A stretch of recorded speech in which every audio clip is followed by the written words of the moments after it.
So people like it when I do big ranking videos, apparently.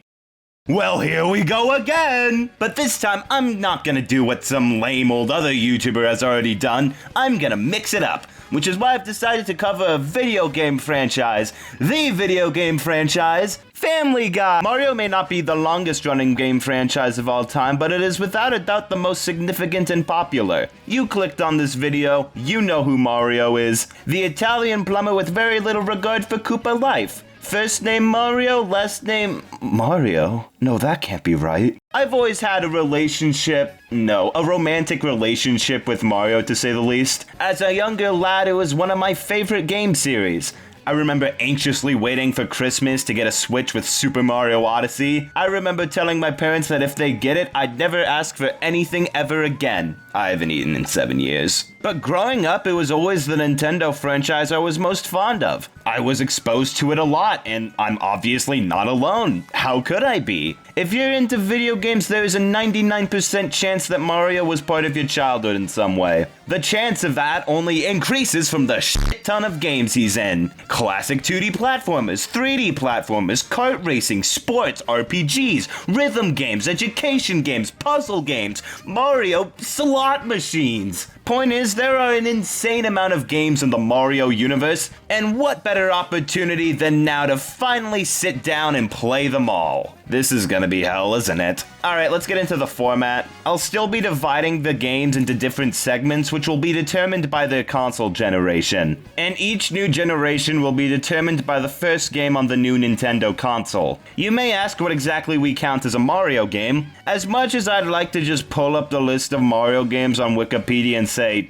this, for the sake of time and money, I can't. I'm not spending $300 on the Nelsonic Game & Watch just to tell you it sucks. It sucks. Which is why, for the sake of this ranking, I've decided to implement these rules. No crossover games. No Game & Watch or other individual handheld games. Though I will be covering the Game & Watch games in the form of the Game & Watch collections. No ports, remasters, or remakes, with a few exceptions, such as Super Mario 64 DS and Mario Kart 8 Deluxe. Both of which are games that are incredibly different from the originals, so I think it's worth putting them separately. This is important because there will be some cases where I do use the ports or collections of games to actually play them, mainly because it's the most convenient way to do so. No arcade games, kind of. I'll still be covering all the ones that got ported to a Nintendo system. No Adobe Flash games and no demos. That may sound like I'm excluding a lot, but what this list does include is every 2D Mario, every 3D Mario, Mario Kart, Mario Party, Mario Sports games, Mario RPGs, edutainment games, Luigi games, Wario games, Yoshi games, Donkey Kong games, Princess Peach games, and whatever other shit found its way on here. Adding them all together, we get 208 games! 208 fucking video games! This might be the worst idea I've ever had. I feel like I should specify that I'm not necessarily gonna 100% every game here. I definitely will for some, like a majority of the mainline games,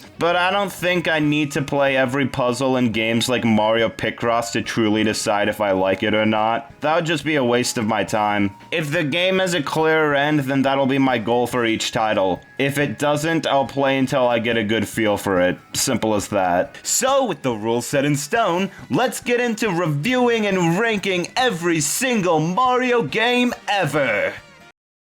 Let's go, I guess.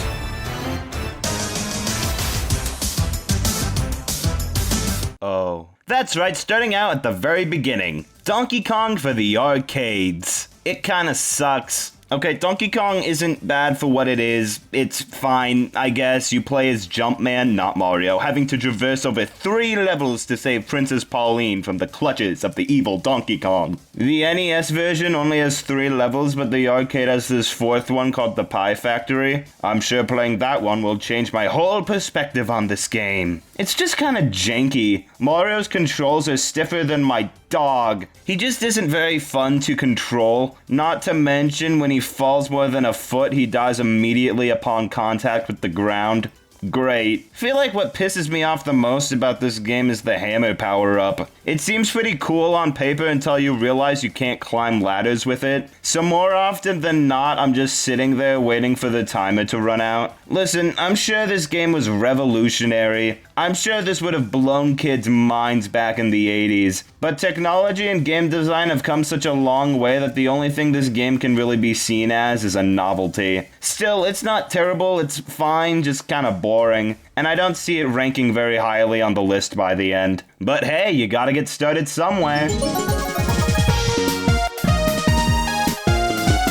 The existence of Donkey Kong Jr. implies that Donkey Kong has had sex. Strangely enough, I don't think I've ever played this one before. I also feel like it's a lot rarer to see this one at an arcade than the original. That or I just ignore it. Donkey Kong Jr. actually has the roles reversed, with Mario kidnapping Donkey Kong, and Donkey Kong Jr. having to save his father. Animal abuse. Great, both of my heroes are assholes. This game is also kind of annoying. It's stiff and janky, but in the end I think it's a better game than the first, though not by much. This game doesn't have ladders to climb and reach Mario, instead Donkey Kong Jr. has to climb vines in order to reach him. And I do find it interesting how holding 2 vines at once increases your speed. It's a pretty minor mechanic, but it can add a little more strategy and a speedrunning incentive. Not to mention that the levels here are much more interesting than those in Donkey Kong. I still couldn't tell you where any of these are, but they have more gimmicks that I find interesting. Though this spring in level 2 can totally fuck off. Overall, Donkey Kong Jr. isn't really that much better than the first, but I suppose it's an improvement. You could tell me that it's because I like the walking sound effect more and I'd believe it. Baby steps, but let's hope they keep it up.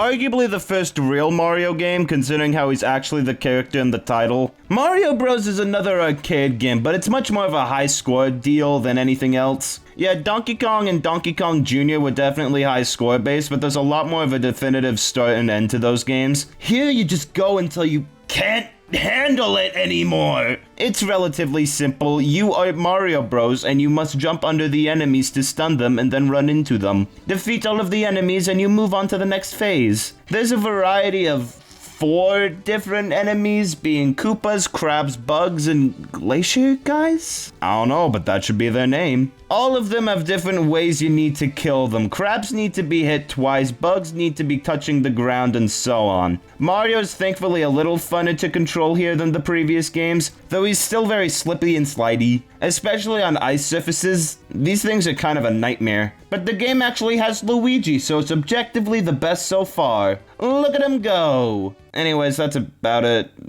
Next.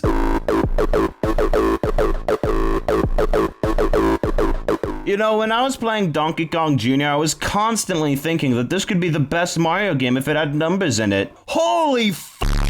I think it goes without saying that this is going at the bottom, right? This game is boring as hell, even for an edutainment game. I legit think I'd have more fun playing with a calculator than playing with this shit. It's an absolute drag. The main game mode is Donkey Kong giving you a number, and now you have to harness the power of math to humiliate your sister. It's really slow and takes literal minutes to add things up. Stuff I could do in literal seconds with a calculator takes forever, and that's not really fun. Also, in what world when I'm trying to reach a positive number am I gonna want to use the subtract or divide symbols? They're just a hindrance. Imagine a dystopian world where you are an accountant at Nintendo and instead of giving you a calculator, they give you this. I tried typing out 0 divided by 0 to see what would happen, but realized that you need to wait for the 0 to randomly regenerate. I just gave up on the spot. I could be eating soup right now and I'm wasting my time on this earth playing Donkey Kong Jr. math. I can do better than that.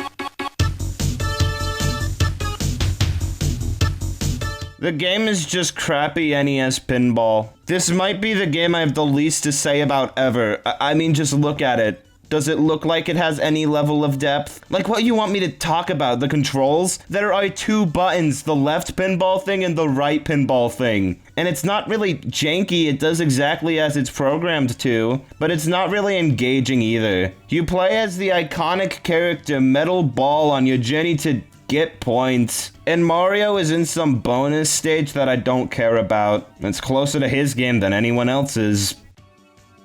Whatever.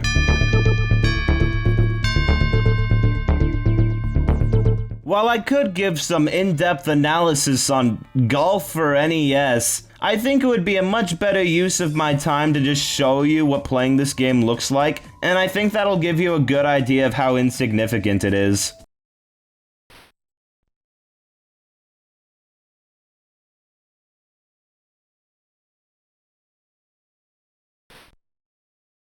I guess Mario is in this game as you play as him. The game has over 20 courses, which is impressive, I guess. But I don't really want to play any of them when the gameplay is constantly bashing your head into a wall and expecting the ball to move more than it does. Maybe there's some super insane strats that can get you a hole-in-one for this game, but honestly, I don't care. Simple as that. This game doesn't really make me mad, it's just fine and kind of substanceless. I can live without its existence, but I don't think I'll have any reason to ever return to it again.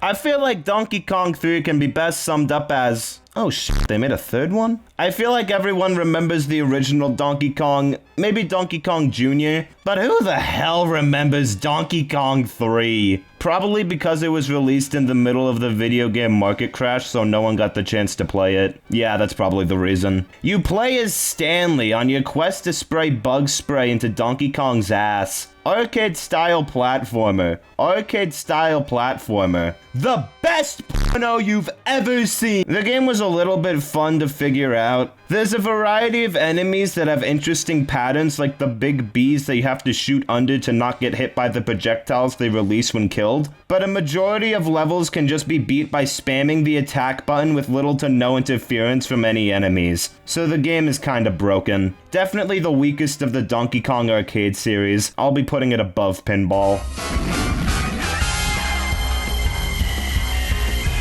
Wrecking Crew is one of the more forgotten games of this pre-Super Mario Bros. Era. It's literally a game about Mario and Luigi as demolition men. Why don't I see this one talked about on the same level as Mario Bros. And Donkey Kong? You have to destroy all bricks and doors before getting hit by these serpent guys, and it can be a fun little time waster. It is kind of annoying how you can just soft lock yourself in some puzzles and the game just doesn't tell you. So you're just sitting around waiting to think of a solution when there is none. But you can exit out of each stage at any time and pick another immediately. And I gotta say, that 100 stage count is pretty impressive. Wrecking Crew is a really solid game. Nothing I'd find myself returning to, but probably my favorite of the series so far.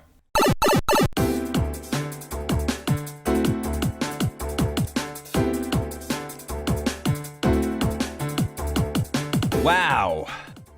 Those were all pretty bad, weren't they? Again, it's no fault of their own. Technology has just progressed so far. It isn't like TV or movies where older ones could still have value in its stories and characters. They just objectively have less going for them, and a lot less going on. And so these will probably end up lower on the ranking than some later games that I have actual problems with. At the very least, they feel like more complete experiences, you know? Then again, they don't really do anything wrong. They just aren't very big games. I doubt that's the biggest sin a Mario game can commit. I still enjoyed coming back to these. It's always a neat novelty to see these old arcade games. But if you aren't into seeing anything old or retro, then it would probably be best to just stay away. But without further ado, let's get into the real shit.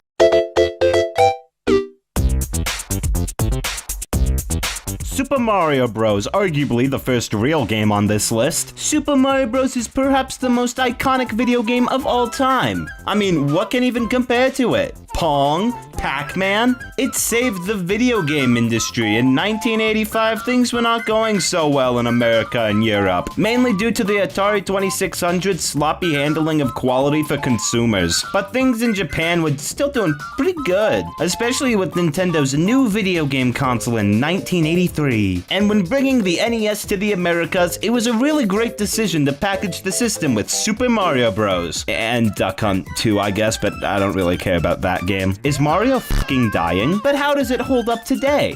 it's alright. Most of the problems I have with this game just come down to the limitations of the time. But I think it really is good to consider how in 1985, this was easily the best game to come out ever. Most of what came out before was simple point-based arcade titles that didn't have much substance. Mario comes out with interesting platforming levels and gimmicks, at least in comparison to those other games. Mario 1 controls well, is designed well, all of that is true. But especially compared to what has been accomplished today, it's incredibly small in comparison. Sure, there are 32 levels to go through, but most have the same gameplay loop and feel. Playing through the game mostly feels like going through the motions for 40 minutes, which is fine, I guess. Again, limitations of the time. But it's weird to look at this game critically today. I mean, I can put myself in the shoes of some kid in the 80s all I want. I'm sure the game was mind-blowing for the time. But today it doesn't have as much going for it. The only reason you'd want to play this one over, say, Mario World or Mario Galaxy, would be to see how the series started. But, you know what? That's what it's supposed to be. It's an excellent starting point.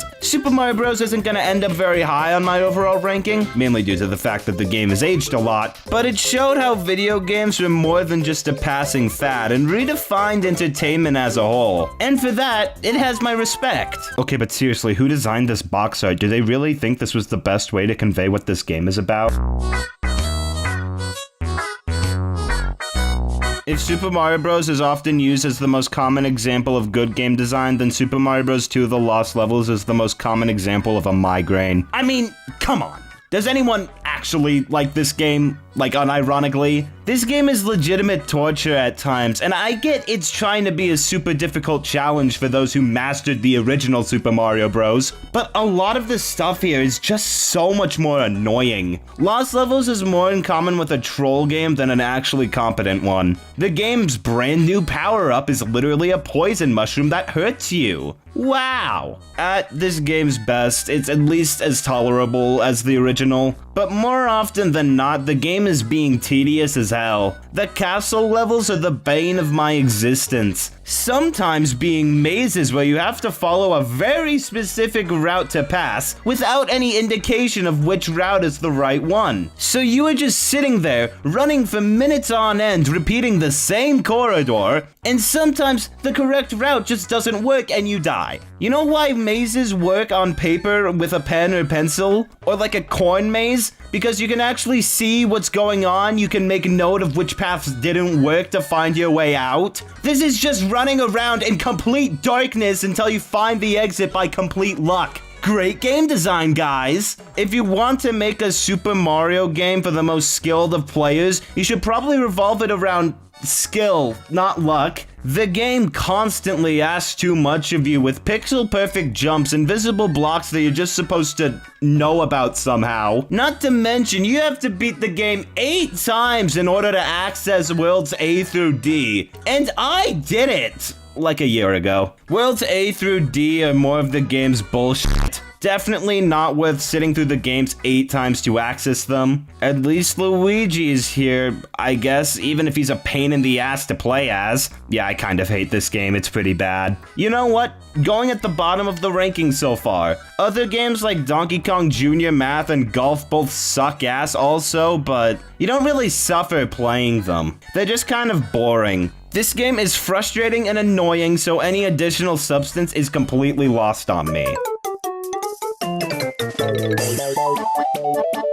We all know how numbered series work. Super Mario Bros. Super Mario Bros. 2. I am a teacher, Super Mario Sweater. Super Mario Bros. 2. I have never heard of this game. Donkey Kong 3, I can stretch my imagination far enough to believe it exists. This, huh? This game is a knitting program where you can design Super Mario sweaters. I think this is based on some actual sweater design program, but they just put Mario characters in it for some reason. I don't really know how to review this game. You guys think I just have a ball of yarn hanging around ready to be used for knitting video games? It's weird to think this came out before Mario Kart. I tried to play this one, had the ROM set up and everything, only to realize that it won't let me past the title screen. Uh-oh. Looking at gameplay footage, I don't think I would have missed very much. You can choose 15 different sweater patterns, I think, and the game shows you how to make them. It's much more of a tool than a plaything. Not bad by any means, it's just not really a game. If its goal was to show you how to make 15 different sweaters, then I guess it executed it perfectly. But also, it's not interesting or fun in the slightest.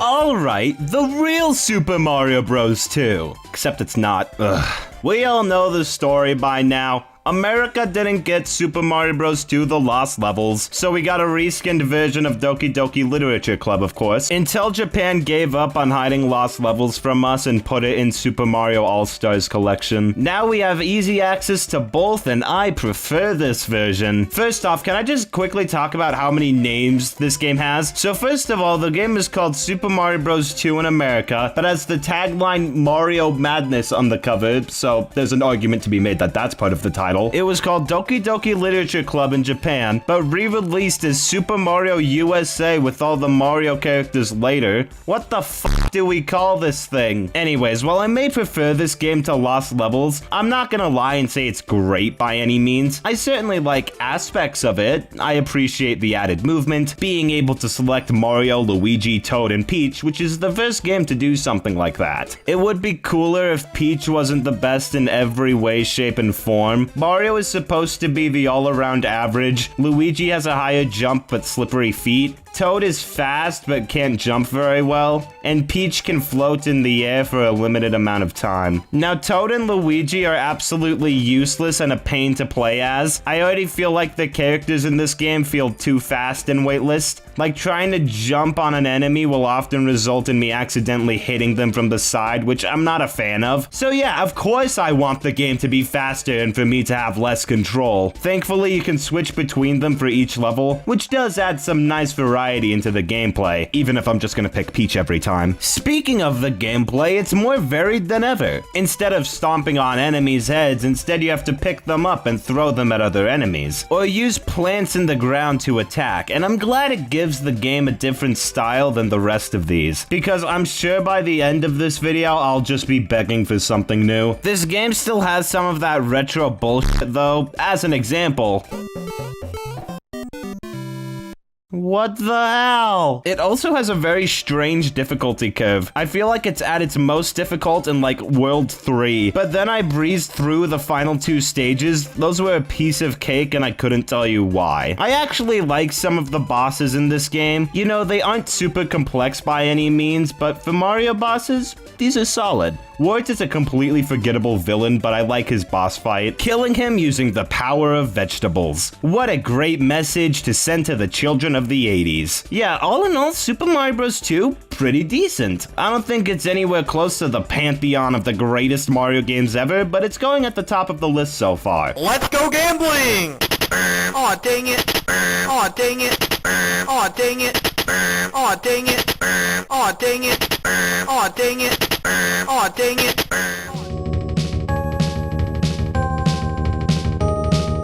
Okay, so I just found out I played an entire other NES racing game that was just called F1 Race for this video and didn't realize until a week after I finished. Whoops! Oh boy, the first Mario racing game! Where the f*** is Mario? Oh, there he is. Wait! Okay. This game's kind of annoying. It's got a little more to it than a lot of other NES racing games. You have to keep track of your car's stats and go in for pit stops when needed, and that ends the game's complexity. The rest of it is a pretty standard racing game, but I'm just not a fan of how it controls. Instead of having 360-degree movement from this top-down angle, you are locked to 8 directions and are constantly moving, but you also have tank controls instead of just pointing the car where you want to go. Tank controls suck, and using them at high speeds means that you are going to crash and burn and die. There are many control schemes in video games that I hate, and this is very high up there. I refuse to get used to it. Going in the middle. Who knows though, maybe its sequel will win me over. Okay, already this is a much more exciting game than the first. Look at all these cute little cars and the little background details. Aww. And even better, it's not a shitty top-down tank control racing game. It's far more akin to Rad Racer or Mach Rider with this weird kind of Mode 7 effect the NES had going on a lot. Even if I don't think it's actually Mode 7, I don't know, I'm not gonna do the research to find out. This game is actually pretty charming and fun. It doesn't control that horribly and functions about the same as the first. You still need to keep your car in good health to keep racing. And it's solid. Not a favorite by any means. I doubt I'll ever come back to it, but it's not bad. Going above the last, of course. Oh, but how could I forget the 3D mode? All you gotta do is press the select button and ah! Why does it kind of work if I squint really hard? This is weird. But hey, it doesn't affect the gameplay that much. Why not put this in every Nintendo game? I could finally play Breath of the Wild and have a seizure at the same time. Super Mario Bros. 3 is the first game on this list that I feel like I could comfortably recommend to modern audiences. It's aged the best out of all the Mario games on NES. It has a lot of the things that would become series staples, like introducing a world map, the Koopalings, new power-ups, new level themes. It's the first game here that I can really compare to the likes of New Super Mario Bros. Or Mario Wonder, and it's one that I really enjoyed returning to. This is the first game in the series where I feel like they comfortably got the controls down. Like, Mario 1 was pretty solid, Mario 2 was a little too fast for my taste, but Mario 3 is the most tight of the series so far. Everything feels really nice. Control is one of the most important parts of any game, if not the most important part. You could make the best designed courses ever, but if it's shit to control, then it's shit to play. And Mario 3 controls perfectly. Mario 3 focuses a lot more on fast-paced, shorter levels, which means if you have a low attention span, this is the Mario game for you. Quick little bite-sized courses that are a blast to speed through. Some of these levels are so fun to speedrun, which makes it even more apparent when the game comes to a staggering halt. Yeah, a good handful of the levels in this game, particularly some of the fortresses, are really slow and kind of a pain in the ass. 3 Fortress especially, as it's pretty much just guessing and picking random doors until you get the right one. It's better guesswork than the Lost levels, but it's still garbage. And a handful of underwater, airship, and auto-scroller levels also drag the game's quality down. As I'm sure you'll see in the coming reviews, I think it's particularly important when a Mario game flows nicely, with a consistent pace. I especially hate how the airships are handled. These are some of the longest stages in the game, and dying means starting all the way at the beginning. And it's not like the Koopalings are difficult, but I can't tell you how annoying it is to get to the end and get hit once and then have to follow the airship to wherever it decides to go on the map, sit through the level all over again just to get hit once again and slam your skull into the concrete. Boom Boom is quite possibly the most pathetic excuse for a boss ever. I'm more terrified of the times that a single Boomerang Bro appears because those are less predictable fights than him, and they die in one hit. But those are a majority of my complaints with this game. The rest of it is really solid. I'm particularly a fan of all the new power-ups. I'm pretty sure this is the most newly introduced power-ups in a Mario game, and while they aren't all bangers, there's still a lot here that I enjoy. I'm especially a fan of the Hammer Bros suit. Why haven't they brought this back to my knowledge? It can be both fun to spam and strategic with you having to properly give enough momentum to hit an enemy. And its scarcity only makes me appreciate it more. This is one of my favorite Mario power-ups. Also, Mario became a furry in this game, but that's a subject I'd rather not dive into. Super Mario Bros. 3 is without a doubt the best game so far. It's not my favorite 2D Mario by any means because of reasons previously mentioned, but it's still one that's worth coming back to after over 35 years. Top of the list.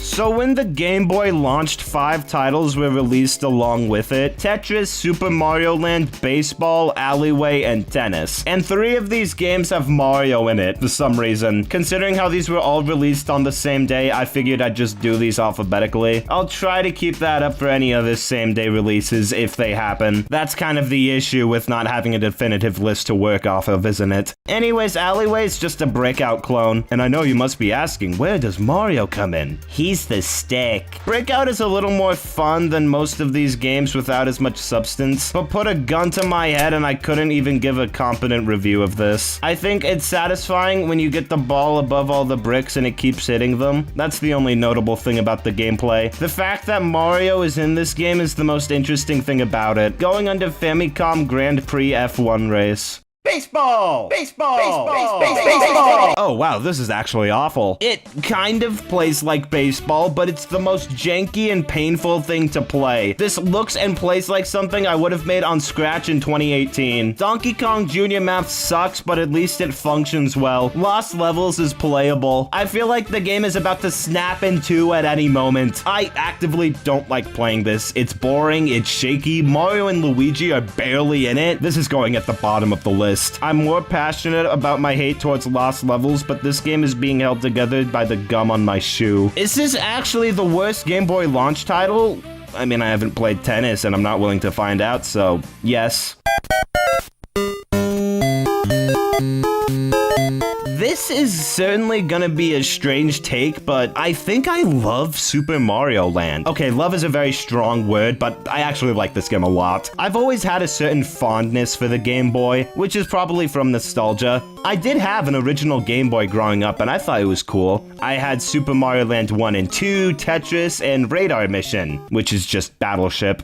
I lost the cartridge. I do have a particular sense of nostalgia for Super Mario Land 1 and 2. I remember taking my Game Boy on road trips and being really proud when I beat Super Mario Land for the first time. Like, yeah, it's not a difficult game by any means, but it was a pretty big step for me. I sound like I'm 80 years old right now. I just like the Game Boy, okay? And this game is just so cute and charming to me. Like, aw, look at it try. This is actually pretty decent from a design standpoint, though. There are only 12 levels, which isn't a lot, but they all flow very naturally into each other. There aren't any that feel like massive roadblocks. If you're patient, you can get through all of them pretty easily. I'd most often die if I was being reckless and rushing through the levels, and whether or not that was intentional, it's great. Encourages players to think more about how they want to tackle the challenge ahead. I know a lot of people are probably bugged by the controls, but they're fine. I've always felt in control of Mario enough for it to be acceptable. It's definitely a little janky, but good for the time. Checkpoints are surprisingly frequent. I feel like whenever I die, I'd only be sent like a screen back. You don't have to replay the same sections that much. This is probably the most distinct Mario game, period, honestly. There really is nothing else like it. Strangely enough, I'd describe it more like a weird bootleg. Like the Koopas blow up, it has an underwater in the sky shooter section. We have to rescue Princess Daisy from an alien? That's not the Mario I know. Mine is logic-based. The series was really experimental around this time, which is certainly a breath of fresh air from certain other games. The graphics are charming, the soundtrack is a colorful collection of beeps and boops. This game has a lot more going for it than I initially thought. Like, it's still a little crappy, but that's no fault of its own, really. It's probably the most consistently good game in the series so far. Don't get me wrong, Mario 3 still has significantly higher highs than this game, but I easily like this one more than Mario 1, hell, maybe even Mario 2. I get immense enjoyment from this game. This is the only Mario game where Mario can kill little girls with his balls.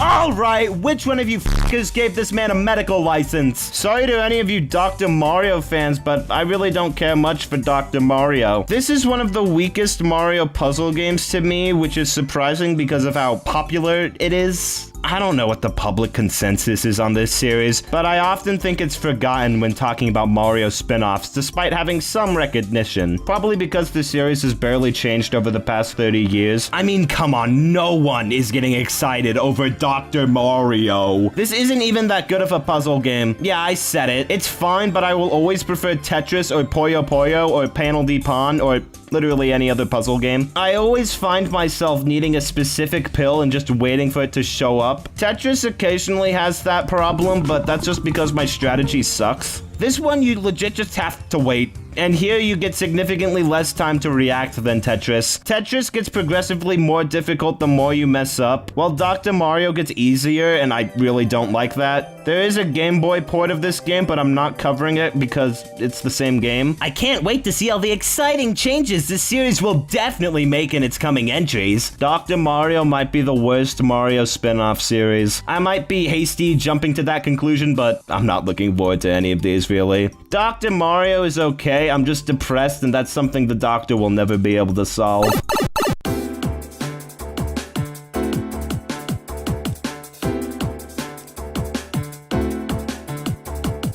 Gen 2 was already a massive step up from the first. Sure, there was still a couple weaker games in here and some that just fucking sucked. Okay, maybe not a massive step up. The mainline games have improved significantly, while a lot of the spin-offs are still kind of behind game design-wise. And I think that's just gonna be the case for a little bit. Already, we're taking a massive jump in titles, as Generation 3 is going to have 34 games. So let's see if they can keep up the quality with more on their plate.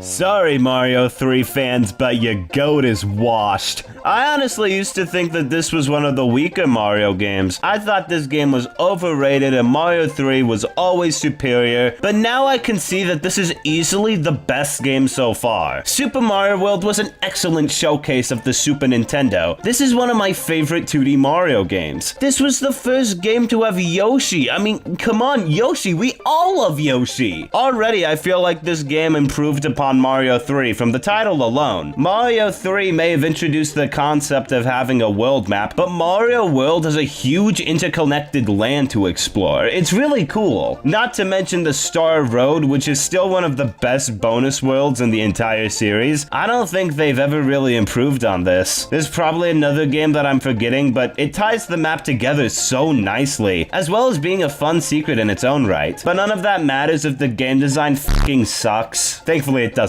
It's really great, actually. Mario 3's biggest problem for me was that a lot of the fortresses or water levels would slam the brakes on the pacing and greatly decrease my enjoyment. So you figured I'd hate the inclusion of ghost houses in this game, but I don't mind them at all. The main levels are already longer, and I don't think any of the secrets here are so cryptic that I have to take a long time to figure them out. I'm a stupid kid who likes speedrunning games and gets pissed when I die fairly. As you can imagine, I'm a very fun person to be around. Not to mention, this game flows a lot better than Mario 3. All the levels last about the same amount of time, and thus there aren't any massive roadblocks that I feel like are major pace breakers. That's not to say I don't like roadblocks in video games, I just don't think Mario is the best fit for that. Mario should flow well each level leading into the next one comfortably, slowly raising the difficulty to make things more interesting. Not to mention the levels themselves are great, and would become the standard for Mario games moving forward. I always love jumping around on these levels in the sky. These have always been my favorite. Not to mention the power-ups complement these levels perfectly. The cape power-up especially. Mario 3 may have had a wider selection of power-ups, but Mario World put all of its efforts in Yoshi and the cape feather, both of which are splendid. Yoshi works as an extra hit, he can eat stuff, be beautiful, and take him everywhere you want to. Except the fortresses, he's a little bitch when it comes to stuff like that. The cape feather is so much fun to use. It adds extra flow to your normal jumps, which makes the already brilliant controls even more precise. You can attack and spin at the same time, and most importantly,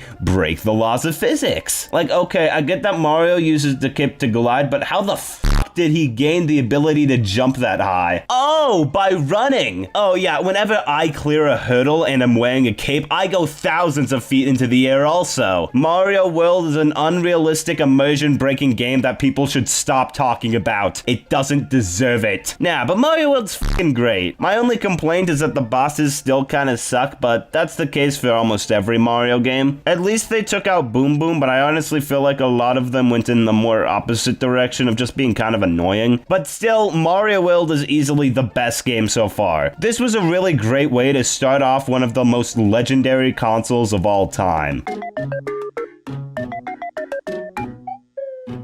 Oh boy, Mario World was great. I wonder what they have in store for us next. Huh. This is an MS-DOS coloring book-like game? Why wouldn't you just want to play with an actual coloring book? I mean, it's kind of cute, but come on! I think this game's gimmick is based on a bunch of jobs that kids might want to, do. Where's the Luigi prostitute painting? There's no white skin color, so I guess everybody is a Simpson now. I like to send them to the void. I don't know, I kind of like this more wholesome take on the Mario universe. I think this is the first time they've done something like that, like Bowser being Mario and Luigi's Yoshi's boss stood out a lot to me for some reason, and I don't know why. They're just trying to make their world more like ours. I wouldn't really recommend this game to anyone. If you want a Mario painting or drawing game, then just buy Mario Paint, which we'll get to in due time. This is going under Mario World, of course. Doesn't mean it's bad necessarily, but just a virtual coloring book. This isn't bad. It's not poor of quality, but it's not something anyone should want to seek out. It's pretty common practice in the video game industry to release games for older hardware, especially in the earlier days. Not everyone was willing to immediately upgrade hardware when their old piece of shit could still function on special occasions, and this is one of those cases. Oh fuck, it's another golf game. It's gonna be another golf game. Fuck me, dude. Thankfully, this one is much better than last time. Mario has much more of a clear role in this. He actually looks like Mario compared to the grumpy old Italian man he used to be. Gameplay is about the same, but I think it's executed a lot better with different swings and more options for hitting the ball. It's still golf, so it doesn't interest me that much, but for an NES golf game, this one's alright.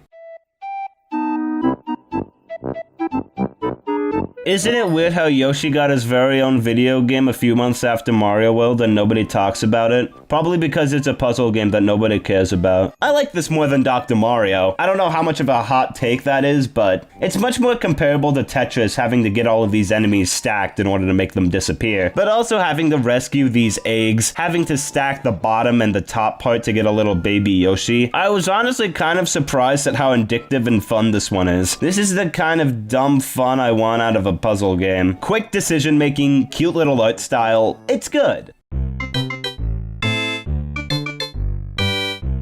Mario is Missing sure is one of the video games of all time. Okay, this is another one of those edutainment games, which I have notoriously loved from this ranking so far. And I thought this one being a little more in-depth than the others would make me enjoy it more. But no, this is the worst game so far. Mario is Missing and you, Luigi, gotta save him. It's depressing that this is his first starring role in a game. Basically, you travel to multiple cities around the world to collect 3 artifacts which you get from stomping Koopas. You then go to these information desks to return the artifacts to their natural place. But in order to do that, you need to take a test. Oh, my favorite. You're supposed to get this information from people around town, and these information sheets, or you could just guess them and save scum the answers like I did. That sounds incredibly boring, and this cycle repeats for like 15 worlds. This game took me 2 hours to beat, but it was a tedious 2 hours nonetheless. Oh, even better, the shit you're supposed to learn from this game is just wrong. And it's not even like, oh, this game is outdated. I got this question regarding how long the Great Wall of China is, looked it up on Google, and the response it gave me was none of the options the game had. The bare minimum I expect from an edutainment game is that,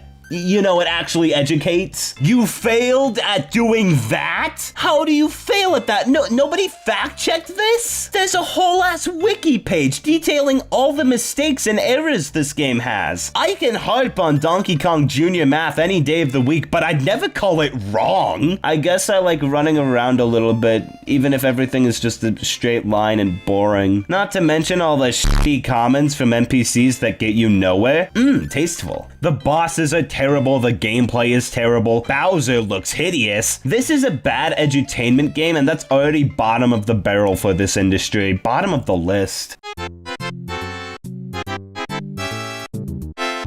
Oh, splendid, another edutainment game. Don't mind if I do. I don't mind this one as much as Mario is Missing, thankfully. It's a pretty basic typing tool for kids. This definitely takes me back to elementary school and remembering the games we'd play about typing. Nowadays, I type so much that I don't even think about it, so it was great to have a game that makes me subconscious again. This game really beats down on you for making mistakes, but it kind of seems to forget that if you make a mistake in real typing, you can just go back. And some of the specific topics they chose to write about, like, Mom, what buttons do I press to get laid? Or how about when the game asks you to type out an entire paragraph about the American Civil War? There's some poor kid out there who learned about the Confederacy and Lincoln's assassination through Mario. Still, I feel like this is the first of the edutainment games that kids could actually get something out of. It's still boring as shit and not interesting in the slightest, but it's the best of a bad batch for me. God damn it, another one! Mario Paint is a pretty charming paint software though. You know, now you look at it and it's like, damn, this sucks. And it does. Nothing here is in-depth in the slightest. I mean, you can draw sometimes, there's stamps, you can make crappy music, and even little animations, or as I like to call them, seizure-making devices. But there's still a lot of fun to be had. There's a good reason why Mario Maker took a lot of inspiration from this one. Or hell, just took things from it in general. Because it has a certain style that's really neat and certainly makes up for this being nothing more than a beginner's art software. The fact that I still see remixes of songs on here is proof enough that it is looked upon fondly. It's not something I'd ever want to use, but it's a cool novelty to play around with for a little bit. Also, I wish they used the SNES mouse more. It looks so cute. I'll be putting this one above NES Open Golf. Alright, finally back to the real games, and we're finally to the first Mario Kart game of the list. Here's an interesting tidbit about me. I never really grew up playing Mario Kart. I knew other friends had it, and since I've gotten older, I've played 8 Deluxe pretty frequently, but I'll be looking through Mario's most popular sub-series from a mostly unbiased perspective. So how does the first game hold up? It doesn't. Okay, Super Mario Kart is a game I find rather frustrating returning to now. It did establish the series well, and all of the major staples that can be found in future games are here. There's a decent character selection for how small Mario was as a franchise. Why they chose Donkey Kong Jr. over Donkey Kong is beyond me, though. It has a decent battle mode and can be pretty fun with friends. Thus ends my praise for Super Mario Kart. Yeah, I don't really like this one. The course selection is pretty much the same 5 themes repeated to fill up the count. Not to mention, plenty of these courses are just a massive pain in the ass. The game constantly asks too much of players, like to make an incredibly sharp right-hand turn. And if you're using a character like Bowser who just comes to a complete stop if you hit a wall, then you're f***ed. There's nothing you can do. Not to mention the other obstacles like falling off the map takes forever to get back on, just to be immediately hit off afterwards. Great. I love how the game makes you wait multiple seconds for making the slightest mistake. Good luck catching up to everyone else and making the game harder. But the computers, oh, they wouldn't hurt a fly. Oh, here's some advantages for you. Oh, you poor precious babies. The computers in this game cheat. I'm not kidding. The game speeds them up if they fall behind in order to catch up to you. Every character in this game has their own special item, but not for you. Only the computers get to have that, and they get to use it whenever they want. Trying to win in Super Mario Kart is like trying to be recognized as the middle child. Must have been a big day at the migraine factory when they made these ice blocks for Vanilla Lake to make everyone stay f***ing miserable. The Mode 7 graphics are going to give me a seizure. I think this game is responsible for most of my medical conditions. Super Mario Kart is fine overall, I guess, but it's one of the harder Mario games to come back to. It definitely does a lot right and established the Mario Kart formula, but it has aged like milk. It's gonna end up on the upper end of the list so far, considering how it's a much more complete experience than plenty of other titles, but I don't really see myself coming back to it anytime soon. I find it disappointing how we're 27 in and I've only found like 4 of these games are any good. God damn. Super Mario Land 2 6 Golden Coins is without a doubt one of the most underrated entries in the entire series. Oh, this game is splendid. First of all, the absolute glow-up this game had from Super Mario Land. It's like taking your phone calculator and turning it to the side. Ooh. The graphics look like an actual Mario game here compared to whatever the hell Mario Land was going for. That did mean they had to increase the sprite sizes drastically, but the game was designed around that, so it's fine. So Mario comes back to his home Mario Land only to find it's been taken over by his childhood rival, Wario, who is arguably the sexiest man alive. Okay, I said arguably, but no one's gonna argue with me. It's fucking Wario. So the game features Mario trying to collect the 6 golden coins from the different zones on his island to take back his castle. The different zones in this game act as level portraits, and you can do them in any order you want, kind of like Mega Man. The difference is it prevents the game from being consistently difficult. Because all of the worlds are accessible from the start, the difficulty increases drastically for that final level. Not to mention, if you game over at any point, you have to regain all the coins you lost, which is really annoying. That didn't happen to me in this playthrough, but I've experienced it before. Now, what's good about this game? Pretty much everything else. The level design in this game is so creative and memorable. Just from my memory, I remember a level inside a tree with a bunch of sap, the first appearance of Mario in space, place, not you, a world in a huge house, a sunken submarine level. There's an entire zone featuring a giant mechanical Mario. Yeah, Mario is that self-indulgent. Who the hell would invest in that? All the levels take place in different parts of Mario's mechanical body, like his head or his leg or his dick. It honestly took Nintendo long enough to fulfill my greatest fantasy. The new power-up introduced this time is the bunny carrot. That gives you bunny ears, and if you spam A enough, lets you fly forever. It's a good power-up. I'd like to see it return. There's tons of secret exits, which can be fun to look for. It's just a damn solid entry in this series that's really creative and fun. Certainly not as innovative as Mario 3 or Mario World, but a great time nonetheless. I'll be putting it above Super Mario Kart. I guess one puzzle game involving Yoshi wasn't enough. I don't really like this one as much though. So you gotta match up these cookies in a row to win points and beat the stage. Pretty simple and easy, and that's the problem. This game is so easy I can win without thinking about it. I mean, you just move this piece, then this one, and boom, you got a line, it completes itself. It isn't that satisfying of a game for me and doesn't really get my brain moving like Yoshi did. I could feel my neurons finally communicating after years playing that one, and here we're back to them dying as usual. It's a fine puzzle game, but far from my favorite. Never mind. I'm sorry, Yoshi's Cookie.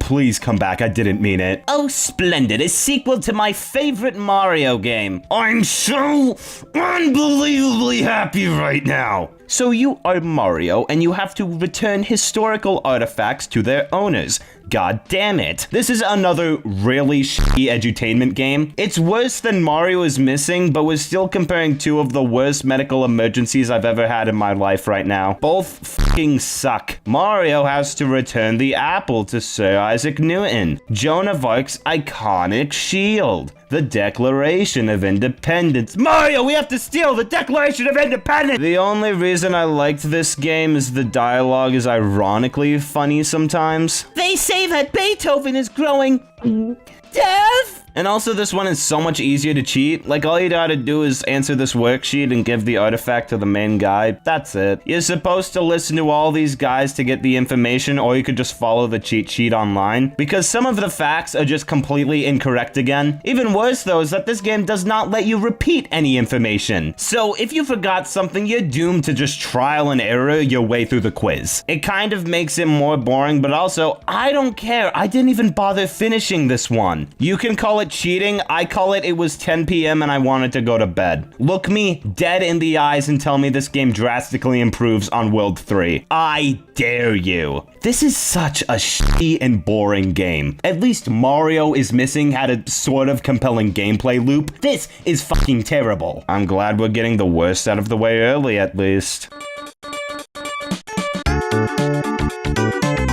Alright, first you gave him a medical license, now you're giving him a gun? The Super Scope, known as the Nintendo Scope in Europe and Australia, is a first-party light gun peripheral for the Super Nintendo Entertainment System. The successor to the NES Zapper, the Super Scope was released in North America and the PAL region in 1992, followed by a limited release in Japan in 1993 due to a lack of consumer demand. I just copy and pasted the article I found on Wikipedia because I genuinely have never heard of this thing before. And I like to think I have a pretty good understanding of the SNES catalog. Despite that, I actually had a pretty fun time with this one. I mean, I had never heard of it before, and I doubt many other people have. Is this some sort of hidden gem? Secretly the greatest shooting game out there? No, but it's fun. Mario and Yoshi go to Jewelry Land in order to save the king and prince from Bowser. Go. You travel on the back of Yoshi shooting enemies, and you're met with a boss at the end, which is honestly pretty good. They aren't super complicated or anything, it's mostly just finding their weak point and then spamming that section alone, but they're still pretty creative and fun. I feel like you kind of have to be really intensive with the spamming in this game though. I played this on an emulator with a mouse and that made my hand ache near the end. So I imagine it's really janky when you have to carry a 10-pound bazooka over your shoulder. Level themes are a little weird also. Like when I think of a safari, I think of a jungle, but this game goes, "Hey, I heard you were going on a safari. Where are you going?" Oh, you know, purgatory. But hey, the game doesn't overstay its welcome. The final boss is the ultimate test of carpal tunnel. Bowser looks so depressed in this game. It feels like I'm shooting a dog in the head. I wouldn't personally have a problem with that, but some people might not be up for that, so I figured I'd mention it. The music is catchy, the gameplay is pretty fun for what it is. I was pleasantly surprised by this game. If you have the Super Scope accessory for whatever reason, then I'd definitely recommend checking this one out. Oh yeah, and adding the ability to shoot Yoshi in the back of the head will never not be funny to me.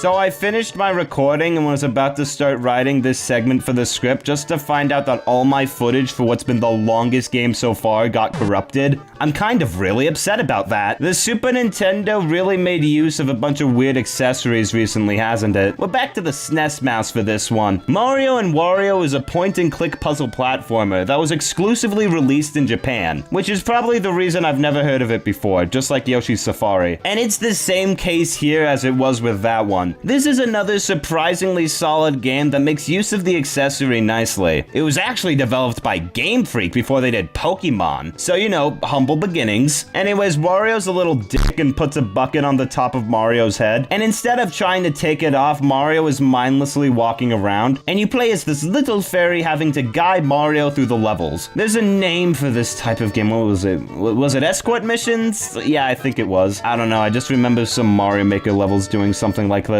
It's pretty fun. I do have one pretty major problem though. The fairy is way too big for this game. The mouse feels fine at first, but when you get to the later levels where you have to keep track of multiple enemies and puzzle blocks that are just a few pixels wide, it just becomes a mess. There's no other way to put it. As the mouse, you have to click certain things to make your character go wherever it needs. This can be clicking block outlines to make blocks appear, or killing enemies that are in your way, or breaking blocks. There's a lot to cover, and the game does consistently throw new ideas and concepts at you for such a basic concept, though I'd be lying if that meant the game's quality was consistent throughout. Mario & Wario has a boasting 10 worlds, and the first 8 can be chosen in whatever order you want. I don't know why you'd want that, but hey, it's an option. And hey, I enjoyed myself for a majority of worlds 1 through 3. I mean, they were all grass-themed levels, but they were fun and didn't have multiple things for my small brain to keep track of. But it gets worse after World 4, where the SNES mouse really shows that it should have stayed in the box. Look at these bats in 410. You have to be pixel perfect for your wand to tap all of them, as just missing one bat means that Yoshi is gone. And even if the levels are short, the game can really get too precise and demanding later on, at least for me. If World 5 was the last world, I feel like it would have been a much more satisfying experience, but they just had to spread it out to 10. And what's even worse is that I barely remember any of the world themes and levels. That wasn't just introducing a gimmick into a world that would be used later. Though that might just be from playing all of this game in one sitting, so I'd be a lot more critical. Mario & Wario is still a pretty good puzzle platformer that's pretty fun when it wants to be. Probably worth checking out if you can.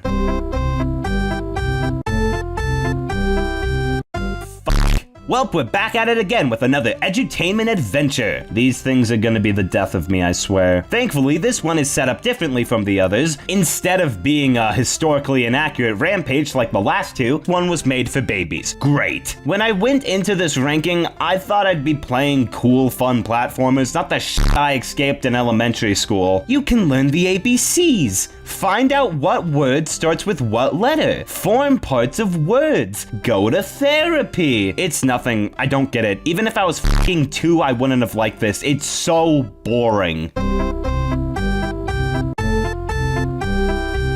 They made another one? They made 2 another ones? God damn it. They didn't even bother changing the title screen. It's the same shit as before. Learn about numbers. I think they're using the term fun here generously. They at least put in the effort to make new mini games to follow instead of just copy and pasting the old ones. Either way, it's going under the last though. You fucked up turning this into a series. I am so fucking done with these edutainment games. it's shit. You know, the sad thing about these games is that they didn't really need to be bad. Edutainment is an inherently boring genre, but it would have been neat to see Nintendo try and take it with some class. Maybe I expect too much of them, but I feel like Nintendo, knowing their track record, could pull it off. Make an actually fun edutainment game. All of these are outsourced garbage. The only one that I think I would have learned anything from as a kid would be Mario Teaches Typing. The rest of these are uninspired, bland, tiresome games that qualify as education, despite the fact that I'd rather be in school than play any of these. You know, at least I'm learning something that I didn't learn when I was 2. Anyways, preschool fun is the best of the trilogy. I don't know what it did to deserve it, but I just feel like it. But despite that, these 3 are some of the worst games so far. They are absolutely valueless. Mario is Missing and Mario's Time Machine both gave me dopamine when I figured out how to play them. These gave me AIDS. Super Mario Land 3 was one that always kind of eluded me when I was younger. I had played and enjoyed the first 2 games and never had the third, but I guess it's the one that started its own separate series. And oh yeah, Wario is in it, I guess. So Wario Land Super Mario Land 3 is a bit of an odd game. I rarely see this one considered to be a true mainline Mario game as much as Yoshi's Island is, so you'd figured there'd be a lot more hubbub about this one. That, or I'm just looking in the wrong places for it. Either way though, the gameplay style is quite different from a typical Mario game. First of all, it's slow as hell. Not full-on hell, it's not that slow, but noticeably slower than your typical Mario. It's not necessarily a bad thing. Wario has this ram attack, which is slightly faster. Plenty of power-ups increase your speed. I just wish there was like a run button, I don't know. The Game Boy only has so many buttons to work with, I understand. Hey, at least swimming in this game doesn't make me want to eat barber hair. I actually feel in control here. Wario collects garlic to grow as the equivalent to the mushroom. That's probably nasty as hell. Okay, well, eating a raw mushroom might actually be worse. Why can't video game protagonists eat something normal, like semen? There are 2 special hats to collect. One I really like and the other one I get really upset about. The jet power-up is awesome. It allows you to ram in midair for a super long time, making it really fun to skip large parts of levels, and I get really pissed off when I get the fire one. It is not as good in comparison. Its range is inconsistent, and all you get out of it is a different attack form. So why would you need it if you could just use another one? It's not like any enemies in this game need to be killed exclusively by fire. Wario Land does separate itself from Mario though. The themes here are way different, it's a lot cooler and edgy. Collect manly things, like hearts. Wario can steal my heart anytime. This game's main differentiator is probably Wario's goal to collect the most treasure possible, with this neat overall coin counter and minigames to double your score. I didn't play these games every time, but they're neat to have, and the coin gimmick works well. Until New Super Mario Bros. 2 stole it, but we don't need to talk about that. God damn, this money is taking forever to add up. This game does have its share of issues, sadly. If you lose health, you can go to Baby Mario, which, might I add, looks odd. You're kind of fucked until you get a power-up, considering how he can't run into anything. I don't like how severely you are punished for taking a single hit of damage. The baby mode should allow for mistakes to be made, not as a punishment. And the final boss also sucks. You have to flip this stupid lantern over and over again, hoping it lands on the side that'll make a cloud for you to stand on. So you can jump onto the boss, which can take forever. It's not even that difficult or frustrating. It's just annoying and would be much better if it wasn't a lucky draw every time you threw the lantern. Besides that though, Wario Land is another great and underrated game in the series. I'll be putting it under Mario Land 2, but I could easily see myself choosing this game over that one for a long car ride. Definitely makes me excited to play the rest of the series. Damn, another Wario game? He's getting more games than Mario at this point. I like this one. This is probably my favorite of these puzzle platformers so far. You play as Toad in Wario's Wood, having to use white and other colored bombs down from the top of the tube. You are the contraception against these enemies and you have to prevent a pregnancy. I think I got my notes mixed up. This was my first time writing a sex joke, guys. Did you like it? This is the most addictive of these puzzle games so far. I think the added movement makes me feel more in control, and the puzzles can actually be pretty challenging. You have to think on your feet quickly without it being too fast or difficult. Really solid puzzle game. I enjoyed playing it. It's cute, it's charming, and it's great. I played the NES version because it was the last game released on that console, and I thought that was neat. There's a SNES version, and I don't know if that's different at all. I don't care. I didn't check. Under Mario and Wario.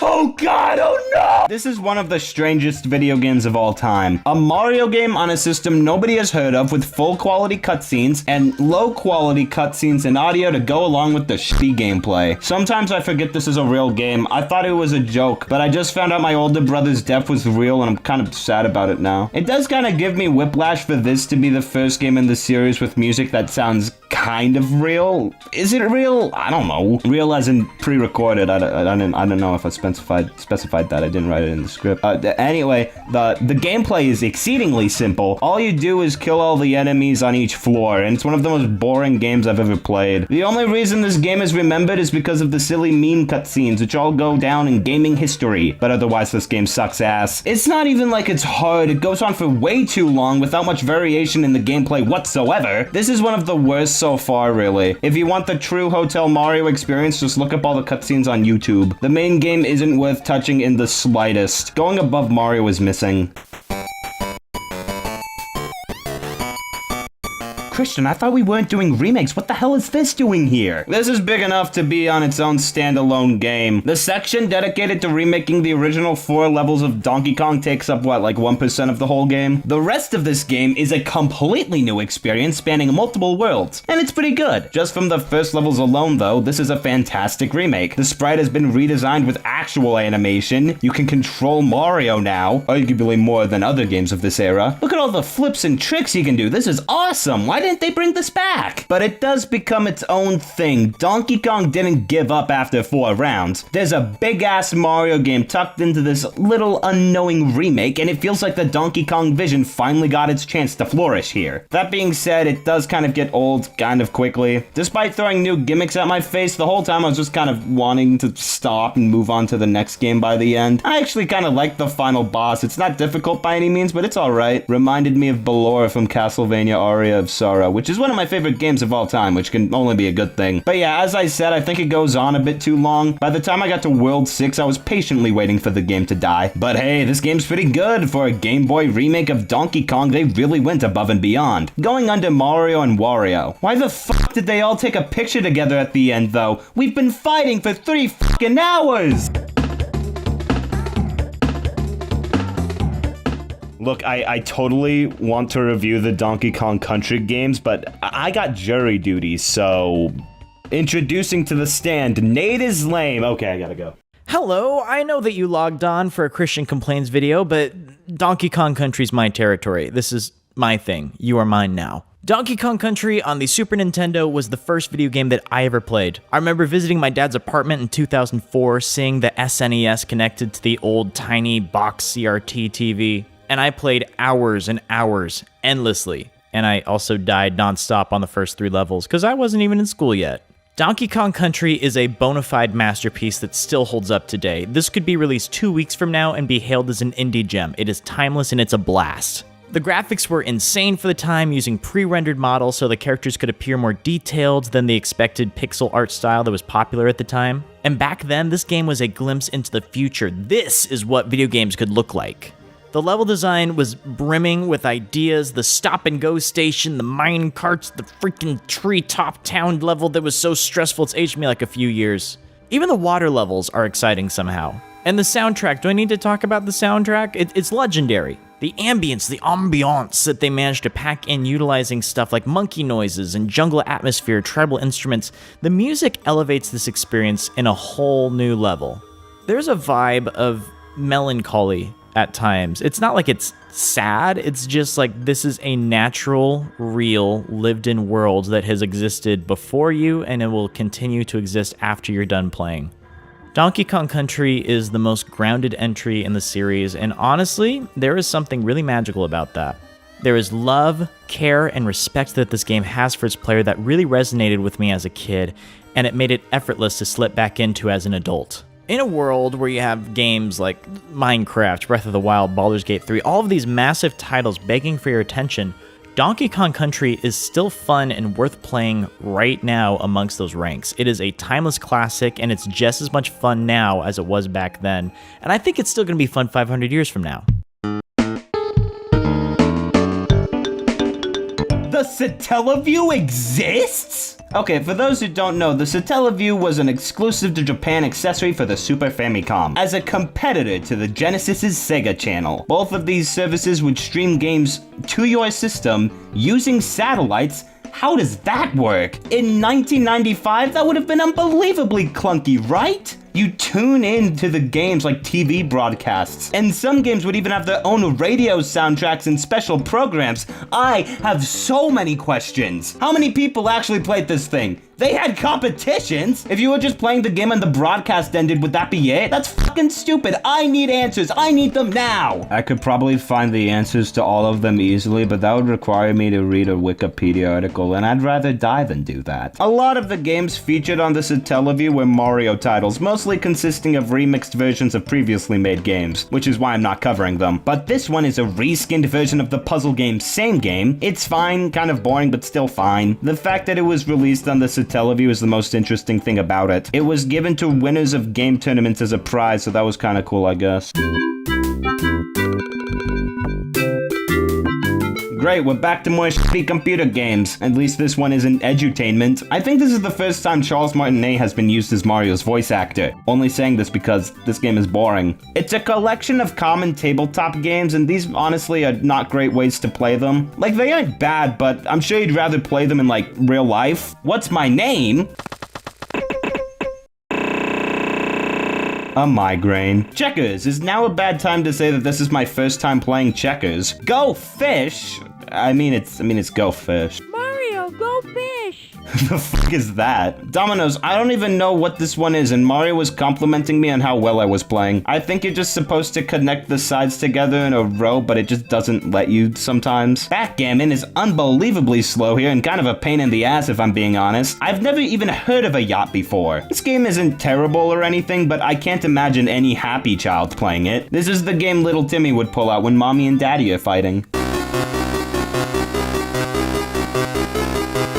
Okay, this is one I wasn't expecting to like, and I didn't really. Not a fan of Picross. You have to line the numbers up and carve out the puzzle to see what thing you're making. But I don't know, I have to think more about it here than I want to. Like, I still want to think about shit in a puzzle game, but I like it being more impulse. That's why I like Tetris or Yoshi. I don't know, it's kind of nice to break through each course, but I don't find this one very remarkable otherwise. The high level count is cool, but I got bored with it after 3 levels, so take that for what you will. Given time, I could probably like this game more, but I don't want to invest in it for much longer. It's like, fine, I'd rather play something else. If you like Mario's Picross, I'm happy for you. I can definitely see the appeal, but I got bored sooner than I did for a lot of these puzzle games. What do you mean they made 2 more of these? What the actual fuck?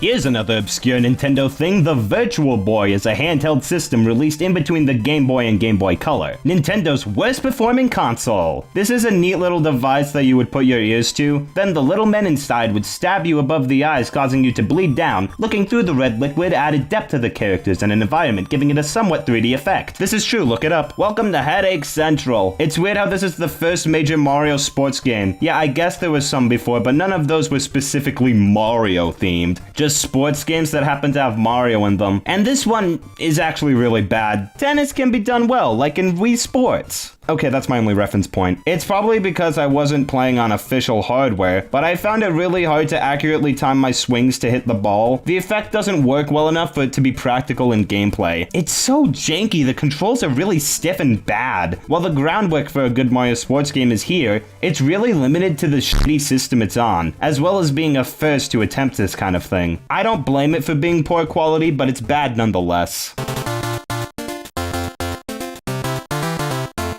You know, I don't think I've ever seen anyone talk about the Donkey Kong Land games. And with good reason, they're absolute shit. The idea of trying to make a Donkey Kong Country game for the Game Boy isn't that bad of an idea, but I actually think they failed in almost every department. This is one of the worst games on the list. It's awful. The graphics make this game harder to play. They made the decision to try and put the 3D sprites into the Game Boy, which look really bad. And they blend so much with the background, so all detail is completely lost. It's just a jumbly, pixelated mess that's a pain in the ass to look at. And when I can't can't tell what's going on when I'm viewing the game on a modern, fully lit display? What makes you think I'm gonna understand anything on the Game Boy? A console with one of the worst screens of all time. It genuinely started to hurt my eyes after a while, like physical pain. The controls are incredibly janky, and they mix perfectly with the atrocious camera. Donkey Kong is meant to be kind of to the left so you can see what's ahead of you, but that means turning is an absolute nightmare. And it absolutely sucks at following you properly and sometimes won't even follow your character on screen. This comes off more as a shitty bootleg than an actual title published by Nintendo. The only reason to remember this game is the funny meme commercial.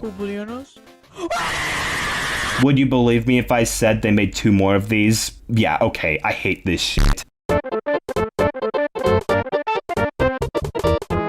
Ah, hell yeah, back to the good stuff. Yoshi's Island is one of the best so far. It's a prequel to the whole Mario series, kinda, with all the Yoshis finding a little baby Mario in the forest and going on a quest to return him to the stork and reunite with his brother. So each stage in the world you play as a different Yoshi, but that doesn't affect gameplay at all, but Yoshi is blue now. And boom, you're on your way into the game. And already from first impressions, this game is absolutely gorgeous. Comparing this and Mario World shouldn't even be a contest. It goes for a very hand-drawn kid's storybook kind of style. This can even be seen in a lot of the commercials for the game. The Japanese ones, not whatever the fuck America was doing, or the French. And Yoshi's Island is absolutely adorable. Just look at it. Is this not the most charming thing you've ever seen? It's one of the most colorful games on the Super Nintendo. There's so much nice shading and well-designed enemies. This is the first game where the graphics are truly remarkable. It is a sight for the eyes to behold. And that carries into the gameplay as a whole. Already the game differentiates itself from the other Mario games. There are different consequences to getting hit other than you are closer to dying now. Getting damaged in this game is the equivalent of unplugging Grandpa's life support. You have to catch baby Mario again before Child Protective Services takes him away. I think it's fine for the most part, but there were a couple annoying moments near the end where I'd get hit and I would be completely unable to collect baby Mario. And it's for that reason I prefer the hit system in other Mario games. This isn't bad, there's just some situations where you could completely shoot yourself in the foot by accident. It's not as consistent of a system, if that makes any sense. 9 times out of 10 though, it works well enough. It adds a fun little oh no, oh fuck energy into the mix, and I like that. Also, eggs.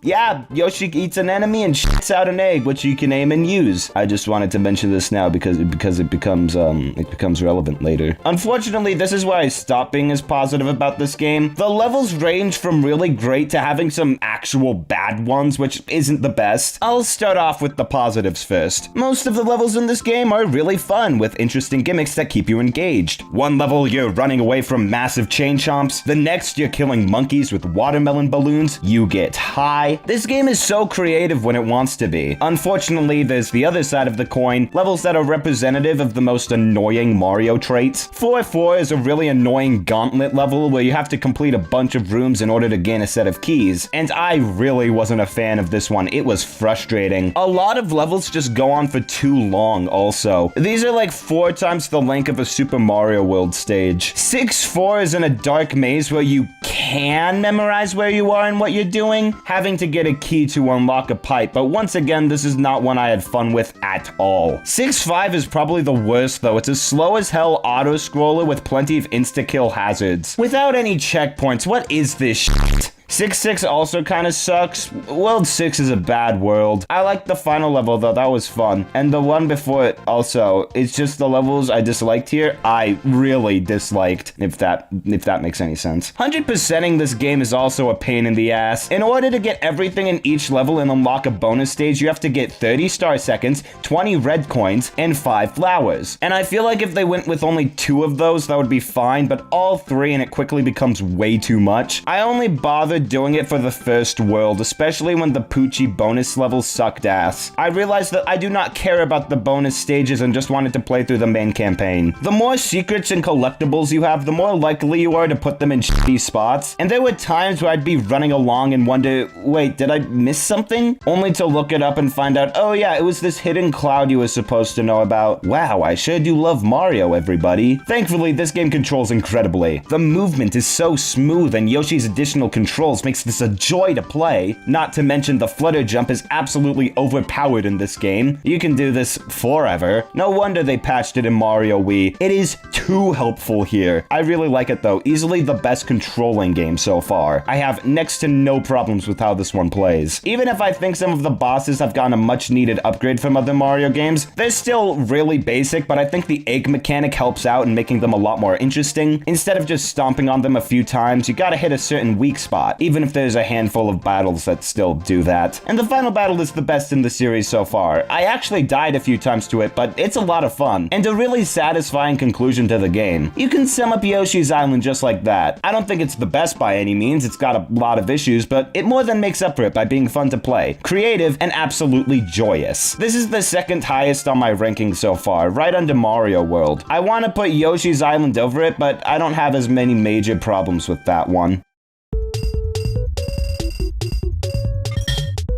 So, they made another one of these, huh? And it's another one that was exclusive to Japan until Nintendo brought it to the Switch Online service. And I even remember checking this one out from curiosity one time. The tutorial was all in Japanese, so I didn't understand any of it, but now that I actually know how to play Picross, maybe I'll find it fun. I didn't really find it fun. I like this one more than the last Picross, but I don't know how much because most of this game is still in Japanese. The puzzles started out simpler, so it held my attention for longer. That might have been it. As the game, it's more Picross, I guess. The first symbols you cut out are a bunch of Japanese kanji. I don't know enough Japanese to know if this is katakana or hiragana. 50-50 coin flip, I guess. What did I make? I don't know. It does lead to a lot of ominous completion screens, weirdly enough. I don't know why, but this game kind of creeps me out. Why is the music like this?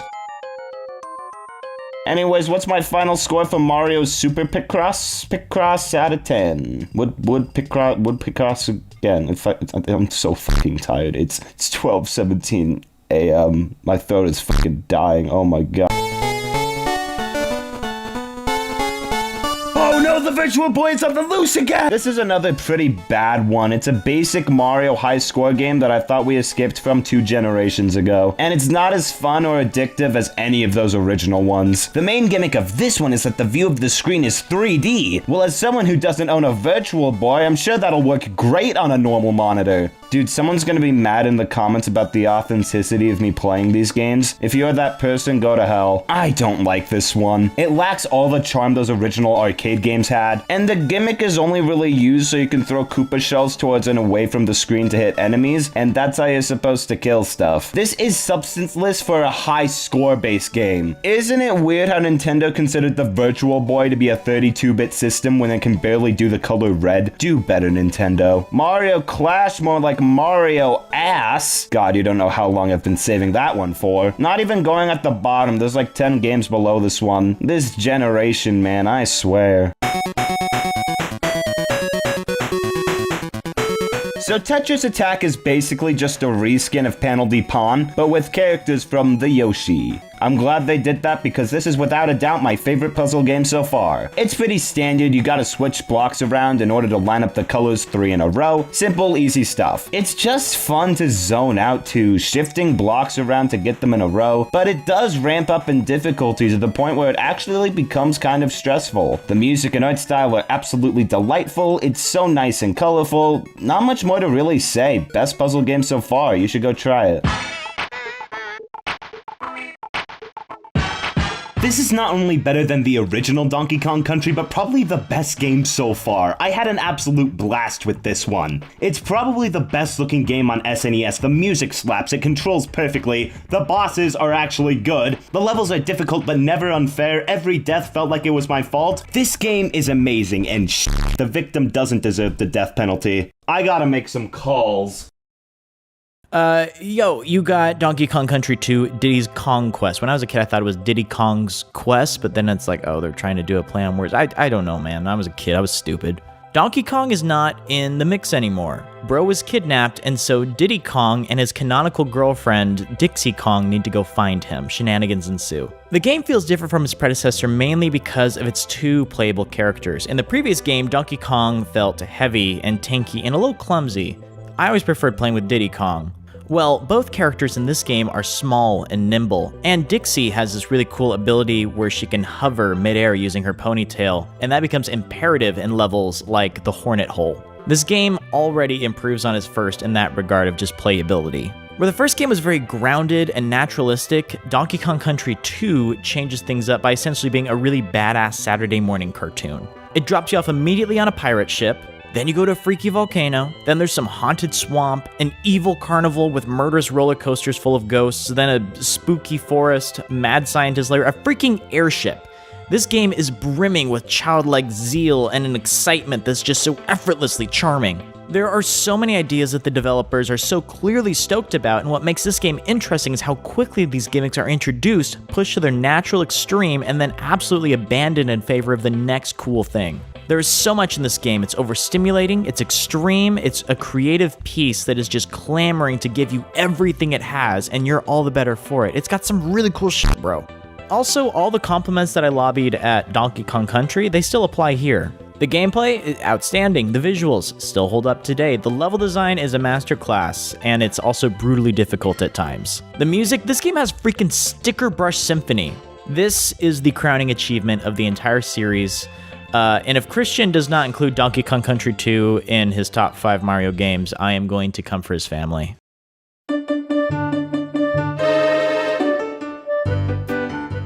This is one of the most disturbing games I've ever played, and I'm not kidding. This whole thing is a fucking fever dream. First of all, the thing I'm sure most people know this game for, Mario's disembodied head. Did they film him with a camcorder? The gameplay? It's Mario teaches typing. The cutscenes greatly disturbed me though. I completely understand why creepy MS-DOS games are such a popular horror genre. The Koopas especially are going to give me nightmares. They look so weird. This whole game is weird. And honestly, that weirdness made me like it more than the first one. Also, the music would constantly overlap and it was very distracting. Alright, this is where the ranking starts getting really scary. It's been pretty manageable up to this point, but once we start cranking out the 25-hour-long RPGs... Oh no. And there's what, like 20 of these? Oh god, I'm fucked. Sure hope I like these or this is gonna be unbearable. Thankfully, Super Mario RPG turned out to be a fantastic experience, for the most part. So the plot is basically Mario must reclaim the 7 stars in order to fix the Star Road and maintain order to the world. Epic, cool, go. You thought this was gonna be an in-depth RPG story? It's Mario. Now, the game truly shines as an RPG through its characters. Bowser and Princess Peach join your party as the game goes on, even if Peach is still referred to as Princess Toadstool. I mean, I guess she is the Princess of the Toads. Stool. But exclusive to this game are Mallow and Geno. Guess which one ended up being my personal favorite? That's right, Mallow is my favorite character in this game. He's just so silly. I can see the appeal of Geno, he's cool, but once again, these are still Mario characters, so they have the depth of a puddle. You know what? I'm a Geno hater, that's right, he's the worst. Every other character is funny at least once, and he is never funny, I said it. Okay, not really, I just don't care about him that much. Everyone was calling for Geno in Smash a while ago, and I think Nintendo could have totally owned the libs by adding Mallow instead. I think adding him as a Mii brawler made no one happy. The true American middle ground. I love Bowser in this game though. He's usually the villain, so he's put in the awkward position of having to team up with Mario, but still trying to keep up this tough, evil persona. I really like that. It can lead to some funny moments. Also, him acting really casual with all his business associates is hilarious to me for no particular reason. Peach is there too, I guess. I do like Mario though. Again, he's just silly. Him reenacting stuff and just becoming the character was really great to me. If you haven't noticed the theme yet, this game is really horny. I mean, silly.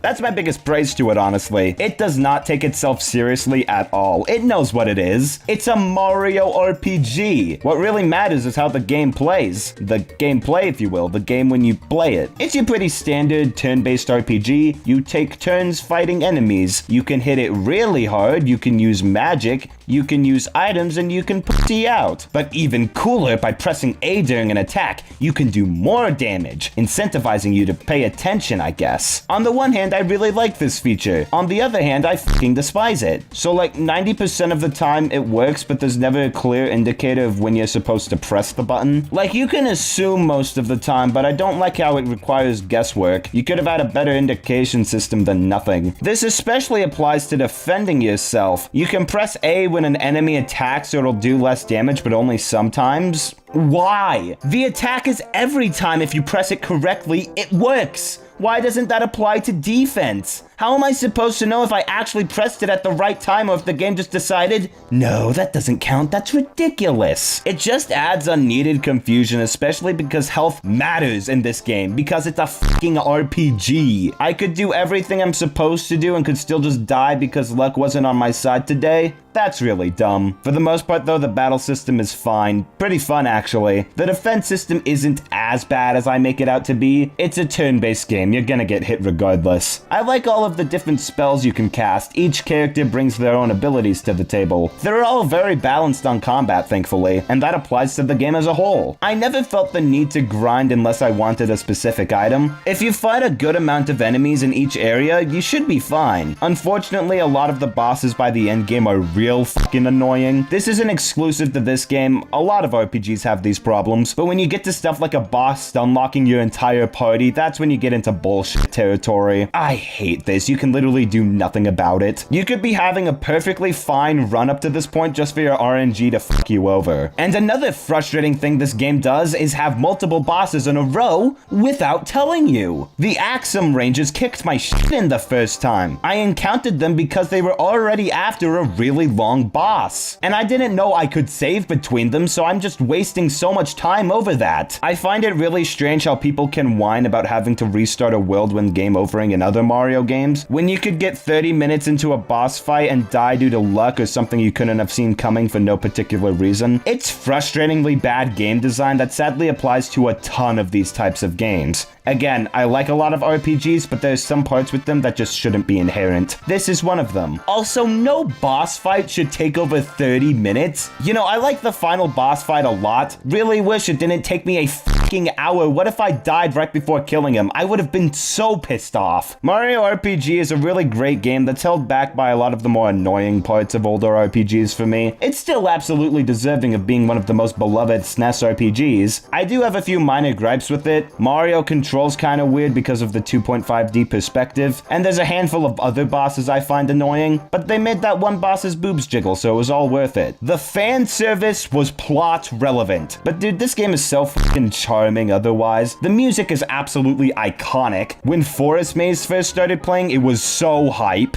That one toad moving fast in the Mushroom Kingdom is the greatest thing ever. When they get a status effect like sleep, they just look so fucking sad. It's got by far my favorite Mario design in the series so far. Aw, he's just a little guy. Peach giving herself therapy as an ability is just an inherently funny concept. The Final Fantasy boss was really cool. Oh yeah, this game was developed by Square. I think I forgot to mention that. It's really cool though. And the ending was really sweet too. I love this game. I just fucking loathe it sometimes. I'm bipolar for Super Mario RPG. Maybe the remake fixes some of the problems I have with it.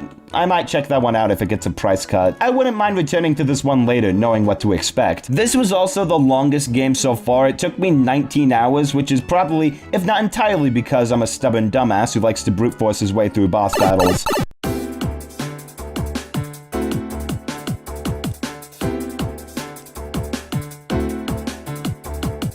The Super Nintendo generation was certainly a major step up in quality, if you're only counting the mainline games, which are the only ones people remembered, so. Unfortunately, a lot of shitty edutainment games plagued this gen, but I'd still say that this was probably the most enjoyable one yet. There are a lot of incredible games here that are really worth checking out, even if half of them aren't. The highs definitely outweigh the lows in my opinion, but it's time for Mario to take a massive leap in gaming. The Nintendo 64 was the first ever thing to do 3D graphics ever. Don't fact check that. So let's see if the gender reassignment surgery was a success.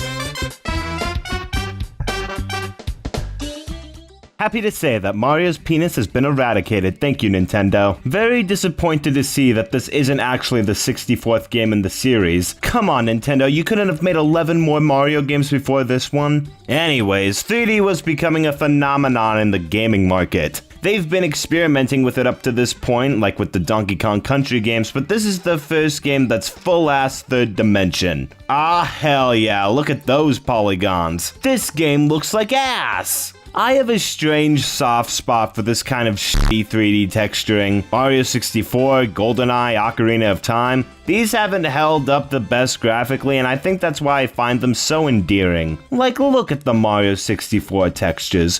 What are these? Anyways, you start the game up and Bowser's kidnapped Peach and taken over her castle once again. What else is new? You must collect the power stars hidden in the courses in Peach's castle behind these paintings. You must collect 70 stars to reach Bowser and 120 stars to not be a fucking loser. Already, the game throws you into a nice big open area for you to get used to the controls. I appreciate how lots of effort was put into the controls. This is definitely the funnest game to play so far, most of the time. The wing cap is a little janky and wall jumps can be kind of clunky sometimes, but for the most part Mario is incredibly flexible and tight to play as. You can jump, go left, go right, go forward, go backward, punch, kick, side flip, wall kick, and so much more. Controls that are simple at first glance but get more complex as you further in the game. There's a lot more to account for in 3D, so all of these features were well worth it.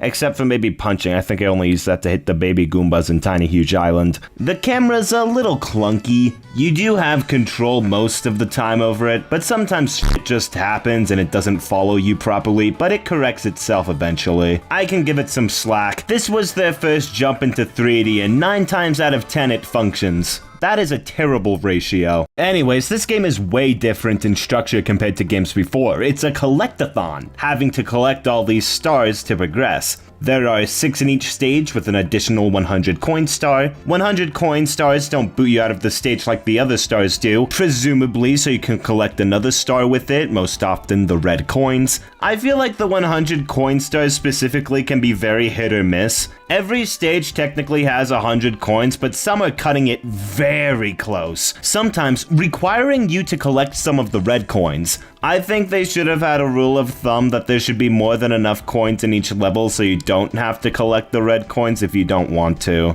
It wouldn't be that difficult. They're coins, how could they possibly be fucked up? Oh. It can be particularly frustrating how the 100 coins are separated between 2 major areas. Like, in order to get the 100 coin star in Tall Mountain, you have to go down the hidden slide. But if you spawn the star while going down it, you're pretty much fucked. Pretty big oversight on the game devs' part. They can also drag on sometimes, like the one in Hazy Maze Cave or Tick-Tock Clock. These ones just aren't very fun, but when there's a comfortable amount of coins, it can be pretty alright. I figured instead of talking about the individual stars from this point forward, I'll talk about the stages themselves, from worst to best. You know what, I'll do this for pretty much all the major 3D Marios, when applicable. I mean, I'm not gonna talk about every galaxy in Mario Galaxy 2. This will apply to Sunshine and Odyssey. Okay, not all of the 3D Marios. I also need to remember this when I get there. Anyways, my least favorite course would probably have to be Shifting Sandland. I never look forward to returning to this one. First of all, it's a desert world, the most inherently bland area to explore. Like, I love deserts in real life, I think they're beautiful and my natural habitat, but in video games there's only so many interesting things you can do with them. And this one is especially frustrating with all the quicksand and insta-kill traps. It's a real pain to traverse the main map. Everything is so cramped and uncomfortable. And the pyramid also sucks, it's way too easy to fall down. And also holds probably the worst star in the game, which is Pyramid Puzzle. You gotta make leaps of faith jumps in order to collect 5 coins you're supposed to know about somehow. And messing up requires you to start all the way at the beginning again. Great! It's not absolutely terrible at the very least, it's just the one I have the least fun playing. It's slow, it's sad, it's mediocre. Tick-Tock Clock isn't that bad, really. It's kind of annoying sometimes, and falling isn't always your fault. But I don't mind a good platforming challenge now and then, and this definitely delivers. That's not to say it can't be frustrating, though. I don't like the 100 coin star, that one really sucks. The freeze time gimmick could have been explained better, especially since it's needed for the red coins, and it can also be really janky. Hazy Maze Cave is kind of too hectic for my tastes. I really do not like getting the 100 coin star here. You have to travel through all these different sections, all with a small amount of coins, so it takes forever. And the red coins is one of the worst. This platform is such a pain in the ass to use, and all the other stars are too painfully easy to be even worth discussing at all. Rainbow Ride is the last main course in the game, so it's expected that the difficulty would increase significantly. I don't think it's bad, I just don't like waiting on the carpet rides forever. Tall Mountain is a little too repetitive for my taste. You pretty much repeat going up the mountain multiple times and stopping at different intervals. The same thing applies to Tick-Tock Clock, of course, but this one ended up higher because it's less annoying overall. Jolly Roger Bay is kind of annoying sometimes, like the first two missions kind of suck and are inconsistent to get sometimes, but the other ones are once again pretty fun and relaxing, even if I'll personally always enjoy this game's other water level more.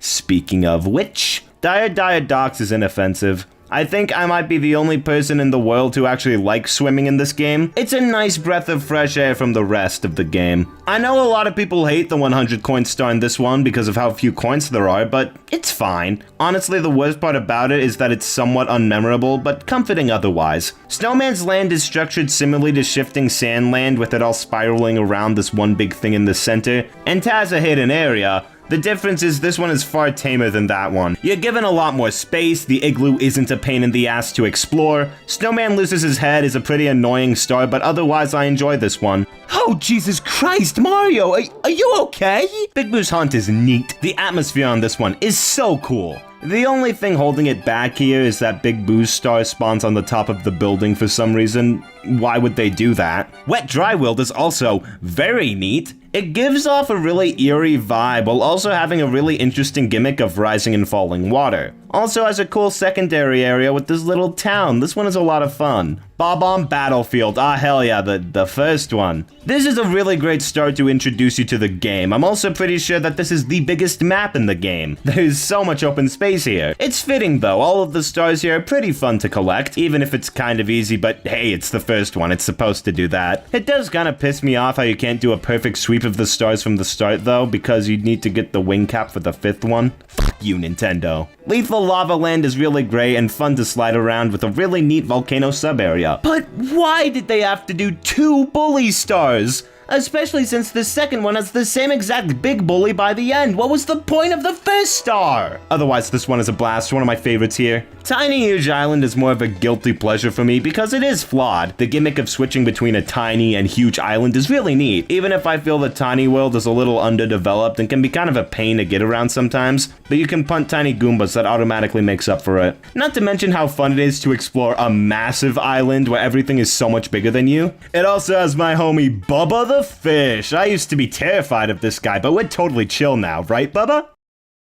Pals for life. Cool Mountain would probably be at the top if it wasn't for the Snowman Star, which is just a pain in the ass. But the other ones are so much fun, sliding down the sliding down the mountain. I forgot to throw the baby penguin off the cliff in my playthrough. I think this is the first time I've done a playthrough in years where I haven't done that. Crazy how that's only occurring to me now. And number 1 goes to...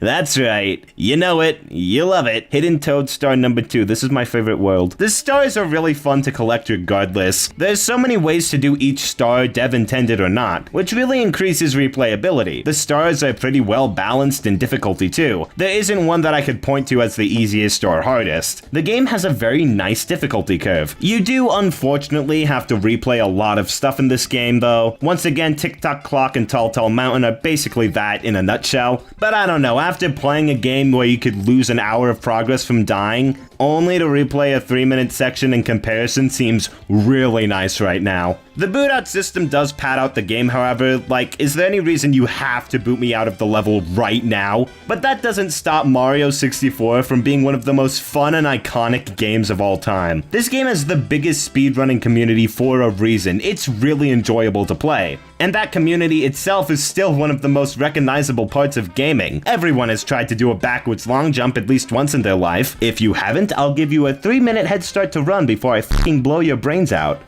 That's right, I'm talking to you, Joshua. I'm gonna suck your cock. I've been playing this game for 10 years and I'm still finding new ways to enjoy it. Has it aged the best? Probably not, but I'm having fun, so who cares? I don't think it's as tightly designed as Donkey Kong Country 2, so I'll put it below that one in the ranking, but that's not to put down the legacy that Mario 64 absolutely deserves. Oh, sorry, I forgot fun wasn't allowed. Is this seriously the third Mario Picross game? Bro, nothing has changed, it's just more Picross, and as a reminder, I don't give a f*** about Picross. This one has by far the most boards, which is impressive, I guess, but at the same time, that means I'd have to play it theoretically forever. I'm not spending 30 hours on this game, I don't like Picross, next game please. Last in the retro-developed Donkey Kong Country games, we have Donkey Kong Country 3, Dixie's Double Trouble. This one is led by Dixie and her cousin, Kiddy Kong. He's another tankier character like Donkey Kong, so you have that new weight added to the gameplay now that I didn't really miss. Can we talk about this weirdo? I don't like Kiddy Kong. He's obnoxious, he cries when he gets hit, his outfit is dumb, he probably eats his own boogers. He lacks the charisma that the other characters in the series have, and I don't like him. I want to bully him. I want to find the things that he's insecure about with himself, and I want to use those to hurt his feelings. Lesser protagonists aside, this game changes things up with a more elaborate overworld. There is some semblance of freedom to how you move around with vehicles now. This game has a notably rustic feel to it. It's like a surreal summer camp aesthetic that lasts the whole game instead of changing things up every 3 seconds like the previous games. The vibe is nice, it's cute. It kind of serves as foreshadowing for Retro's later games like Banjo-Kazooie and Conker's Bad Fur Day. You start to feel that here in particular. Side note, it was this vibe that Scott Cawthon was calling upon with his 2013 game Chipper & Sons Lumber Company. The uncanny appearance of those beavers led him to embracing the horror vibe of Five Nights at Freddy's. So there is actually a very real and distinct pipeline from Donkey Kong Country 3 to Five Nights at Freddy's. My hot take is that this game has the best boss fights in the series. Belcher was my favorite as a kid. I mean, look at how cool the design is. You also get this spider who looks like he'd vote for Donald Trump, a badass robot, a super fun snowball fight with some spooky snowman, and you got a clam monster. I'm not gonna make a joke about this. And you have Squirt, the sentient waterfall. Look at Squirt. This is a nightmare, right? I had to see this as a kid, so you have to see it too. Listen, this is a good game. It's well crafted. It's technically sound. It's fun. All that jazz. It's not bad. But its competition are two of the greatest platformers ever made. It is very clearly the weak link, which is a shame to say because it is still stellar. Like, if you remove the IP and release this on its own, you have a classic on your hands. It has the unfortunate job of following up Donkey Kong Country 2, and I don't envy anybody in that position. It's good, but it came up short. So, yeah, that's what I have to say about the Donkey Kong Country games. Yeah, I'm going back to my channel now. Christian's got this. Goodbye.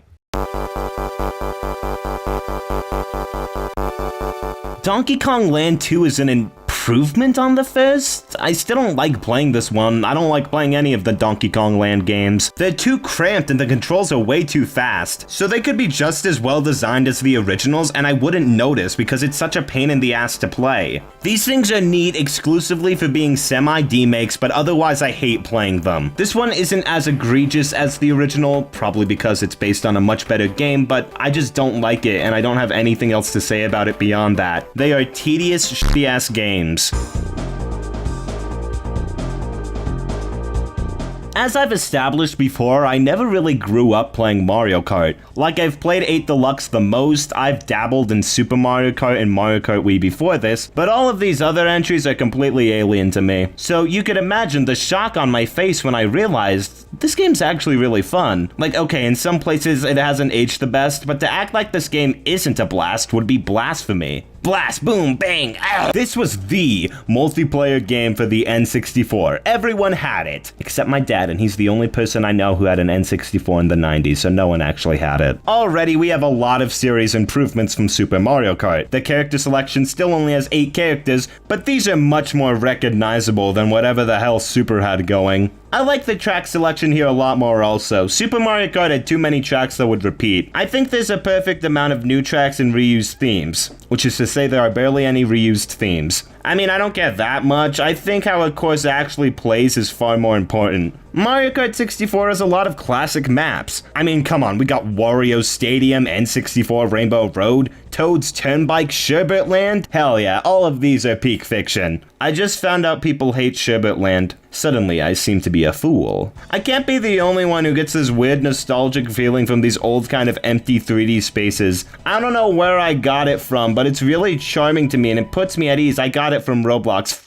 I got it from Roblox. I mean, yeah, it looks basic as hell, but I just find so much passion in these 3D maps and sprites. Mario Kart 64 doesn't control as well as later games in the series, but it's an improvement. They can be a little janky, but I got used to them pretty quick. And while you don't have the precision you may get in 8 Deluxe, they still work fine for the most part. I'm not really a fan of how much your kart fans out when you get hit by a hazard. Especially when falling off a cliff, it takes so long to get back into gameplay. But thankfully, I really enjoy the power-ups, and I gotta say, using a mushroom in this game is euphoric. Dude, it's like a fucking gunshot, and I love it. Also, thanks to the N64's amazing audio technology, they added voice lines to the game for each character. Honestly, I just get a kick out of hearing the characters scream when I kill them. All in all, Mario Kart 64 is a definite improvement on the first. The tracks are better, the controls are better, the battle mode is better. While the series hasn't reached its peak yet, I think it's fair to say that this is the first good game in the series.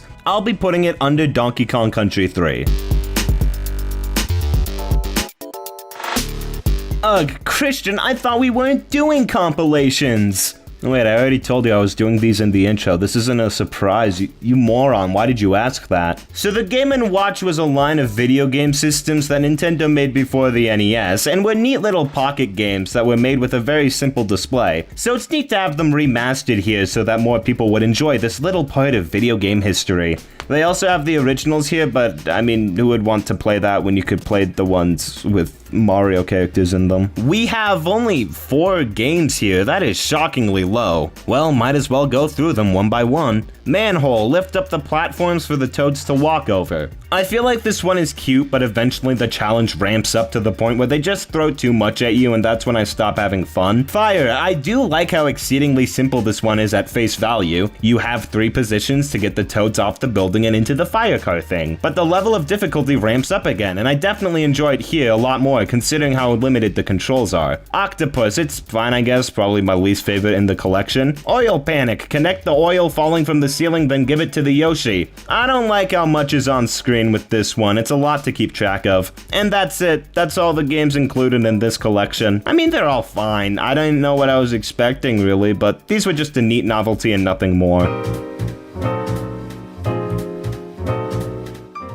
Oh, another one. I mean, why not? There are more Game & Watch games. I'm sure Game & Watch Gallery sold at least 1 copy to make this one. Parachute. This is probably the most similar to Fire, but everything's a lot slower, so when you fail, it feels like more your fault more. I'm not gonna re-record that line. Also, the different guys you gotta save all move at different speeds, so you gotta pay attention more. Good stuff. Hammer. This one is actually pretty good. You gotta collect these coins and avoid these hammers at the same time, and it can actually get pretty intense by the end, weaving through the hammers. Chef. Get the food into Yoshi's mouth. This one is a little too janky for my liking, really. Vermin, you want to see my strategy for this one? Donkey Kong, honestly, probably the worst game here. I don't know, maybe I just expected it to play like actual Donkey Kong, but this one is by far the most jank of the bunch. But this was still an improved collection from the first. The soundtrack is really good, the sprites are all cute. Not great by any means, but I don't have a good conclusion. Next game, please.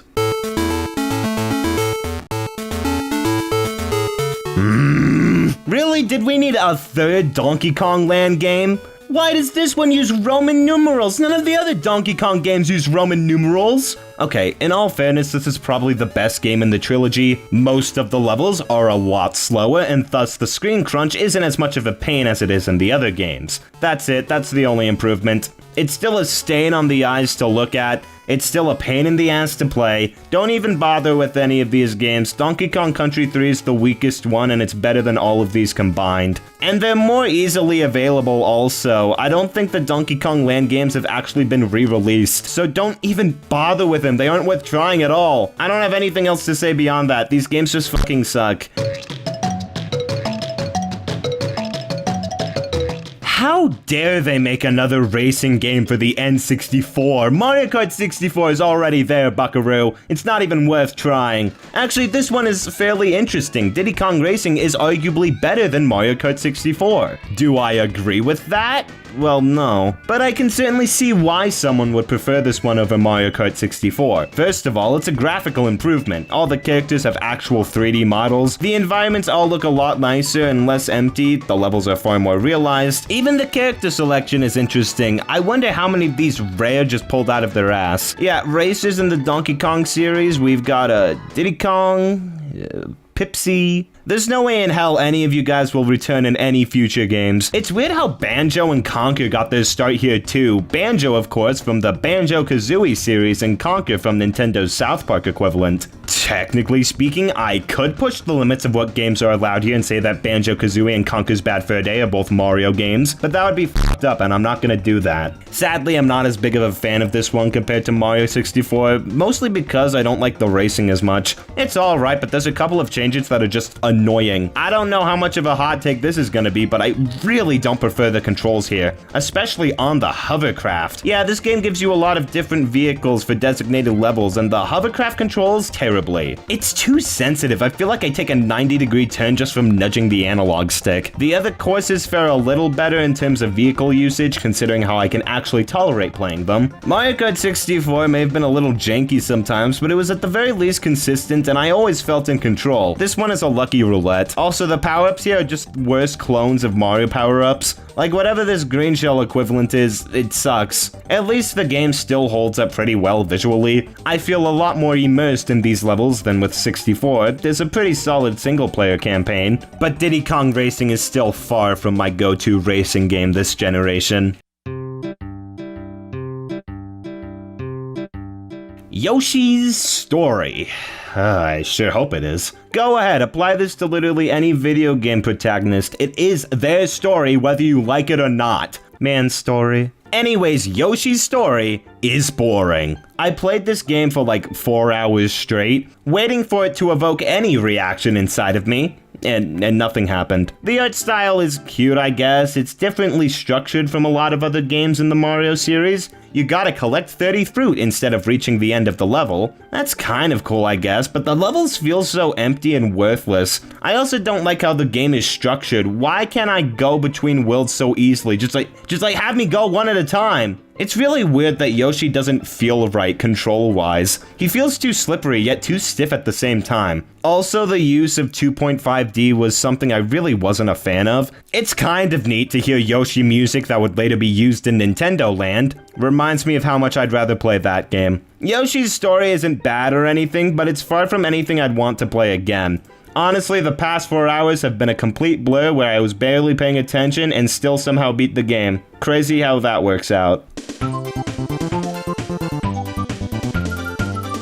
An exclusive to Japan sequel to Wrecking Crew? That was the last Mario game to be released on the Super Famicom? Weird. Well, did they end the console with a memorable finale? Wait, they just have the original NES Wrecking Crew here? I don't know why it's surprising to me that NES games can run on the SNES, but I don't think I've ever seen it done before. But how's Wrecking Crew 98?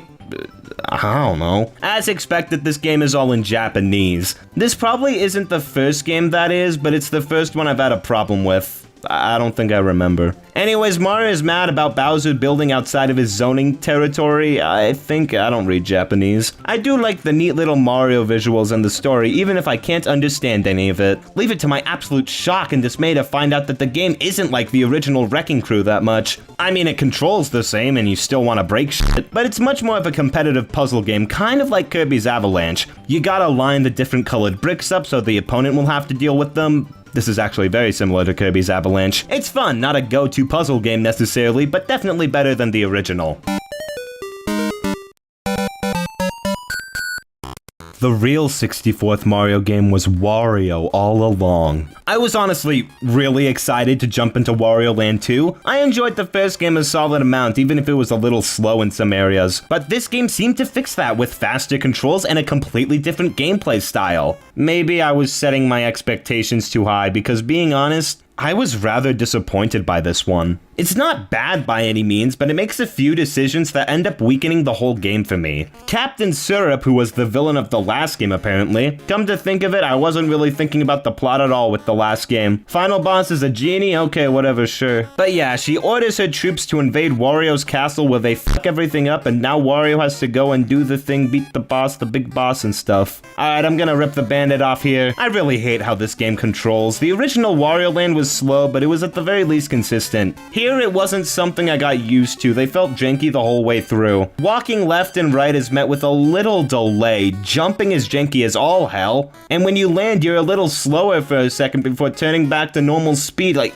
why? It feels so wrong to me. I don't prefer this way of playing at all. And when you jump while ramming, you always jump the same height instead of that being dictated by how long you press the button. I'd get it if the normal jump was this way, but no. It only applies to the ram for some reason, and I could never get used to either of them during my playthrough. It's playable, but it was so minorly frustrating to me the whole time I was playing. And it just kept building up and building up to the point where I actively don't want to play this game again because of it. I get if they wanted to make the game faster, but I really wish they didn't apply that to the basic movement and just made the RAM faster. Make it more usable as a run button. It just makes the whole game feel really awkward to play, and it was the biggest thing preventing me from liking this game. But also on the list of weird changes this game makes, Wario cannot die. He is immortal. I'm not kidding. Getting injured instead will give Wario a special ability which can be used to get through puzzles and levels, which is admittedly a pretty neat idea, and they execute it pretty well sometimes, but it just makes the game really boring for me. This game is exceptionally easy, one of the easiest games so far as a matter of fact, probably because it is literally impossible to fail. But even the puzzles themselves aren't that difficult, to be honest. I didn't have problems with any of them, nor do I have to think very long to solve them. I don't mind an easy game like Kirby, but in the case of a puzzle platformer, the game is kind of reliant on those puzzles being difficult or interesting. Again, I like a lot of the ideas in this game. Some of the bosses are really creative. I like how the levels are formatted with a bunch of alternate exits, or even just having to unlock parts of a map to the final level. That was all really cool.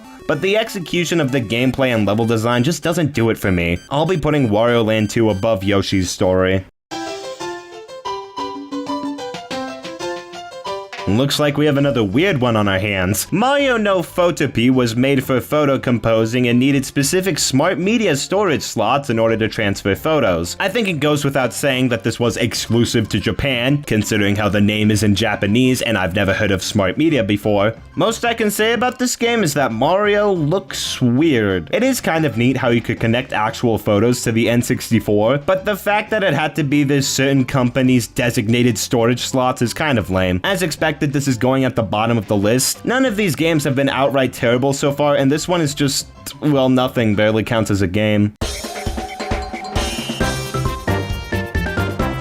Oh boy, the bullshit begins! Mario Party, the game that revolutionized the party game genre and started one of the longest running party game series of all time. I don't know how controversial of a take this is gonna be, but I do not care for the Mario Party series. Yeah, I said it. Considering how the player count is most of the time only 4, I'd be far more tempted to pull out a Jackbox party pack at an actual gathering. But if I do want to play a Mario game with 4 players, I'm just gonna play Mario Kart. Those games are much quicker, involve more skill and thought while still being somewhat luck-based, while Mario Party has just never appealed to me. Like, I see people question why these games got such low ratings by critics when they came out, and I've always looked at these scores and said, yeah, it's because they're better party games. These have never been my favorite party games. I've always liked it more when the name of the game is to make other people laugh or beat them in a somewhat skill-based challenge, instead of the lucky draw that Mario Party is. But who knows, maybe I'll have a change of heart by playing through the series. Didn't happen with the first game, sadly. So, I get the point of these games. They're meant to be virtual board games with the advantage of video gaming technology. You try to make Mario Party a real game, that's gonna be a mess. This is implemented mostly through the mini-games, little competitions to gain coins in. And I get that they're supposed to be mindless bullshit that you aren't supposed to take seriously. I know these games are made to be inherently unfair, but honestly, I just prefer something that isn't luck-based. And the thing that they could have done is added actual strategy to it. The mini games could have balanced things out and giving you advantages by winning them. Instead, they give you 10 coins and let you on your merry way. It makes me question why they're even here to begin with if they make so little difference in the actual game. It's hard for me to get invested in Mario Party. I'm not upset when I do poorly because it's completely out of my control whether I do good or not. If the minigames had more weight in the gameplay, then I feel like that could be the fix to making a great Mario Party. So I'm not gonna totally write off the series yet. But Mario Party 1, not a fan really. Game & Watch Gallery, another one. Why did they wait 2 years to make another sequel? I'll never know. We have another decent collection of 5 mini-games. First up, we have Egg. Excellent title. I think I like this one a lot just from how simple it is. Yoshi has to eat all the eggs, so you gotta point yourself in the right direction to eat them. That is it. This one is pretty fun, and it allows itself to have a pretty natural difficulty curve. Greenhouse is fine, you gotta stop Shy Guys and monkeys from getting in your flowers while simultaneously collecting watermelons. Turtle Bridge? Those aren't turtles! Mario Bros, not to be confused with the arcade game. I don't know why they have the same name, they don't even play in a similar way. You control both Mario and Luigi getting these packages across a conveyor belt and into a truck. It's neat having to keep track of controlling 2 characters here. And lastly, Donkey Kong Jr., probably the best port of an arcade to Game & Watch so far. Even if it still kind of sucks, but you loop the same platforming puzzle until you get bored. This is definitely the best of the Game & Watch collection so far though. I don't know why, but looking at the ROM files for this game, it was sometimes 3 times as big as Mario Kart 64. Oh ho ho, they better show that and how much content this game has. Why is everyone in the opening having such a good time? Stop having fun, this is serious, this is Mario Golf. Who is Plum? Luigi? Oh shit, this is the first appearance of Baby Mario? I thought he was introduced in Mario Kart. What the hell is this game? Sorry guys, but Plum is straight. I'm going as Baby Mario. I'm sure that's not a decision I'll regret later. Oh my fucking god, stop it. End it now, please. What did I think of Mario Golf? I hated it. Best game of the ranking so far. I don't know, man. It's golf, and it's good golf, but golf is boring. I don't care. There may be a lot of cool characters and maps and stuff, but I don't care about them because this is golf. It's only so interesting no matter how fun and silly you make it seem, Nintendo. Wait a minute. Mario Golf? No, I played you. Did I make a mistake? Or no, it can't be. I played you. Go back, go back. You may be thinking this is just your typical port of Mario Golf to the Game Boy Color. This game is a fucking RPG. I mean, it's an RPG based around golf, obviously. I just really wasn't expecting that. I thought it was just gonna be more golf. Basically, you pick between 4 characters, Kid, Sherry, Azalea, and Joe, and work your way through a tournament trying to become the best ever or something. And honestly, compared to a lot of other sports games, I think this is a much more interesting way to go about things. You know, I'm actually working towards something beyond win the game. Dude, this game could have been so fucking awesome, actually. Like, what if there was sports drama and you weren't friends with certain characters? They could have increased the stakes, but for what it is, it's still pretty decent. It's still golf, and it plays like golf, but it's my favorite golf game so far. Not a high bar to cross by any means, but I thought it was pretty neat. Oh yeah, game number 69, guys. Good job, we made it. Donkey Kong. This game kind of worried me when I got onto howlongtobeat.com and saw that it would be 17.5 hours long. It's not actually that big, right? No, it is. Considering Rare's reputation with 3D platformers on the Nintendo 64, I thought we were in pretty good hands. I haven't played Banjo-Kazooie, nor do I have any intention of doing so, but I've heard it's pretty good. So who knows, maybe I'll end up liking it a lot, despite its length. Nah, I thought this f***ing sucked. This was the hardest one so far. I guess I'll sing my praises first, because I can see why people would like this game so much. The music and atmosphere are really good and add to the experience significantly, but sadly, I think Donkey Kong 64 might be the greatest example of ambition killing a video game. This was honestly one of the most painful games to complete so far. It is tedious as all hell. So obviously Donkey Kong 64 had its scope extremely wide. This was the era of games that could make super long experiences, but their way of doing so would often be through padding. That's not always a bad thing necessarily, but it certainly bogged down some experiences.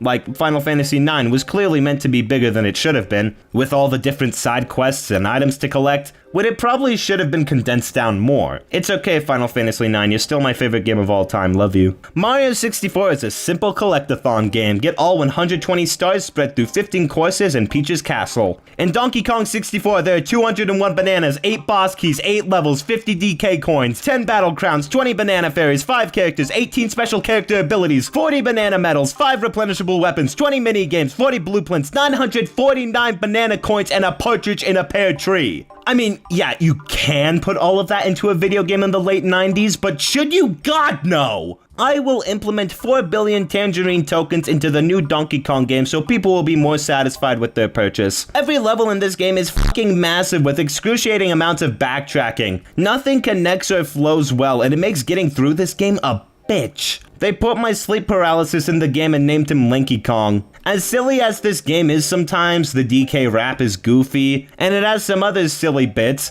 that doesn't take away from the fact that this was the worst time I've had with a game so far. If you want to experience this game to the fullest, just look up a bunch of DK rap YouTube poops for 20 hours. It's a better use of your time. Dude, I couldn't tell you how disappointed I was to come home from school and have to play this game. Like, bro, take me back. Obviously, I think the edutainment games are very boring and terrible for the genre they are, but I'd honestly rather play those again than play this. Those are only 2 hours long if you know what you're doing. This game is an overcomplicated, confusing disaster, and I hated it. I'll be putting this one at the bottom of the ranking. I know some people are going to greatly disagree with that, and I might change my mind later, but I got almost nothing but misery from this one. Hey guys, I'm recording the audio for this right now. I definitely did change that, and I'm being very dramatic right now. It's still very fucking low, and I hated it. I mean, come on, it brought us the Donkey Kong 64 banana controller. Oh, okay, maybe this is peak.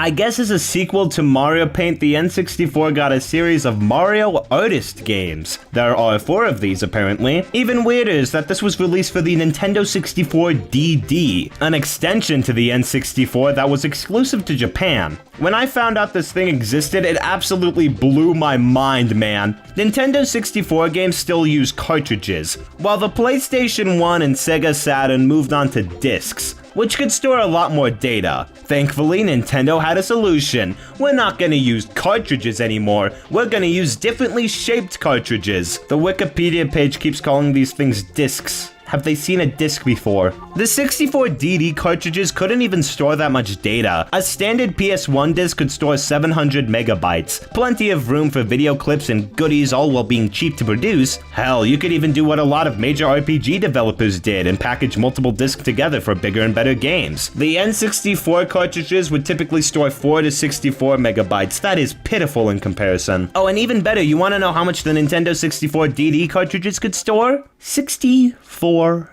megabytes. Do you guys think that Nintendo can comprehend that some numbers are bigger than others? The Nintendo 64 DD is such a baffling console to me. This thing did not accomplish what it was trying to do at all. Anyways, Mario Artist Paint Studio, yeah, it's alright. I only really remember it from the one Oni Plays video with the Nostalgia Critic creepypasta, but yeah, the game is okay.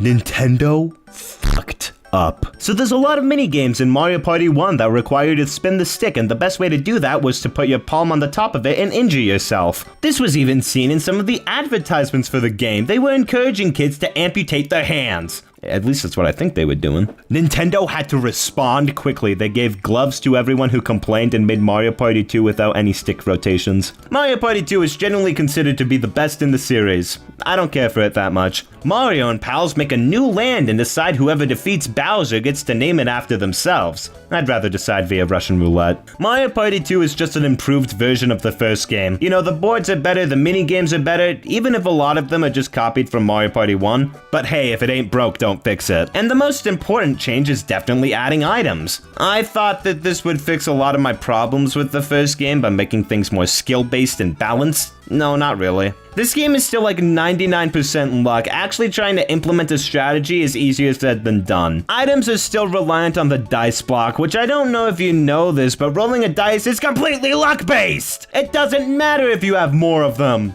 we aren't at the point of Mario Kart balance yet, which is unfortunate. But hey, Mario Party 2 has a really solid set of boards that are more varied with interesting gimmicks. And I like all of them, except for Bowser Land. Whoever put this endless blooper circle on the map deserves a pay cut. There's even improvements in pacing, a lot less transitions between things taking up a lot of time. While I'm still not quite sold on Mario Party yet, if the next game can improve like this one did, then maybe I will find myself enjoying the rest of the series. Maybe. I'm not gonna keep my hopes up, but a man can dream. Mario Party 2 is going above Diddy Kong Racing.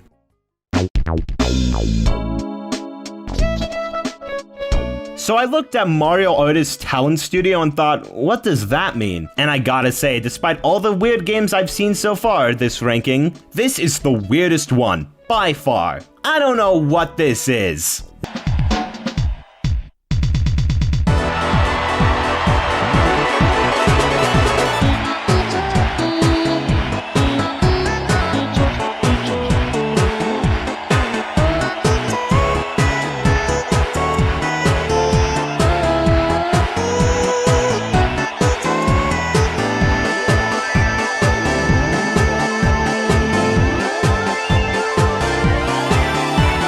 This is the video game. This is a game where you play as God and make your ideal celebrity. Kind of like a precursor to the Mii Maker in a way. But you're given tons of options to put them down the boardwalk, make little animations with them. This is undeniably a cool experience that flexes itself on being more than just some painting software. I also really like the soundtrack to this game. It's not in any way like other Mario music, but it's got a lot of catchy tunes. It's kind of got vocal instruments like Animal Crossing. I vibe to it a lot. This is probably gonna show how much of a degenerate I am when it comes to music, but it reminds me of Mega Man 8, so I guess that's just what music Japan was making around that time. God, I don't know what the f*** I'm talking about. I probably just made an absolute fool out of myself. If you know what specific vibe this game's OST was going for, then please let me know. I want to listen to more of it. This is going under Mario Party 2. It's just silly. I love it. Wario Land 3 is another game I really wanted to like, but it's got the exact same problems that held down 2. They did not change the control scheme at all. It still bugs me the same way it did in that game. Anyways, Wario fucking dies in a plane crash and gets sucked into a little music box in this cave. Now he must find the other 5 music boxes and obtain as much treasure along the way as he can. It is a shame that I didn't really like this one because it does something really cool. It's a lot more open than the rest of the games in this series. Sure, there's still designated levels and stuff, but I'd honestly compare it to a Metroidvania. Levels have multiple entrances and exits through these treasure chests. You can unlock things which affect different parts of the level, and while the game does start pretty linear, you're granted more and more freedom as the game goes on, which is really cool. There's also a day and night cycle, which can affect the levels too. All of these are really cool gimmicks that are stellar. I still can't stand the controls, I'm sorry. Also, this one mini golf game you need to constantly do to make progress is such a pace breaker. It sucks, I hate it. I think this game has a lot of really good ideas that are executed well and are fun for the most part, but the controls hold it back so much. And it's such a shame because otherwise I think this game would be great. But sadly, I probably won't play it again thanks to the janky play style. I don't know, I'm putting this under Mario Party 2. Mario Artist Communication Kit was an internet application for the N64 that doesn't work anymore. Fucking brilliant. This is definitely my favorite of the Mario sports games so far. Already, I think that tennis is a much more interesting game than golf. Ugh. But it controls really nicely for one too. It actually changes up how the sports work with you having to charge up your attacks before hitting the ball. Well, I guess you don't have to, but it's really satisfying. Music is really good also. I was jamming along nicely to these tunes. That's all, I enjoyed it. I don't know how much they're gonna end up changing the formula in the coming entries though, but I guess we're just gonna have to see. Oh god, another RPG! Damn it! I actually remember playing the first Paper Mario when I was very young, probably like 3 or 4 or something. I was visiting my cousins in Arizona, and I remember emulating this in Mario 64 on my dad's laptop. Ah, those were the days. Also, I sprained my foot, but I straight up don't remember that. My mom just tells me that happened. Point is, I remember getting to the desert and then getting stuck and giving up. I don't know how far that is into the game because I haven't played it yet. But considering how I am 3 times older, I can give up 3 times more. Alright, I'll go play it. one Paper Mario later. Paper Mario was wonderful. This was a very pleasant experience. So Bowser steals a star rod, and that's bad, I guess. Mario goes to stop him, and Bowser wins? No, that's not supposed to happen. Now he must go on a quest in his paper world to get the 7-star things again, and yada yada yada. This was supposed to be a sequel to Mario RPG, and it shows. But honestly, I enjoyed this one a lot more than Mario RPG. Mostly because it's easy. Okay, I think that's the wrong word here. I mean, this game is incredibly easy, but it's far more balanced if that makes any sense. Still though, I don't think I died a single time during my entire playthrough. But I just like the battles in Paper Mario a lot more. They're evolved from Mario RPG really nicely. You still have to time attacks, but it's a lot clearer when you're supposed to press the button because it tells you. Enemies have to be attacked in different ways, jumping or using your hammer. You also have an interchangeable partner slot on your journey, which allows you to meet plenty of characters. I see people talk about this series, specifically Thousand Year Door, for having amazing characters, and I mean, they're fine here.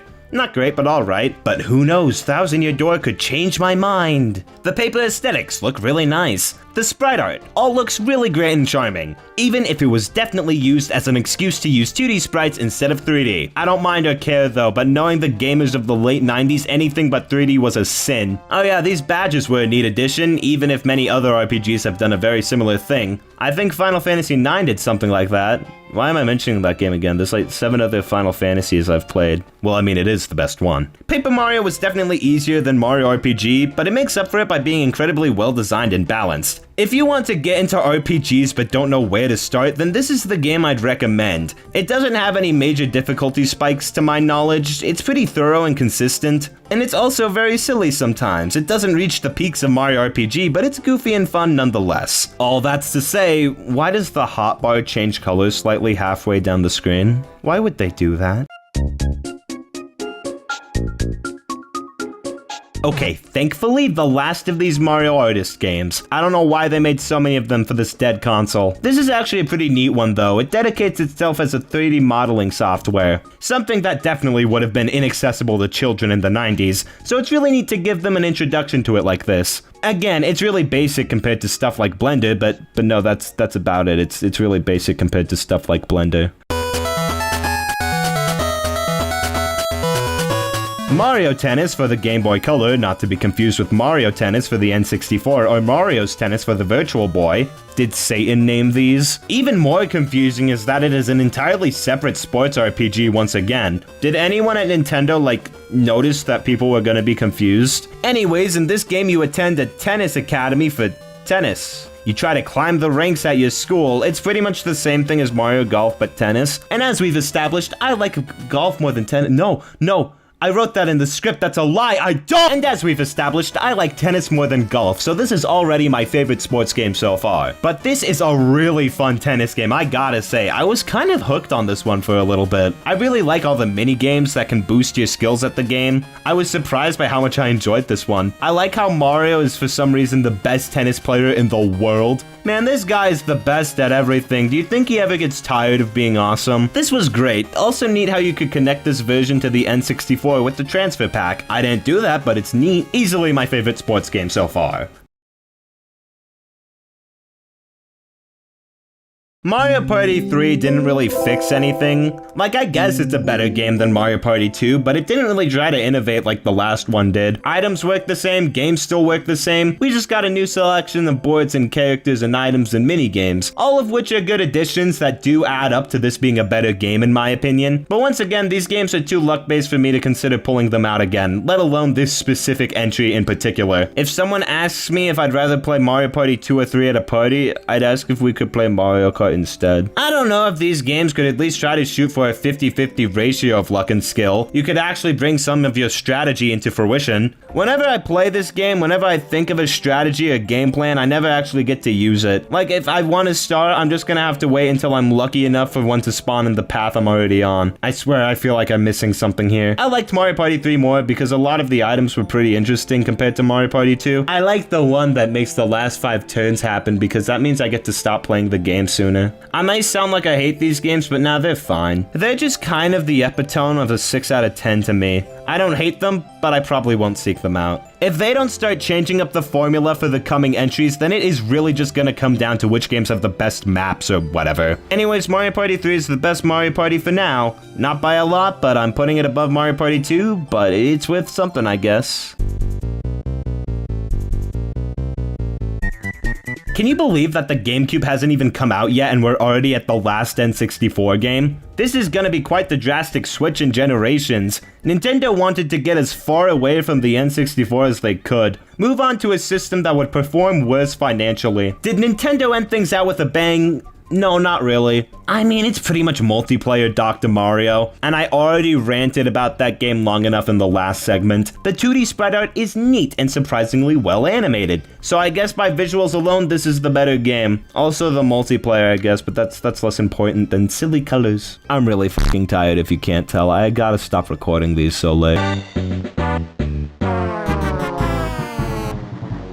Well, here we are, the Game Boy Advance. Technically, I could have started the 5th generation here, but the GameCube is a console and therefore it is more important. Just look at how much more it sold over the Game Boy Advance. Mario Kart Super Circuit, more like Mario Kart Super Circus. This game is a joke. It's probably the most useless game in the Mario Kart series. Okay, that's really harsh. It's not bad by any means. I prefer it to Super Mario Kart, and it does have a lot of cool ideas and themes, but this is easily the game in the series that innovates the least. It doesn't really introduce very much at all besides a new selection of tracks, same characters, same items, same bullshit Mario Kart gameplay. And that's fine, of course, but I do think it makes Super Circuit kind of underwhelming in the end. However, let's discuss it on its own merits. Super Circuit looks fine, even if it's definitely way oversaturated. This was definitely due to how the GBA's first model didn't have a backlight, so this was kind of necessary to play things. But I'm always surprised when I see gameplay footage of this one, like whoa, chill out, man. There's a little too much going on in the UI for my taste. It's definitely all necessary information, but I feel like it takes a little too much screen real estate.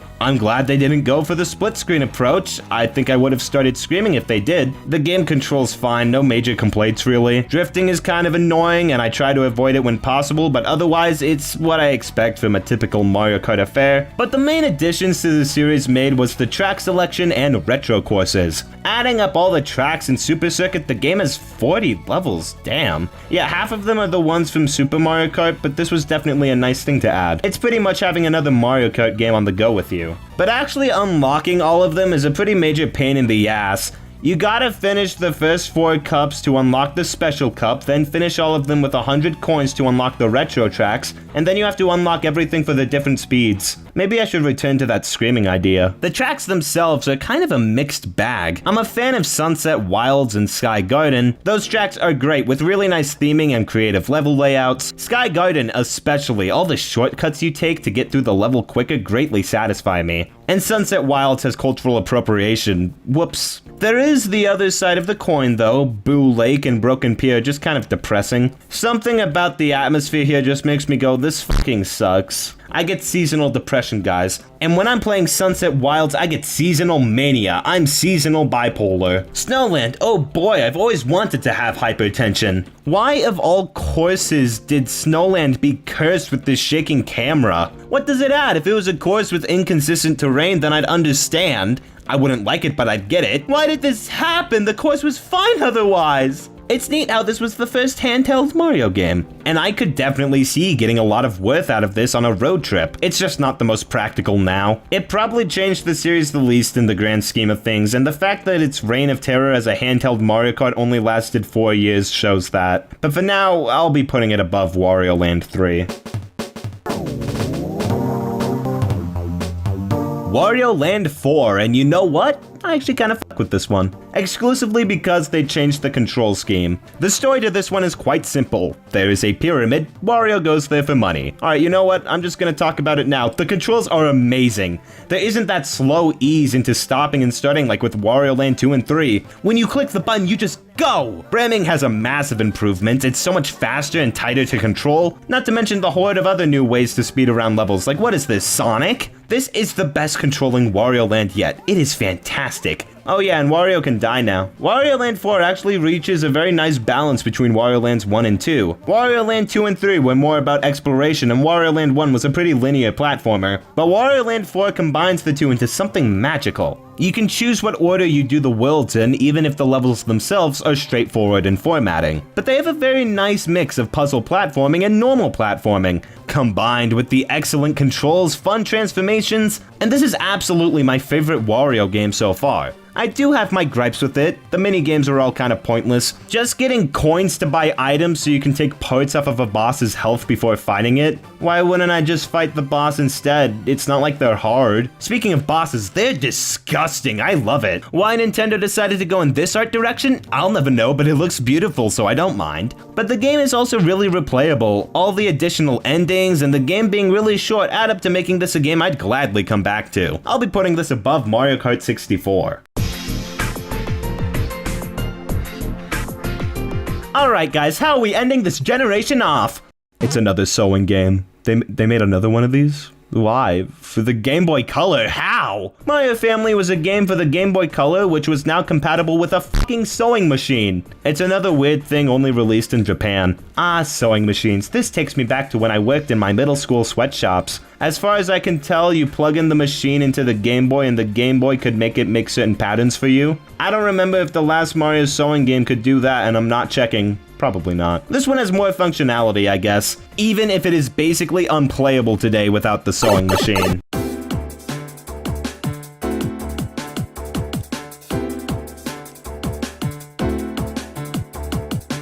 And that's Gen 4, and geez, I went into this thinking that things would improve from the Super Nintendo, but I completely forgot how rocky the transition to 3D was. Mario 64 was an exception, of course, but almost a lot of these games were really inconsistent, so I couldn't bring myself to call it better than the Super Nintendo. There's no real consistency to the series yet, they're still figuring things out despite everything, and that's a little worrying considering we're almost halfway through, but hopefully Nintendo can bring themselves together for the GameCube.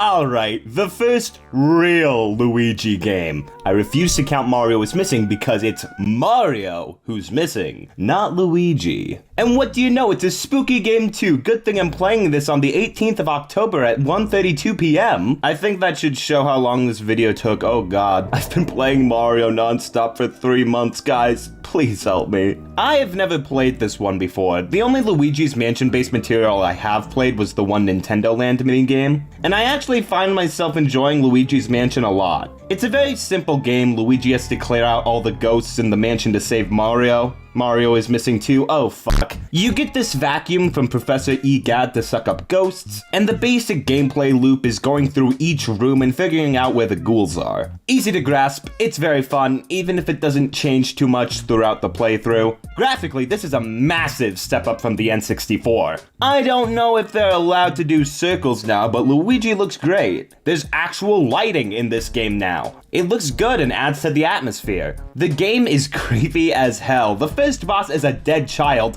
That's fucked up. Bowser gets decapitated. That's fucked up. This whole game has a really great eerie vibe to it. It's really like a neat little haunted house. Vacuum controls are kind of weird, unfortunately. Like, adjusting the direction has never felt consistent to me. I can't point it where I want it to go. I gotta do a little swirly motion to get it to go up, and I hate that. But other than that, this is a pretty cool game. What's not to like? I mean, it does get kind of repetitive sometimes and can drag on occasion, but it definitely came together in the end. Okay, so there's some stuff not to like, but it's still really good. I liked it. I'll be putting it under Super Mario Land 2. This was a pretty solid start to the GameCube. Hopefully they can keep it up.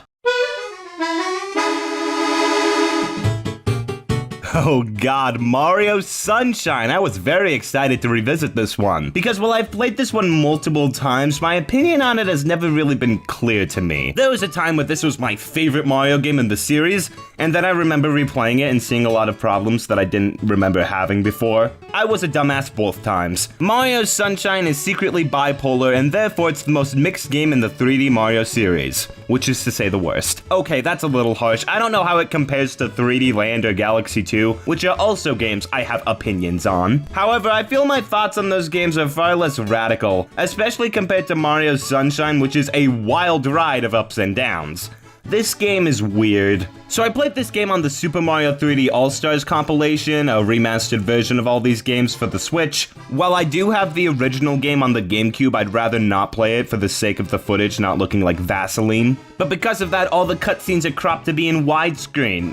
Why? I know I did that for the Simpsons video, but that's just because I was worried about the YouTube copyright system getting on my ass, so I hope you understand there. But anyways, the plot here is really simple, actually. Mario and gang are on the way to Delfino Island, where they find this goop that turns out to be from this goop lookalike Mario, who's actually Bowser Jr.'s, and this is his first appearance. So you have to clear your name by cleaning up the island while collecting shine sprites to bring back the light to the island and then fight Bowser at the end for some reason. See, it's simple. I was able to cover it in 2 run-on sentences. The main gimmick behind this game is Flood, the water sprayer and jetpack. Switching between the nozzles, you can spray water using the back triggers or hover in the air. There's other ones like the turbo or rocket nozzle, but these are the main ones that you'll be using. Now this is where Mario Sunshine shines brightest. You see what I did there? Leave a comment down below if you were impressed. This game is an absolute blast to control. Easily the best controlling 3D Mario so far. It's damn near perfect. Mario retains all his movement options from 64, but refined and improved to a much more smoother gameplay style that feels like Mario is melting into my hands. Well, okay, the long jump was removed, but you can float in midair now, so it's whatever. Flood adds so many new possibilities, running around spraying things, diving into a puddle you made for yourself and going super speed. Whatever this spin jump thing is, you can get some serious height in this game. Now, admittedly, jumping can feel a little weird sometimes, and in a lot of the non-Flood platforming challenges, Mario can feel kinda naked without it. But it's whatever, the game controls great and the camera is really nice too. Major improvements all around. I don't even mind the formatting as much. Mario Sunshine is far more linear compared to Mario 64. There's not a lot of room for collecting stars in whatever order you want, and you still get booted out after every shrine. But I don't really mind it as much here. There can be pretty major changes in terrain, theming, and where things are between shrines, so the boot out system is acceptable here. Speaking of levels though, they are a major improvement on Mario 64. Every stage is incredibly open and connected. You can really be immersed in Isle Delfino. It all connects to a major theme of a tropical setting. A shipping harbor, a haunted beachside hotel, an amusement park, or even something as simple as Gelato Beach. This is incredible world building and something they haven't really done since. I guess I'll quickly cover them from worst to best. I mean, there's only 8 of them, shouldn't take that long. My least favorite stage in the game was probably Bianco Hills. Yeah, the first one. I think it does establish the game pretty well with lots of space to truly get a feel for the controls, but sadly a lot of the missions here are really repetitive and just kinda tedious. So sadly I don't think the game makes the best first impression, but this stage is still good. Mario 64 had levels I'd actively consider bad, but all of these are great for the most part. Gelato Beach is your pretty typical level in Mario Sunshine. I feel like if they had to cut one of the stages, it would probably be this one. It just doesn't stick out that much in my mind as much as the others do. That's the only reason why it's lower. Serena Beach, this one is really cool. I mean, come on, it's got a gorgeous sunset, a bunch of ghosts, and a casino. The casino sucks, but it's still a really cool level. Occasionally tedious, but I like the vibe it has a lot, so it's going above a lot of the other weaker levels. Rico Harbor. This level is great. Tons of fun missions in here. Unfortunately, some that I don't like as much also. One in particular I will be talking about later. It fits perfectly in the middle. Very nice, average Mario Sunshine course. Pianta Village. This stage has some of the best and most ambitious stars in the game. Also some that are kind of underwhelming, but the Goopy Inferno is such a fun course. The Flood Pack is taken away and you gotta figure out how to reach him again, and there are multiple creative ways to do so. This is one of the funnest shrines in the game. Noki Bay, I don't think there's a single shrine in here I don't like getting. It's got one of the more tolerable 100 coin stars. The atmosphere is really nice and calming. Scaling the sides of the walls is pretty fun. The boss fight is really cool, cleaning off the eel's disgusting teeth to filter out the lake water. It's good stuff. And finally, Pinna Park, hell yeah. This level is a blast, strolling through an amusement park with tons of switch-ups and gameplay. The only shrine here I don't care for that much is the one where you gotta scale the back of the Ferris wheel ride. But other than that, this level rocks. Yeah, those are all of them. Did you guys like it?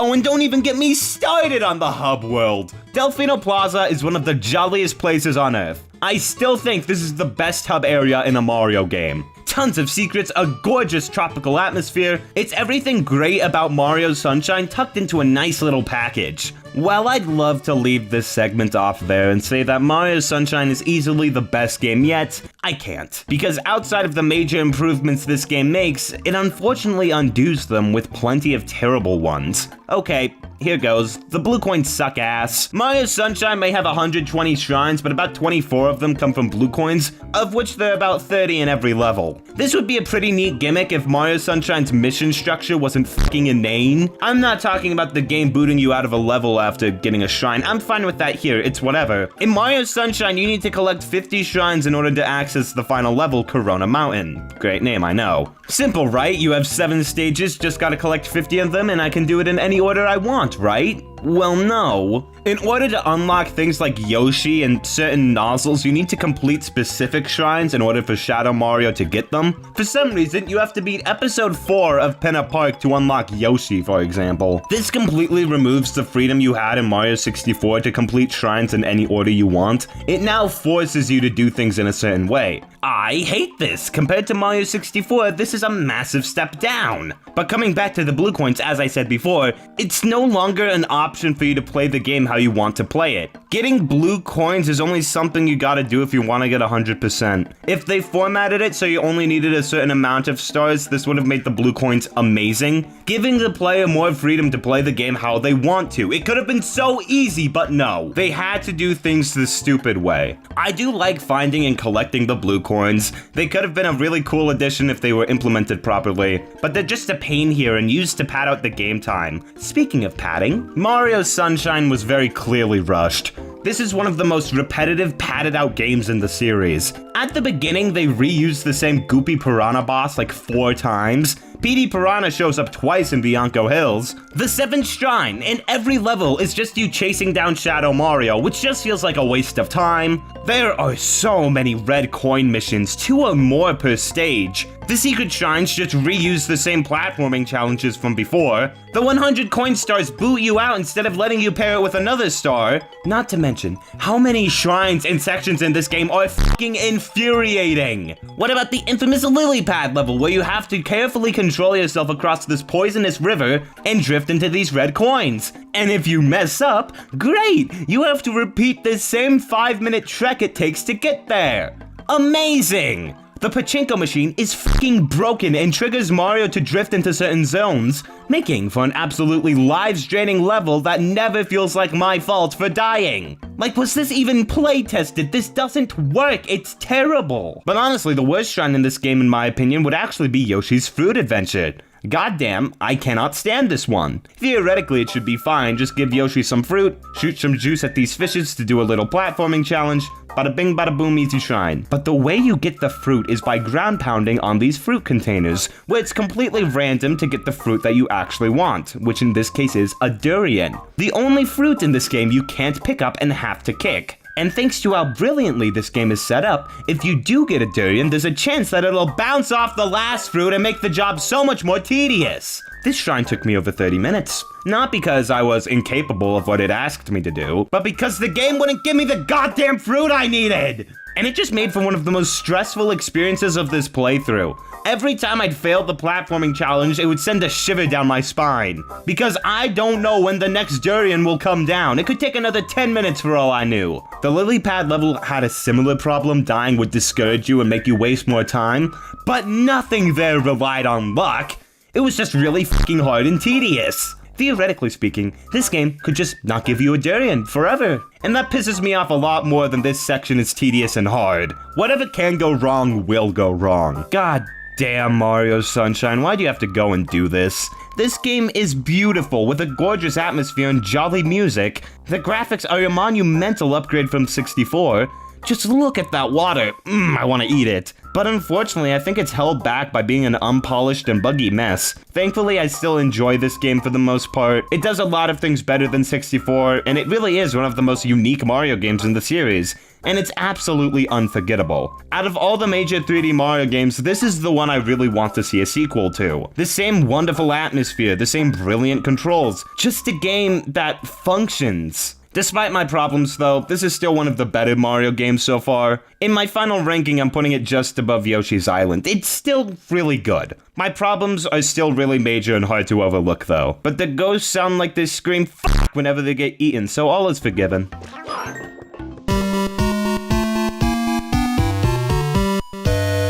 This time they're making another Game & Watch collection, now upgraded to the Game Boy Advance. This is probably the best of these collections so far. There's a nice return of old favorites and some new ones as well, but I don't really need to go in depth for any of those. Instead, I want to take a chance to talk about these games' soundtracks. All of these games have really catchy tunes. I don't think I've brought it up yet, but they're a delight to listen to while playing these games, with such nice chiptune melodies that kiss the ears. So yeah, this was the worst game of all time. Mario Party 4! We're getting into the GameCube Mario Parties now. We got a new set of boards, mini-games, and that's kind of it. But I am at the very least comfortable calling this the best in the series so far again.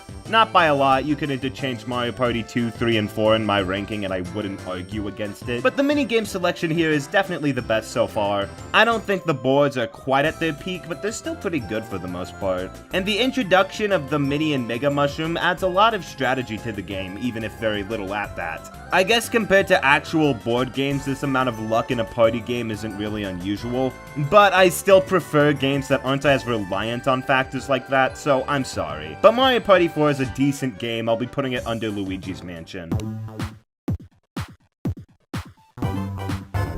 First of another spin-off series I've never played before, WarioWare Inc. And sadly, this is another one that I'm just not the biggest fan of. I mean, it's good, I'm just not the biggest fan of it, like I said. WarioWare is pretty much a collection of very quick little mini-games that are exceedingly simple, mostly needing you to do one thing before moving on to the next one. I think this is fun in quick bursts, but it kind of lacks any substance for me to want to return to it again. I'll still hold out for the series to get better, but I don't think this one really had the pick-up-and-play nature it was going for. The games are incredibly basic and rapid-fire at you, which can be fun, but I still prefer stuff with a little more meat on its bones. That's all. I'd much rather play the minigame mode in Mario Party if I wanted quick bite-sized fun. And I've stated that I don't like Mario Party that much. I mean, the game has a really fun art direction and new sets of characters which all have cool designs, but all in all I think it's average. Hopefully I will find the other games in the series more entertaining. Mario Golf Toadstool Tour. Hooray, more of my favorite genre of video game, golf. They started off with a neat little FMV cutscene.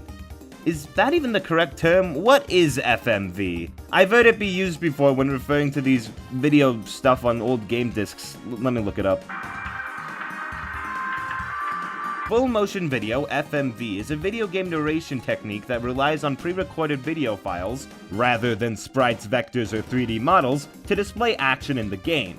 While many games feature FMVs as a way to present information during cutscenes, games that are primarily presented through FMVs are referred to as full-motion video games or interactive movies. Thank you for the history lesson, Wikipedia. This game is more golf, except they removed all the not-real characters and replaced them with more Mario characters, which was a nice improvement, I guess. I just don't think I like golf video games. I'm learning a lot about video game genres I don't like today. Thankfully, I don't think there are a lot of Mario Golf games left, but I guess we'll just have to wait and see.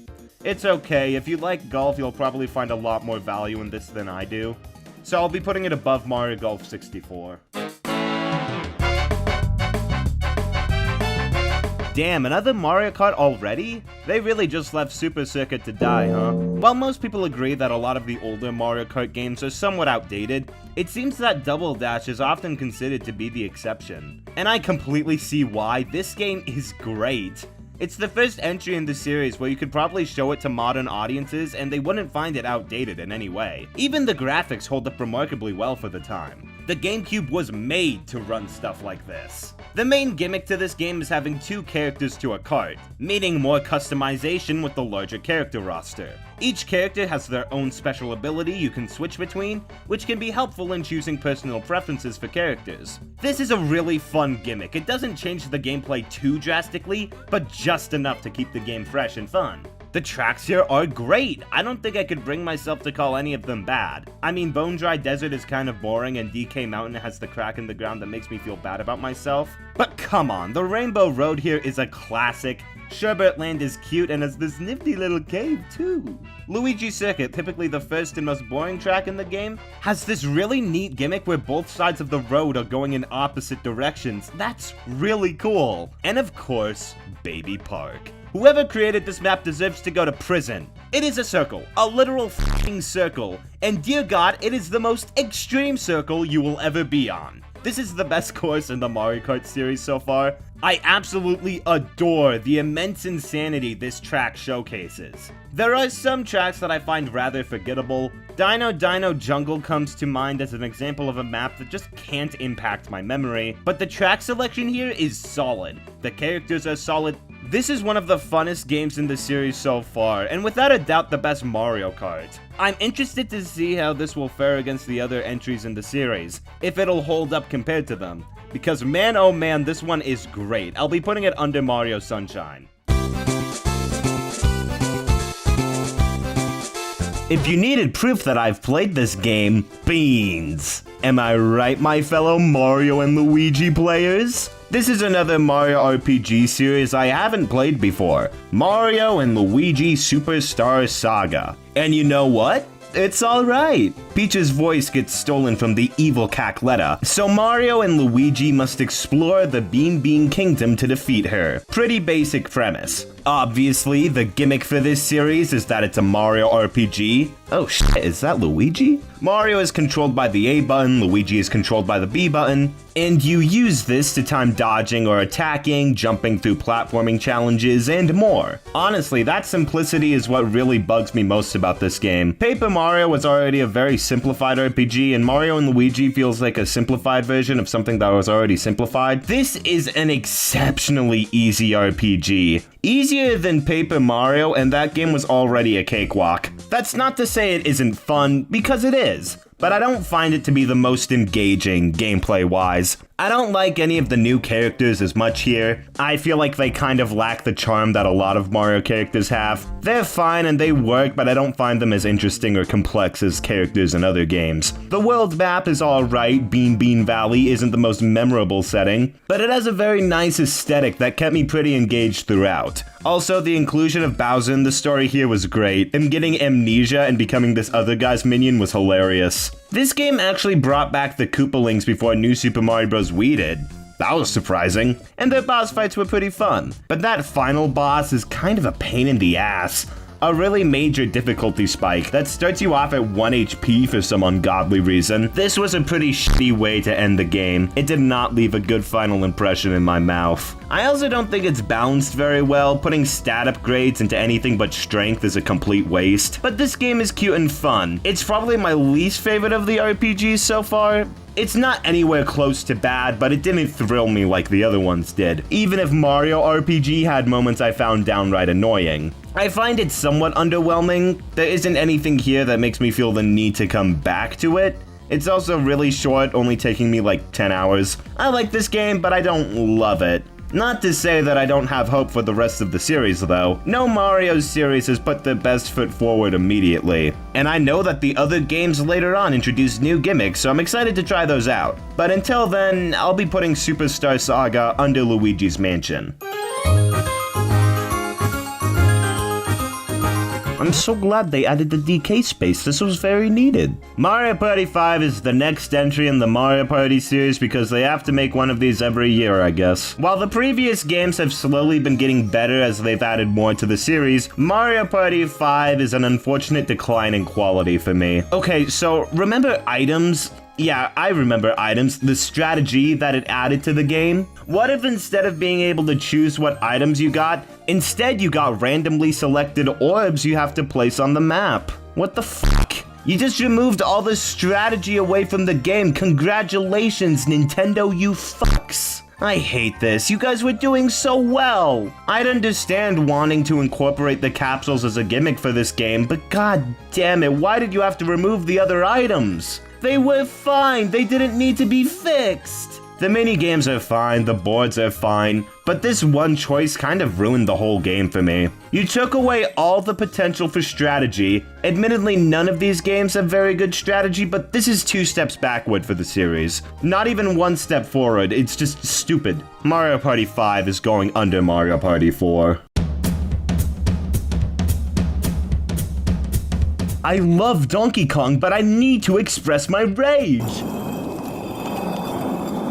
This will do. I am 100% confident that Nintendo just came up with the idea for a bongo accessory and desperately needed to pin it to an IP they had. Yeah, Donkey Kong. This is a rhythm game where you use the Donkey Kong bongos to play along with songs. There's actually a good amount of music here, even some licensed stuff, I think. Even if I'd make the argument that the drums absolutely do not line up with the music here, they feel so out of place. They made 3 of these games. Why? This game is just fucking weird, not practical in any way, just made to be weird and nothing else. Honestly, might be the worst of the generation so far. Not looking forward to any of these sequels either, because I don't find the gameplay to be engaging here at all. It's just strange.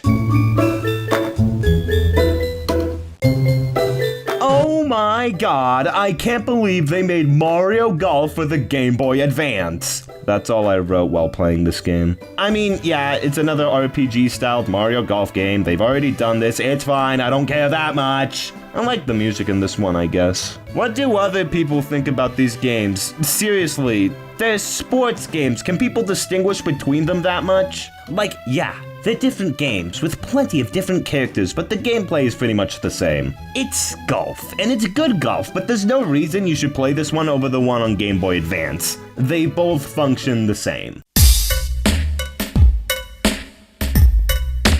You ever play a game and you're like, hell yeah? That's Wario World. Like, I seriously have never been more hyped to play a game in my life, dude. This title card? Welcome to Wario World. Holy shit! Wario loses all his treasure because of this one weird-ass jewel. And now he's gotta reclaim it. Who cares about the plot? That's not important in judging a Wario game. What's important is how much Wario is in this game. Yes, yes, yes, yes, yes, yes! There's 4 worlds with 2 levels each and a boss fight? God damn, that's it? That's minuscule. You go through each level to collect the red crystals, which you need to progress to the next level. These are often found in these bonus rooms and these little puzzle and obstacle challenges, which does put less focus on the main world. These were kind of annoying, especially by the end. A lot of the time I was sitting there scratching my head trying to figure out what to do, and I'd have to look up the solution online. I prefer the platforming ones. Those are fair and well done for the most part. But that doesn't stop the game from feeling really long at points. Levels here can take a while. There's only like 12 levels, but boy, does this game have 12 levels. While some may prefer the slower paced approach, it doesn't allow the team to create as many neat concepts or world themes as they would have otherwise. They just feel like way too much of an undertaking. I wish they were shorter and had more variety to them. Wario controls pretty well here. He doesn't quite have the precision that you'd get from a 3D Mario, but I never felt like he was too clunky or unresponsive here. He does feel weird, but that's kind of just a weird you gotta get used to. It's pretty much what I imagined playing as him in 3D would feel like. And that's what this game is. It's a pretty solid transition for Wario to 3D. It's not gonna end up anywhere near the top of the list by the end, but it's a goofy little 3D platformer with the objectively sexiest video game mascot alive. What's not to love? Mario versus Donkey Kong. Oh, so like the original Donkey Kong? If I told you that this game was a commentary on capitalism, would you believe me? So Donkey Kong sees all these mini Mario figurines and decides to steal all of them. So Mario's gotta get him. God, our economy is fucked. If you can't tell, I just literally write whatever's on my mind when it comes to these scripts. This is not relevant at all. So this game is most comparable to Donkey Kong 94 on the Game Boy, which wasn't exactly what I was looking for more of.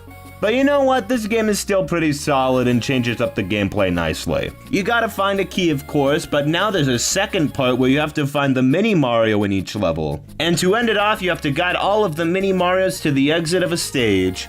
This is pretty much a revamped sequel to DK94, and honestly, I don't like it as much. Donkey Kong 94 definitely dragged on a little bit too long for my liking, but I feel like it was able to cram more ideas into the short time it had. This game is around the same length, and I feel like there's a lot less to remember about it in comparison. There isn't as much variety and new ideas, and it manages to make the game feel even more dragged out than before. That being said, this game is still pretty fun, all things considered. It controls nicely, the sound design is very nice. I'll be putting it under DK94 in the final ranking. Have you guys seen Mario dying to fire in this game, though? What the actual fuck?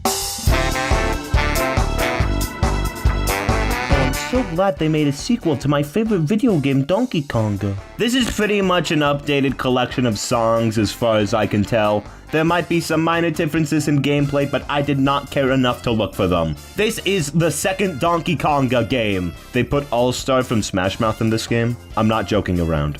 There is a very real connection between the Super Mario universe and Smash Mouth to Shrek. And there's something I find kind of magical about that. Out of curiosity, I decided to check out some commercials from this game, and they decided to show it off with some band. I have no idea who they are. One of the members gets too addicted to Donkey Konga 2 for the GameCube, oh no. And what the actual f***? This game is rated teen? Was the first one also rated teen? Hang on. Okay, it wasn't. I guess out of all the Mario games that have an excuse to be rated teen, it would be this one. I mean, yeah, some of these songs do contain some rather suggestive content. The game box lists it as mild lyrics. Yeah, I'm sure it has at least some lyrics. I like how this implies that the mere existence of lyrics in a song is too taboo for children. Obviously, it refers to the lyrics themselves being inappropriate, but I just think it's funny they labeled it that way. Okay, this is the big one. This is honestly the most excited I've been to go into a game this entire ranking so far. I've never played this one before, yet if there's one game that is most consistently considered to be the best Mario game, it would have to be this one.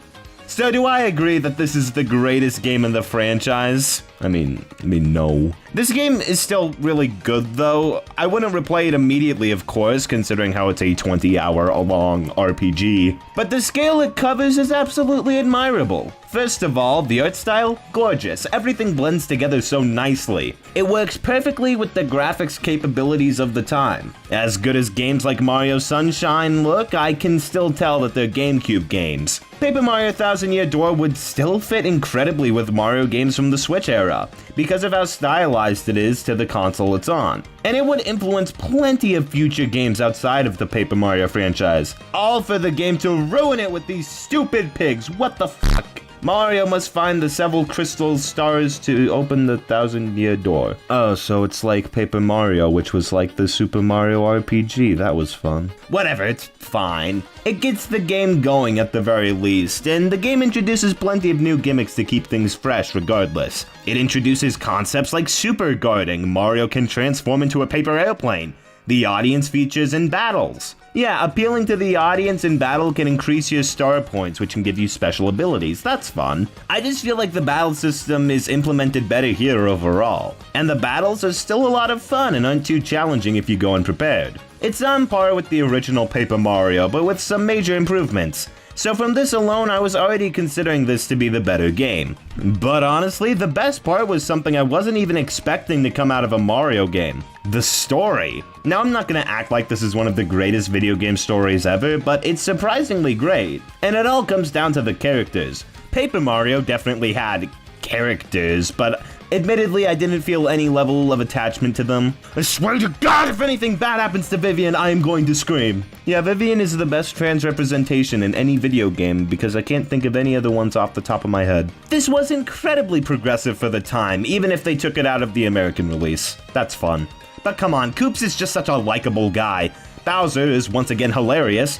You get this Yoshi egg in Chapter 3 who turns into a character that you get to name. Everyone loves Mario in this game. Dude, every female character tries to kiss him. It's insane. I guess Mario is just the objectively hottest character. Ugh. There's plenty of interesting set pieces as well. Rogueport is a really memorable starting town, and even though most of Chapter 1 takes place in a somewhat generic grass area, The world themes get wacky from there. The Glitz Pit, Creepy Steeple, Pirate Lair, the Moon! I am surprised at how many Mario games took Mario to space before Mario Galaxy did. Like, was anyone seriously surprised at that point? There's stuff in here that I haven't seen in a Mario game before, and it's really creative and fun. Like, just for example, Chapter 3, the battles get seriously great here.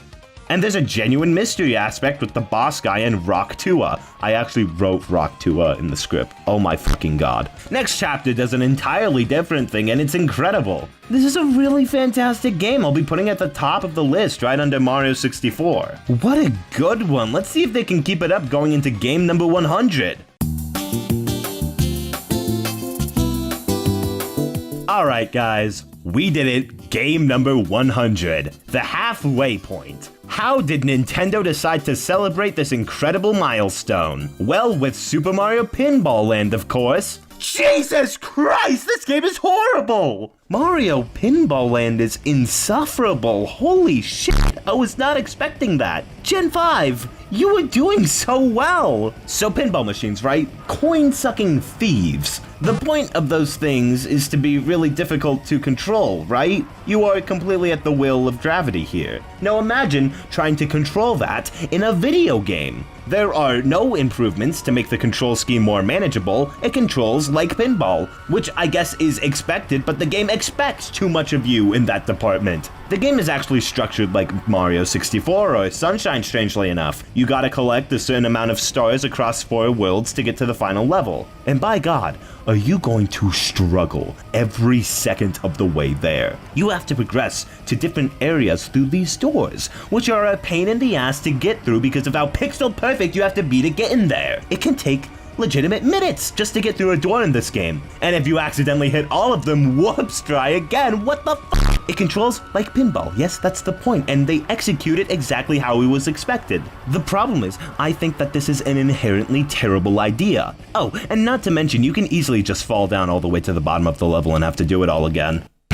Great! This game is a tedious nightmare. There's this pipe that sometimes stops you, but that's not a guarantee. You can still go under the flippers sometimes and fall back down anyway. It's a fucking nightmare to play. I haven't even gotten into the actual designs of the maps or anything like that, which, by the way, are the most generic Mario themes they could have chosen.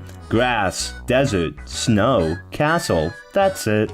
Literally no changes except aesthetic differences, I guess. Not even the ice world is slippery or anything like that. Or maybe it is, but the game controls so poorly that I wouldn't be able to notice. Bosses, absolutely infuriating because of how easy it is to fall down. And if you fall down, you have to start the entire fucking boss over again. I've seen people compare this game to Getting Over It, or games in that kind of genre. But in Getting Over It, you are in complete control. If you fuck up there, it's entirely your fault. Mario Pinball Land is like if you played Getting Over It with a Wii remote, except there's butter on the Wii remote and butter on all the ledging in the game and butter on your toes and butter on your feet, but the toes are, I should stop talking. I can't fucking stand this game. It is by far the worst controlling game in the franchise. The music is actually bad. The levels are some of the most frustrating things I've ever trudged through. This is honestly the worst game so far. That may come as a shock to all of you, but I couldn't fucking handle this.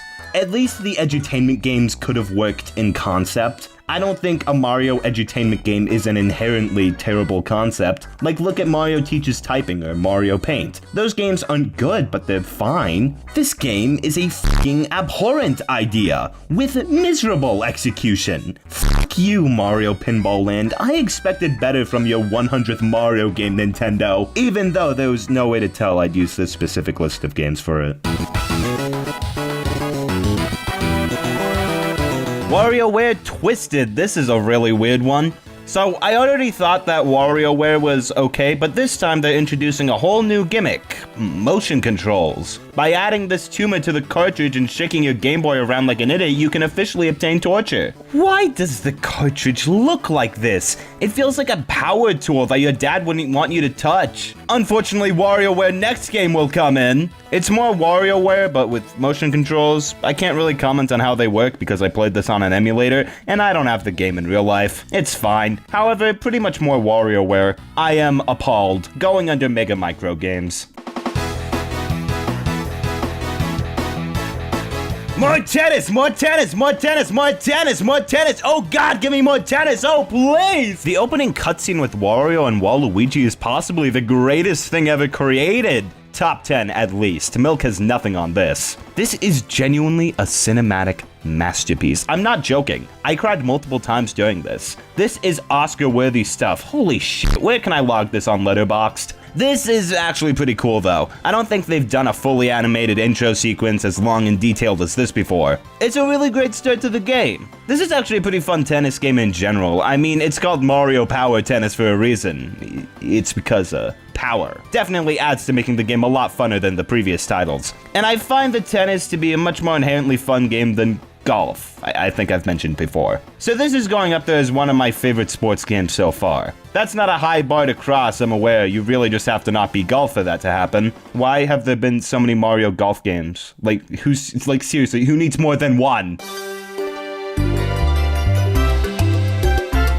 Alright, it might have taken a second, but we're finally to our next Mario Party game. I swear, it felt like an eternity between this and Mario Party 5. I blame the 2 RPGs I had to play. Okay, but thankfully after Mario Party 5 declined a lot in quality, Mario Party 6 is actually pretty good. Its main gimmick is this day and night cycle. Every 3 turns, the board will switch between day and night, which affects how you play each board. Like in Clockwork Castle, it dictates whether you got clockwise or counterclockwise. Fair Square randomizes how much stars cost, and so on. That's a really neat concept and helps keep this game fresh. The boards and mini-games are another solid round of inclusions. The orbs do return from Mario Party 5, but they are way improved. You still collect some of them randomly, but you can also purchase them in the shop, which adds back that side of strategy that was for some reason taken out before. This is probably my favorite Mario Party so far, which is to say, it's like a 7 out of 10. Okay, besides Mario Party 2, I often see this one lauded as the greatest in the series, so I guess it's not gonna improve anymore. That's kinda sad.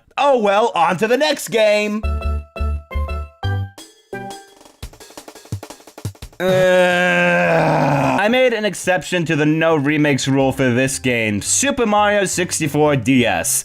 A remake of my favorite 3D Mario so far. I can't fucking stand this version! Mario 64 was great, but far from perfect. There were definitely things that could have been spruced up a bit to make an already good experience even better. Mario 64 DS fixes nothing and adds a slew of new problems onto the board. Weird how they call the problems features on the back of the box. Okay, I'm getting ahead of myself. We're already at the DS, what the fuck? Done with the Game Boy Advance, huh? Just like that? Okay, I guess. And as a launch title for their new system, Nintendo put out a game they already made. Okay, in all fairness, this was still pretty impressive for the time. 3D on the go was incredibly innovative, and this was the first game to really try that. Honestly, there's an argument to be made that this was just as big for 3D gaming as Mario 64 was. I'm not gonna make that argument, but this game still looks impressive for the time. The models are a significant upgrade from Mario 64, and what's even more fascinating is that Mario's model in this game has fewer polygons than Mario 64. Really shows how far Nintendo has come in 3D modeling in that time. Besides the upgraded models, however, I'm not really as much of a fan of this one, art-wise. Mario 64 definitely looked rough, but the colors popped a lot more, and there was a certain charm that cannot be understated. Bob-omb Battlefield looks dry as hell in the remake, and none of the other levels fare as well either. Anyways, the biggest changes that came into Mario 64 DS, obviously the one shown on the main cover, Mario is no longer the main character. Mario 64 was notably lonely. Now Mario has friends who are, hooray, good for him! What the fuck was I smoking when I wrote that? You don't actually start the game as Mario, you have to unlock him. You start as Yoshi and have to work your way from there. Alright, Mario 64, here we come. Jesus Christ! Mario 64 controlled incredibly. Sure, there were a few things that could have been spruced up, but it all felt so nice in your hands and worked great. Mario 64 DS somehow controls worse, and I blame that solely on the damn D-pad. Not because I hate playing on a D-pad, more so the changes they made to accommodate it. I see people bitch all the time about the game only having 8 directions to go compared to Mario 64's anything. But I've played Mario 64 on a school Chromebook, and I never had any issues by not having 360-degree control, which I'm convinced that Mario 64 doesn't even have. You see the N64 controller? You can go in any direction you want, but the stick naturally slides into these little nudges, so yeah, I think 8 directions was all you really needed. Nah, but the DS's D-pad is so small it feels more like mushing it to move rather than having good control. Some people may say, oh, Christian, play it on the 3DS and use the circle pad. I don't like the circle pad, it's also super dinky and small. But even with the 360-degree perfect movement, this game would still control like ass because Mario turns so much slower in this version. Running at top speed in Mario 64 and want to make a quick turn, just jolt the control stick over where you want to go. Here you gotta... Turning is so sluggish here, especially in levels like the Bowser stage's platforming is an absolute bitch. Running around pillars for coins in Bob-omb Battlefield, easy as hell on the 64. The worst fucking thing ever on 3DS. I hate playing it no matter what controller I'm using. I feel so much less in control this way. Oh, but Christian, I hear you ask, what about the other control options? Use the screen to move. This is horrible. The camera in this game is also a pain. I see people whine about the camera in Mario 64 a lot, and honestly, I never thought it was that bad. Weirdly enough, with all games, the camera control, I always mix up whether the direction is normal or inverted. The C button on Mario 64 are great though, they feel normal. Looking at the bottom screen on the 64DS is gross. The camera is also slow as hell compared to how quick and snappy it was in Mario 64. If you were gonna give us more control, at least make it an adequate speed. Oh yeah, there's a run button now. Ugh. Okay, this is the change I can get behind the most. I don't like it, but I get why that needed to happen. It feels weird platforming was harder, but I supposed it was necessary. Whatever, I don't fucking care. Mario 64 DS's controls are honestly what keeps me from liking it. I think that this is the worst controlling 3D Mario game. And it's not because of playing it on a D-pad, it's baked into the game's code. Okay, that sucks, but maybe the rest of the game spices things up. Maybe the new additions made were actually good. No, not really. We have a map now, which is a pretty helpful addition, but I don't need to because I know where all these levels are like the back of my hand. Wait, there's new stars! Fuck, I'm ruined! This is one of the more interesting changes made to the game. 30 new stars. Sometimes in new levels, but additional ones added to the main 15 courses. That's really neat, makes this the definitive version, right? Most of the new stars are collecting 50 silver stars and that's it. It's another version of the 8 red coins and dear God, we did not need another version of the 8 red coins. Or press this switch to get to the star in time. These are incredibly lazy. A new objective we could add to the course? This. It's a shame because some of the new stars do add more content to the levels and change things up a bit. In fact, the game does introduce some new levels, most often used to unlock the new characters. This I can get behind. These levels aren't great by any means, but this is still solid content. Speaking of new characters, the characters. Yeah, I feel like I've been holding them off for a while. So yeah, you start with Yoshi, he can flutter kick, stick his tongue out, and make eggs. Standard Yoshi control scheme. You then unlock Mario. He plays almost the same as he does in Mario 64, the all-around typical guy he is. Luigi has a higher jump and is slippery, that's it. And Wario is big and bulky and an actual nightmare to play as. You couldn't have given him any of the moves he has in Wario Land games. He's just a pain to play as here, and the characters are unbalanced as all hell. I genuinely never wanted to play as Wario. I wouldn't want to slip around as Luigi when the game already controls horribly. Mario and Yoshi were the only characters I wanted to play as here. Oh, but that's too bad, because remember the wing cap, metal cap, and invisible cap? Yeah, Mario has to share now. Great! Now I have to play as Luigi and Wario for certain shrines. Why would you force the player to play the game like this? Let them have a choice of the Mario 2 style. 4 characters, all with strengths and weaknesses, not overpowering each other. The only reason to play as Luigi or Wario is when you are forced to. You can sometimes pick up caps to play as these other characters anytime you want. Okay, sure, for ability-centric stars, this makes sense so you don't have to go out wasting time and selecting the other character. Nope! Come on, guys, at least let me switch between characters on the fly.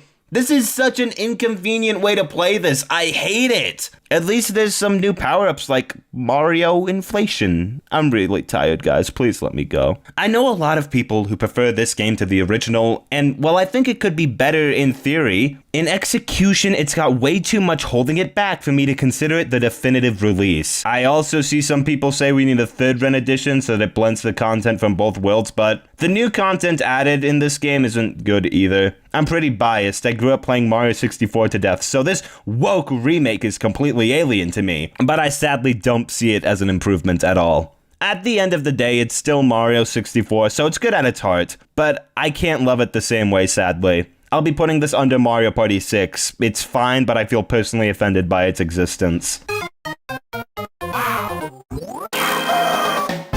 Please don't. This time we have WarioWare mini-games using the Nintendo DS touchscreen. Alright, that actually fits WarioWare pretty well. And the games here are pretty fun also. God, I need to talk about something else or this segment is gonna be so short. I like the music. Okay, good enough. On to the next one. Nintendo decided they need to do more motion controls.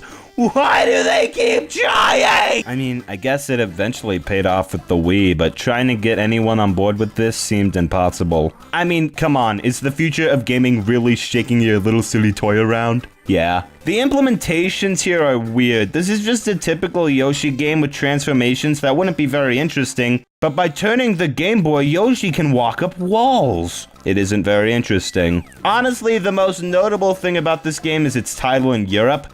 Mommy, for Christmas, could you pretty please get me Yoshi's Universal Gravitation? This game is tiny. There's only 2 bosses, Cardboard Bowser and Bowser. Oh shit, the Mario game has Boom Boom and Big Boom Boom. The gimmick isn't implemented very well at all. There are some sections with power-ups where you have to use it more, but it just isn't that fun, really.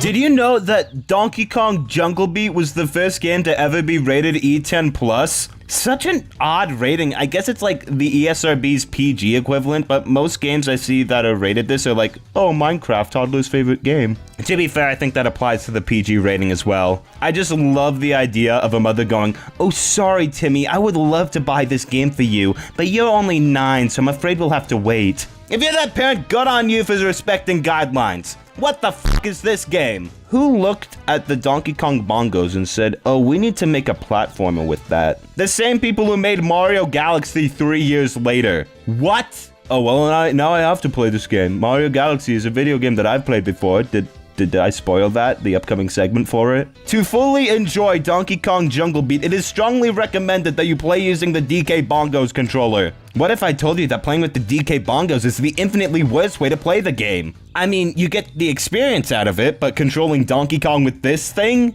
No! But you remove it, and it removes all the intrigue this game had going for it.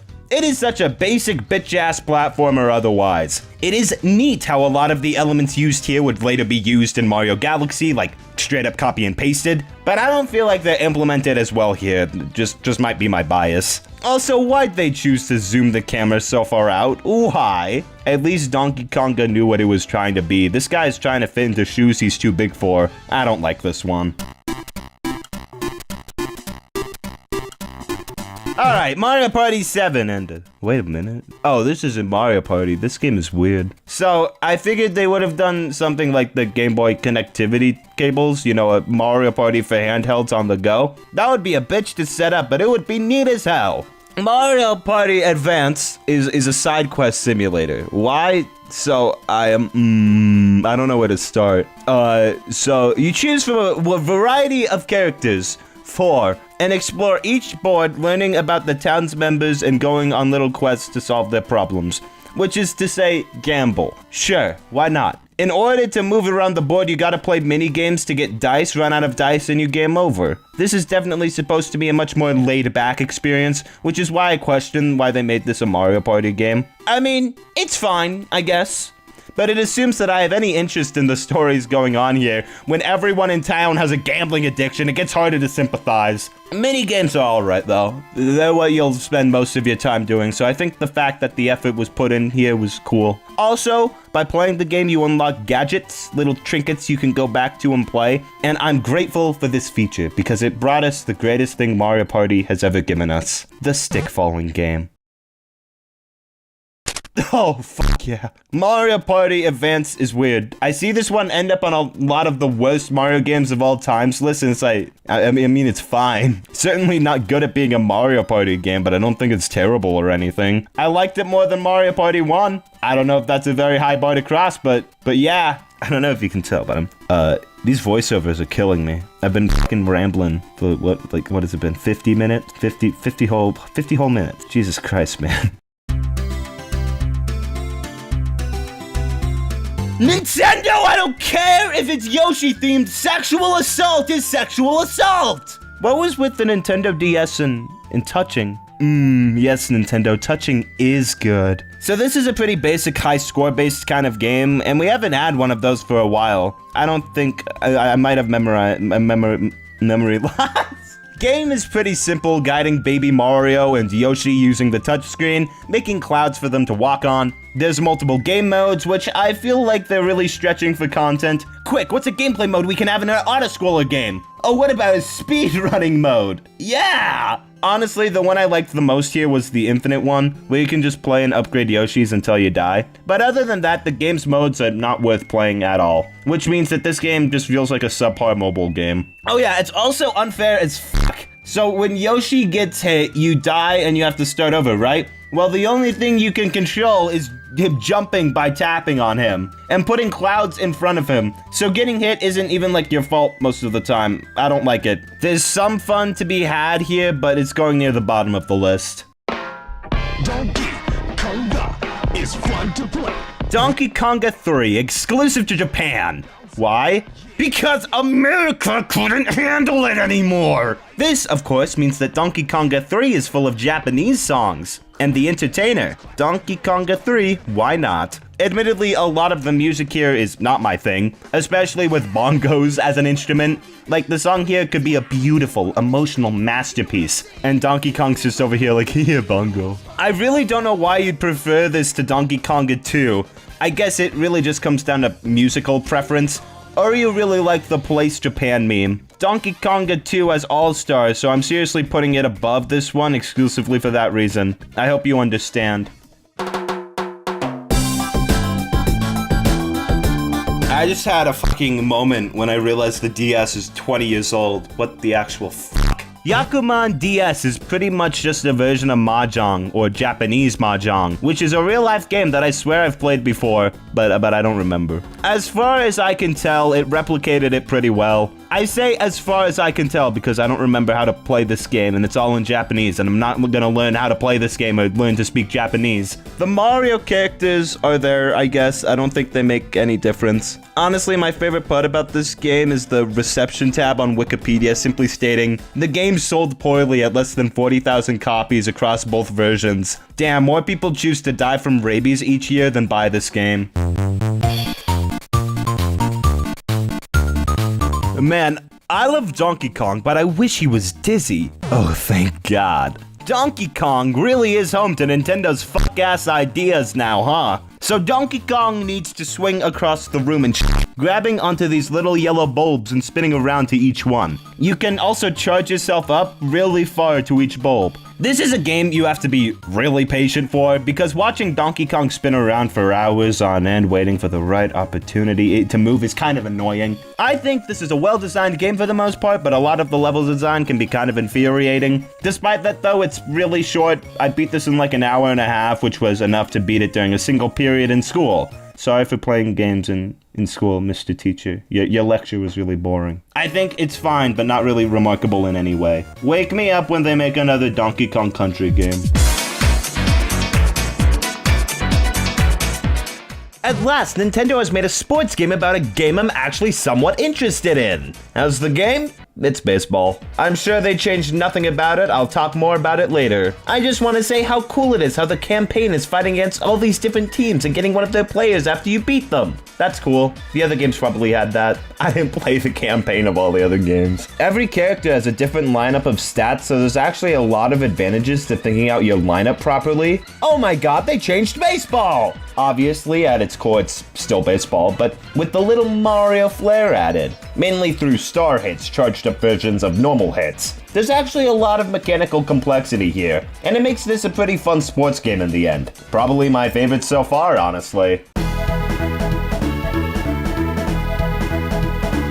Nintendo, I know you just heard what I said, but no, just because I liked the last sports game doesn't mean I wanted another one. It's kind of weird to think how they were still releasing Game Boy Advance games this late into the DS's life. Anyways, this is another one of those tennis RPGs, and it's once again a pretty solid one. This time we get the least Mario-looking Mario characters I've ever seen. All of these look like they're from some weird 2000s anime. Them being in 3D does not help. Game control's alright. I do prefer how the one on Game Boy Color controlled a bit more, but as a whole, if you want a solid tennis experience, then this one won't disappoint.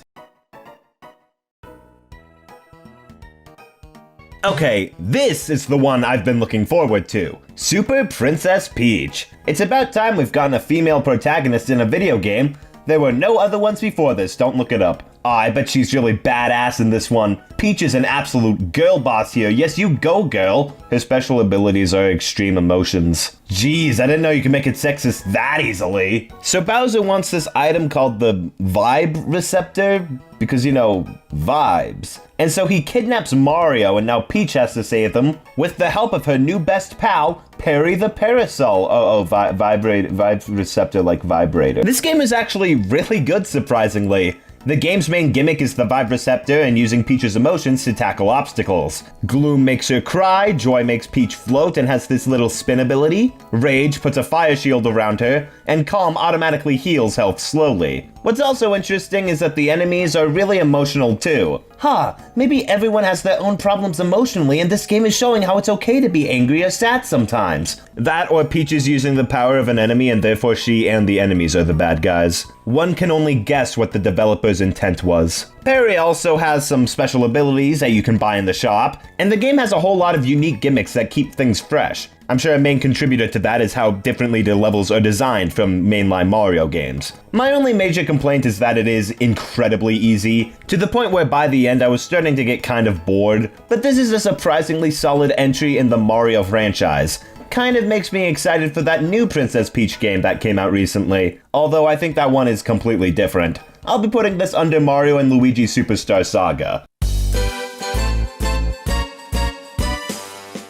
It's kind of weird to think that there are more Mario Party games than Mario Kart games at this point. I think that really goes to show how little of an impact a lot of these had, compared to Mario Kart, where each entry feels completely different from each other. This one especially feels really derivative, just a new set of maps and mini-games, which are all good, but I'm starting to get tired of it. It surprisingly introduces a lot microphone mini-games. You can play with up to 8 players now with 2 new characters. There's a new kind of Bowser's space. But I think they really need to shake up the formula soon or else I'm just gonna get tired. Mario Party 7 is a fine entry in this series and on its own it's good. But especially playing all of these games back to back exemplifies how irrelevant it is in the long run. And it's for those reasons that I'll be putting it under Mario Party 2.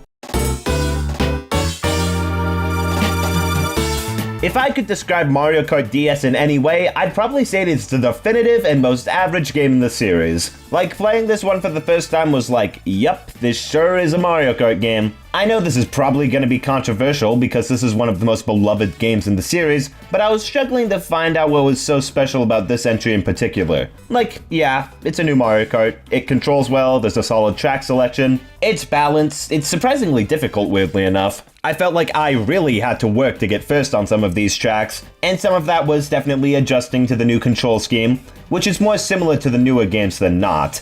And it controls well, but personally, I prefer how Double Dash plays compared to this one. Okay, but what about new additions? Well, the blooper was added. Fuck the blooper.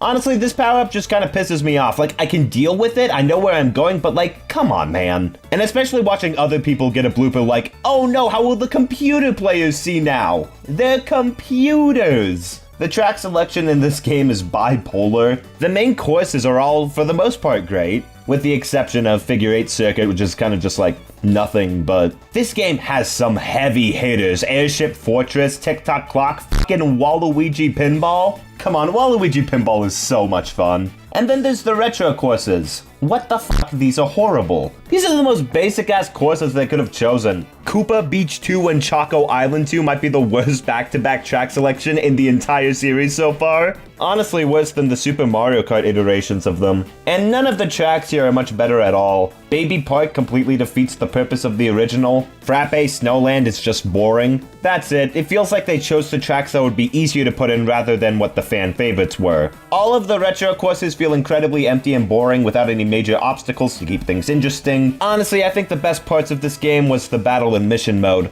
both of which are great additions. I honestly prefer to play them over the main course selection most days. I don't know, I like Mario Kart DS as a whole, but it's one that I feel almost no need to come back to, except for the battle and mission mode. Those are great, and they haven't been brought back before, so it does add a little bit of value to the whole thing. It's the true neutral of the series, and it shows. While I enjoyed my time with it, I think its shortcomings hold it back from being anywhere close to my favorite. So I'll be putting it under Super Princess Peach, but above Mario Party 6. Oh god, it just occurred to me how the comments section is all gonna be people saying I was wrong about every single game in the franchise. Huh. Well, bring it on, guys! Let's make it a goal to make one comment about every single game in particular. I'd love to see it. Also because it would bring more traffic to my video and I'd make more money from it. Thank you guys, love you.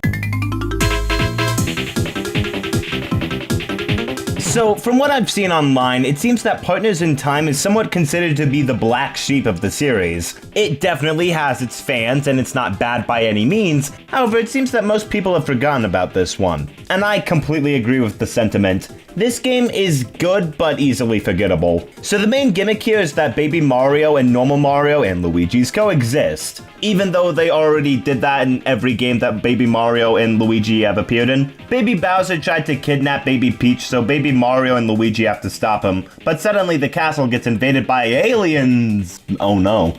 Meanwhile, in normal time, Professor Egad invents a time machine and Princess Peach decides to use it, only to come back as a monster. Some time portal opens up in the castle, the brothers go in it, and they're sent back to the past. To the shitty games that suck ass. Oh look, more aliens. Guys, just a thought, but I'm starting to think these aliens might be the bad guys this time. Baby Mario and Luigi and adult Mario and Luigi finally get to team up to defeat the evil. You gotta collect the parts of the Cobalt Star. It's a Mario RPG, of course you have to collect stars somehow. And you're off! So thanks to the DS notoriously having 4 buttons compared to the Game Boy Advance's 2, the babies are controlled by the upper buttons and Mario and Luigi are controlled by the lower buttons, having 4 characters you're playing as. This is pretty cool. The babies act more of a boost to the normal abilities, like doing more damage as a team, that kind of stuff. The gameplay is solid. It's about on par with Superstar Saga, and I don't have any major complaints with it. I do have complaints about the story, though. Bro, nothing happens for a majority of this game. It's mostly just alien shenanigans until we reach the end. We do get introduced to some notable characters like the villain, Princess Shroob, and Stuffwell. Looked him up on Google and one of the first images that popped up was foot fetish art. Dear God, make it stop. This game's plot is boring. I've seen some people call it one of the darker Mario plots, and yeah, it is. Like, Toads get life force sucked out of them here. That's fucked up. But not a lot really happens until the end, which is kinda disappointing. Yeah, that's kinda my main issue with the game. If you want cute baby Mario shenanigans and don't care about the story, then boy, do I have the Mario and Luigi game for you. In addition to that, I found the world to be a lot less immersive. You kinda just travel to different locations through these portals in the castle and blam, you're in a new dimension. It's not a big interconnected world to explore, it feels a lot more like a level-centric approach. And while you can enjoy that more based on personal preference, it's not really for me. That middle portion of the game I found really boring and hard to get through. Thankfully, the ending and the final boss fight were really good. It wasn't a massive step up in difficulty like last time, and it ends with the day being saved as usual, and a genocide. Mario and Luigi Partners in Time is a good game, but definitely one of the rougher RPGs so far. Probably my least favorite, as a matter of fact. It's not frustrating by any means. In fact, I found the difficulty to be pretty fair the whole way through. It just kind of drags at some points. But I could totally see why someone else would like it more if they prefer a more linear RPG structure. And I don't care about the story as much. Again, it's not a bad game, but it's really not my thing. I'll be putting it under Mario Party 6.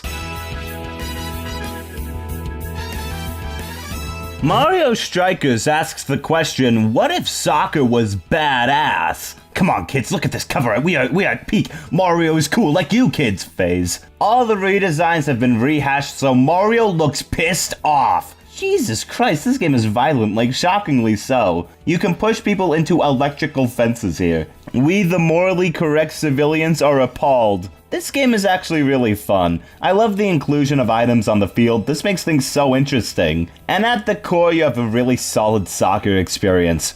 Or, I'm sorry, football, because those Europeans sure love feet. It's great. I'd honestly love to play this with friends someday. Someday. Honestly, one of my favorite sports games so far. This one is a blast. It's so mid-2000s. It's hilarious. Mario wants to be cool so bad, man, and I hate to say it, but he pulls it off. Mario is a fucking bitch, and I mean that in the nicest way possible. I've heard the sequel is better, but considering how this one is already my favorite of the sports games, well, I'm excited.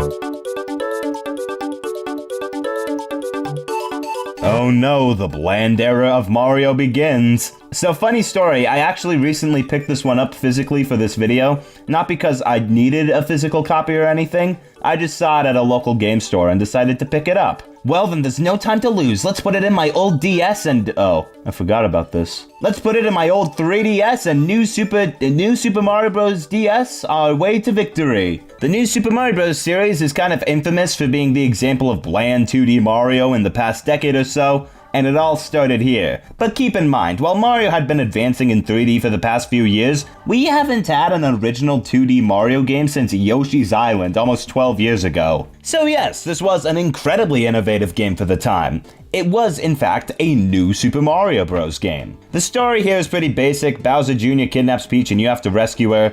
You fight Bowser in World 1 and you fucking kill him. Yikes. So now Bowser Jr. has to work to resurrect his father against you. Jesus Christ, this game is so much darker than I thought. We just allowed this as children? You must travel through 8 worlds with a variety of stage themes and defeat the evil. Pretty linear and easy stuff. The gameplay is smooth as ever. This is honestly the best controlling Mario game so far. Mario feels incredible to control, implementing moves like the wall kick and triple jump from the 3D games and putting them in here. These have always felt much more natural in 2D if you asked me, which is weird considering how they didn't originate here. Because this game is on the DS, it's split between 2 screens. The top screen is the gameplay and the bottom is a level tracker and power-up in reserve. It's kind of annoying how you have to tap the screen to use a power-up, because there are these sections where they bring the action down to the bottom screen, and you just can't use it. Even if the DS was not limited in buttons, it could still be designated to. It's annoying, but not a big deal. You only go underground so often in this game.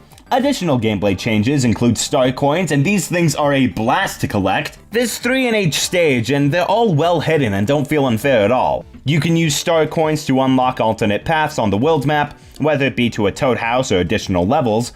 A solid addition. You don't have to go for them if you don't want to, but they're a great thing if you're going for 100%. And the levels, I feel like people forgot how creative this first entry in the series really was. It actually did a ton of cool stuff. There's some really fun sewer levels, a level on a giant wiggler, a level where you get chased by a giant eel, a giant fish, riding on Dory, rising and falling water, scaling a mountain, a level that's a vertical screen that loops horizontal, and so much more. While the world themes themselves might seem basic from the outside, it more than makes up for it with the ideas presented in the courses. Also, about those world themes. I mean, there is an argument that starting the game off with a grassland is typical and boring, but literally only 2 of the levels in the first world take place in a grassy plain, so take that for what you will. World themes don't matter a lot, they just serve as a good way to get from level to level, which is fine. They wanted a linear world map, and goddammit, we got a linear world map. The level designs are incredible, and they are seasoned with a light helping of some new power-ups. Mainstays return, like the Fire Flower and Star of course, but the new ones are the Mega Mushroom, Mini Mushroom, and Blue Shell. Despite the fact that the Mega Mushroom is what was advertised the most for this game,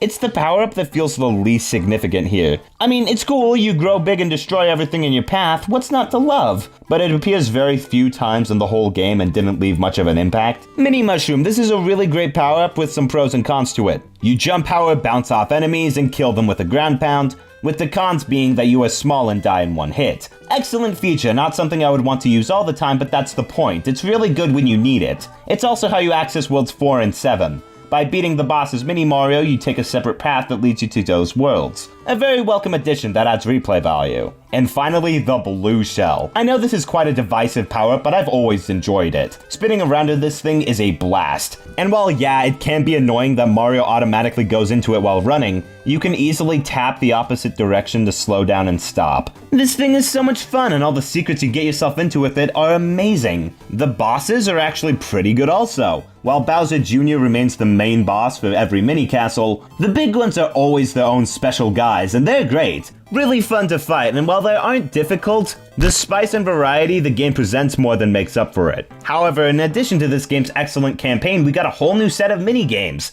I mean, these were already in Mario 64 DS, but I didn't like that game, so they're better here, even if they're the exact same. Honestly, why isn't this collection of mini-games in every Mario game? Figure it out, Nintendo. And in addition to that, we of course have the Versus mode. Now, I never got to play this growing up, but holy shit, I recently played the PC port with a bunch of friends, and oh my god, it's incredible, it's amazing! Genuinely some of the most fun I've had in a Mario game, it's perfect. Honestly, I was extremely surprised with how much I enjoyed New Super Mario Bros. This is probably my favorite 2D Mario game yet. They put in a lot of effort to keep things fresh. The reputation of this game and the other games definitely brings it down in the public's eye, but on its own it holds up incredibly. This is going near the top of Gen 5's list so far. This game is damn near perfect. My only complaint is that it's kind of easy, but it's never to the point where it gets boring, and it still has a natural difficulty curve. No wonder this became the best-selling game on DS, it absolutely deserves it. Mario hoops on 3 on 3 on 3 on 3 on 3 on 3 on 3. Okay, I think Mario has done every major sport now, but I guess we'll never know. This one was actually developed by Square Enix for some reason. Yeah, so this is a basic Mario basketball game for the DS. You use the D-pad to move and swipe on the touchscreen to make your shots. Collect coins with the item boxes. The more coins you have, the more points you get when you score. Each character has their own special shots. I think we can make every Mario sports game different by adding special shots. This actually looks really good. The colors pop very nicely, and the sprites both 2D and 3D look great. But this game is surprisingly difficult too. The CPUs here are dicks, and you can never get the ball past them. If you want the true Mario basketball experience, play NBA Street Volume 3. They got a My Hero Academia tournament? Mario has really jumped the shark, guys. Yeah, I'm not a fan. This game is really too difficult for its own good, with a really steep learning curve. I'd recommend most Mario sports games over this.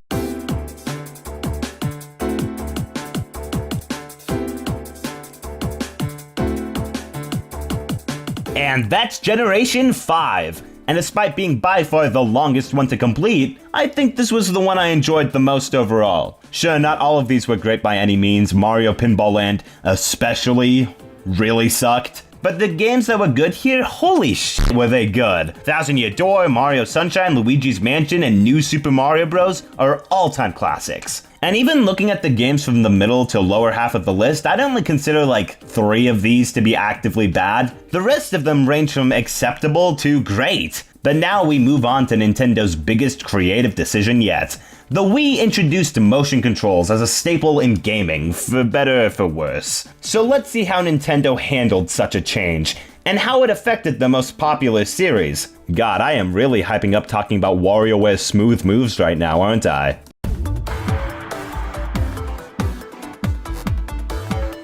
Well, with a new console with motion controls comes a WarioWare game with motion controls. Damn. I mean, I guess Wario always seems to make the most of Nintendo's gimmicks. I just didn't know we'd start the Wii generation with it. Surprisingly though, there are a few games that I think use the Wii Remote well, and this is certainly one of them. It is wildly creative, all the cool things this one makes you do. Getting into certain forms to complete each micro game. Sure, you don't technically have to, but you aren't a pussy, are you? There's this micro game where you slap your ass. I've made up my mind this is the best WarioWare game. I think this game has the best set of micro games so far. While there are some repeats, I feel like the creativity and ass slapping is on display here more than ever. Okay, in fairness, it is because of the ass slapping minigame, but it's peak.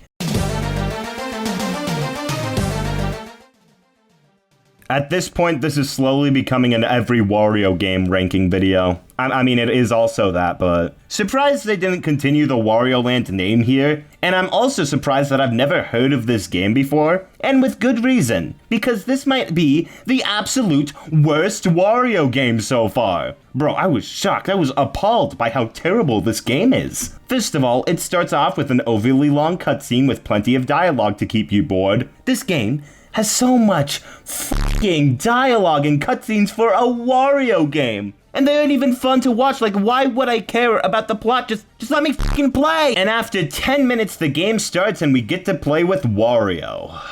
Oh no. This is one of the worst controlling games I've ever played. It is so stiff. It feels horrible. The controls in this game make Wario Land 2 and 3 look like Wario Land 4. Wario's sprite looks weird. You jump with the up button? Why? Oh, because of the forced touchscreen controls, of course. Fuck! Okay, so the game's main gimmick is these different disguises which act as Wario's power-ups. Okay, simple enough. You have to access them by drawing a little shape on Wario. Welp! This thing is so fucking picky, man. Like, do you really expect a child on the DS to draw a perfect heart while stressed out in gameplay? Just give us a damn menu, please! Oh, and the minigames. Fuck. The minigames. Every time you open a chest, you have to play a damn minigame, of which there are exactly 8, and none of them are any fun. And you have to do this so much throughout this game's 10-hour runtime. 10 hours of my life I spent on this piece of shit that I probably will get back. I know a guy. The levels and puzzles are boring. The bosses are absolute fucking nightmares. What the f? No, get this thing away from me. This stupid fucking dolphin took me forever. It demands such pixel-perfect, precise precision just to hit them, and you have to constantly switch your disguise, which, might I remind you, is inconsistent as all hell, and you get one of the most painful parts of this marathon so far. God fucking damn, this is another example of a good idea with horrendous execution. This is one of the worst games so far. I did not have fun with it at all. Going under the last, of course. Okay, geez, that one took a lot out of me. Let's chill out a little more with this next one, because goddamn. Yoshi's Island DS, a sequel to Yoshi's Island. Alright, that's pretty neat. I like the original a lot, so what does this new entry have in store for us? Well, this time they steal multiple babies. I mean, I guess that's upping the stakes. The main difference between this and the original is the addition of multiple babies to play around with, all with different abilities. Baby Mario makes you go faster, Baby Peach makes you flutter for longer, Baby Wario has this magnet that pulls things like coins and magnetic things in. Donkey Kong has this little charge ability, Baby Bowser shoots fire. This is a pretty neat idea to improve upon the first game's concept. So what's the problem here? You can only switch babies at these stations. Ugh, I don't like this. It makes it so much more of a hassle when you need to switch to get somewhere. Just a menu would have been fine. It's not horrible, but this is not the best way they could have done something like this. I mean, it's more Yoshi's Island, it controls well, it's functional, but I don't feel like it's as polished as before. The gameplay is split between the two screens, and I really don't like this. I would have much preferred one of them showing stats or something. The art style just looks so off. All the enemies and bosses look weird, and it isn't as colorful or creative as the original. The music is pretty mediocre, honestly. I wasn't vibing to any of the tracks here. The levels are also so much worse now, there's only 5 worlds, but to compensate, the levels are much longer. And the stages in the original's Yoshi's Island were already long. So they drag on and on and on. You thought the auto-scrollers in the original were annoying? Well, get a load of 5-5, the cave that never ends. Oh my god, this is horrible. Yoshi's Island DS had some good ideas, but I feel like it misses the mark on being a truly great sequel to the original. I mean, it's not bad or anything, but completely unremarkable and middle of the road. So as expected, this is going in the middle of the list so far. Geez, Gen 6 is not off to a great start right now. Hey people who listen to my videos while you sleep. Mario vs. Donkey Kong 2. Alright, what exciting new puzzles is Mario gonna get himself into this time? He doesn't. Donkey Kong kidnaps Pauline and Mario uses the power of the mini Mario toys in order to get her back. This is a completely different gameplay style from the first. You have to guide the set of mini Marios to the goal. I mean, technically in every game you have to guide the character to the goal, but what I just said makes sense, trust me. I don't really prefer this to the gameplay style of the first game, which is unfortunate because this seems to be the path the series takes from this point forward, but it's still decent with a variety of levels and gimmicks that mix things up a good amount. Honestly, the coolest thing about this one is the custom level maker, where you could share courses you made online for other people to play. That's really cool. Can't believe they made Mario Maker 10 years before Mario Maker did Mario Maker.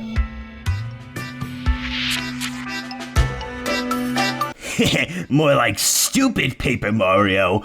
Am I right, fellas? I mean, kinda. Super Paper Mario seems to be one of the more controversial games in the series, and from the outside looking in, I can see why. This is definitely a kick in the balls for someone who liked the structure of the first two games more. This is a really weird one, so like, Princess gets kidnapped by Count Bleck. You gotta collect all the pure hearts. Go. It's a standard Mario RPG formula we've seen time and time again. The main difference between this game and the others, though, is it decides to blend the 2D and 3D aspects of previous games, by allowing you to switch between them on the world map. And at the end of the day, though it is still an RPG, even if it doesn't have any turn-based combat, and I know that this might be a hot take, but I honestly think it's just as good as a normal RPG. Reminds me a lot more of Metroidvania, games that are open platformers with RPG elements. And come on, Castlevania Aria of Sorrow and Symphony of the Night are two of my favorite games of all time. I haven't played Metroid. I feel like turn-based combat and this have their pros and cons, so I don't really mind them changing things up like this. It allows there to be more focus on story and exploring, but at the same time, battles are less engaging. Obviously. It's down to personal preference, but I could totally see someone preferring this approach to the other RPGs. I don't really have a preference though, I think they're both good. You can also unlock other party members along your journey. Peach, Bowser, and Luigi, and this isn't implemented very well. Mario is the only one who can switch perspective, and most of the puzzles in this game revolve around that more than anything else. Which means that when I do need to use another character like Peach to go over a large gap, I just switch to her and then immediately switch back. It's not game ruining or anything, but it's definitely something that could have been implemented better. But speaking of gameplay, it does get kind of tiresome by the end. The main gimmick of switching perspectives really overstays its welcome. There are some points that are just like kind of annoying, like this one where you have to grind for money to get a passcode, or look it up online like I did. And the game by the end really struggles to be interesting, outside of the story of course, because the story is where this game really shines. I did not expect a complex tale about accepting our mortality from a Mario game. This is honestly my favorite story in the series so far. I'd recommend playing this game exclusively for it.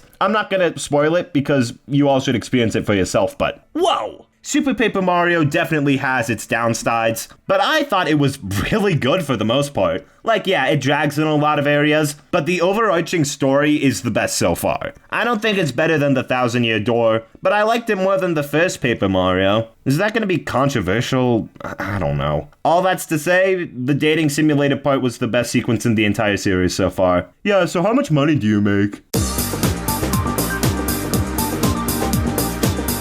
Those who know. It's Donkey Kong Barrel Blast, home to the Scott the Woz episode where they use this game as an allegory for sex. Sure, why not? This is a Donkey Kong racing game originally made to be compatible with the DK bongos for the GameCube, but development quickly switched to the Wii, with shitty motion controls and all. But hey, the Wii is compatible with GameCube discs and controllers, so surely you can still use the DK bongos, right? You know, what it was originally intended for?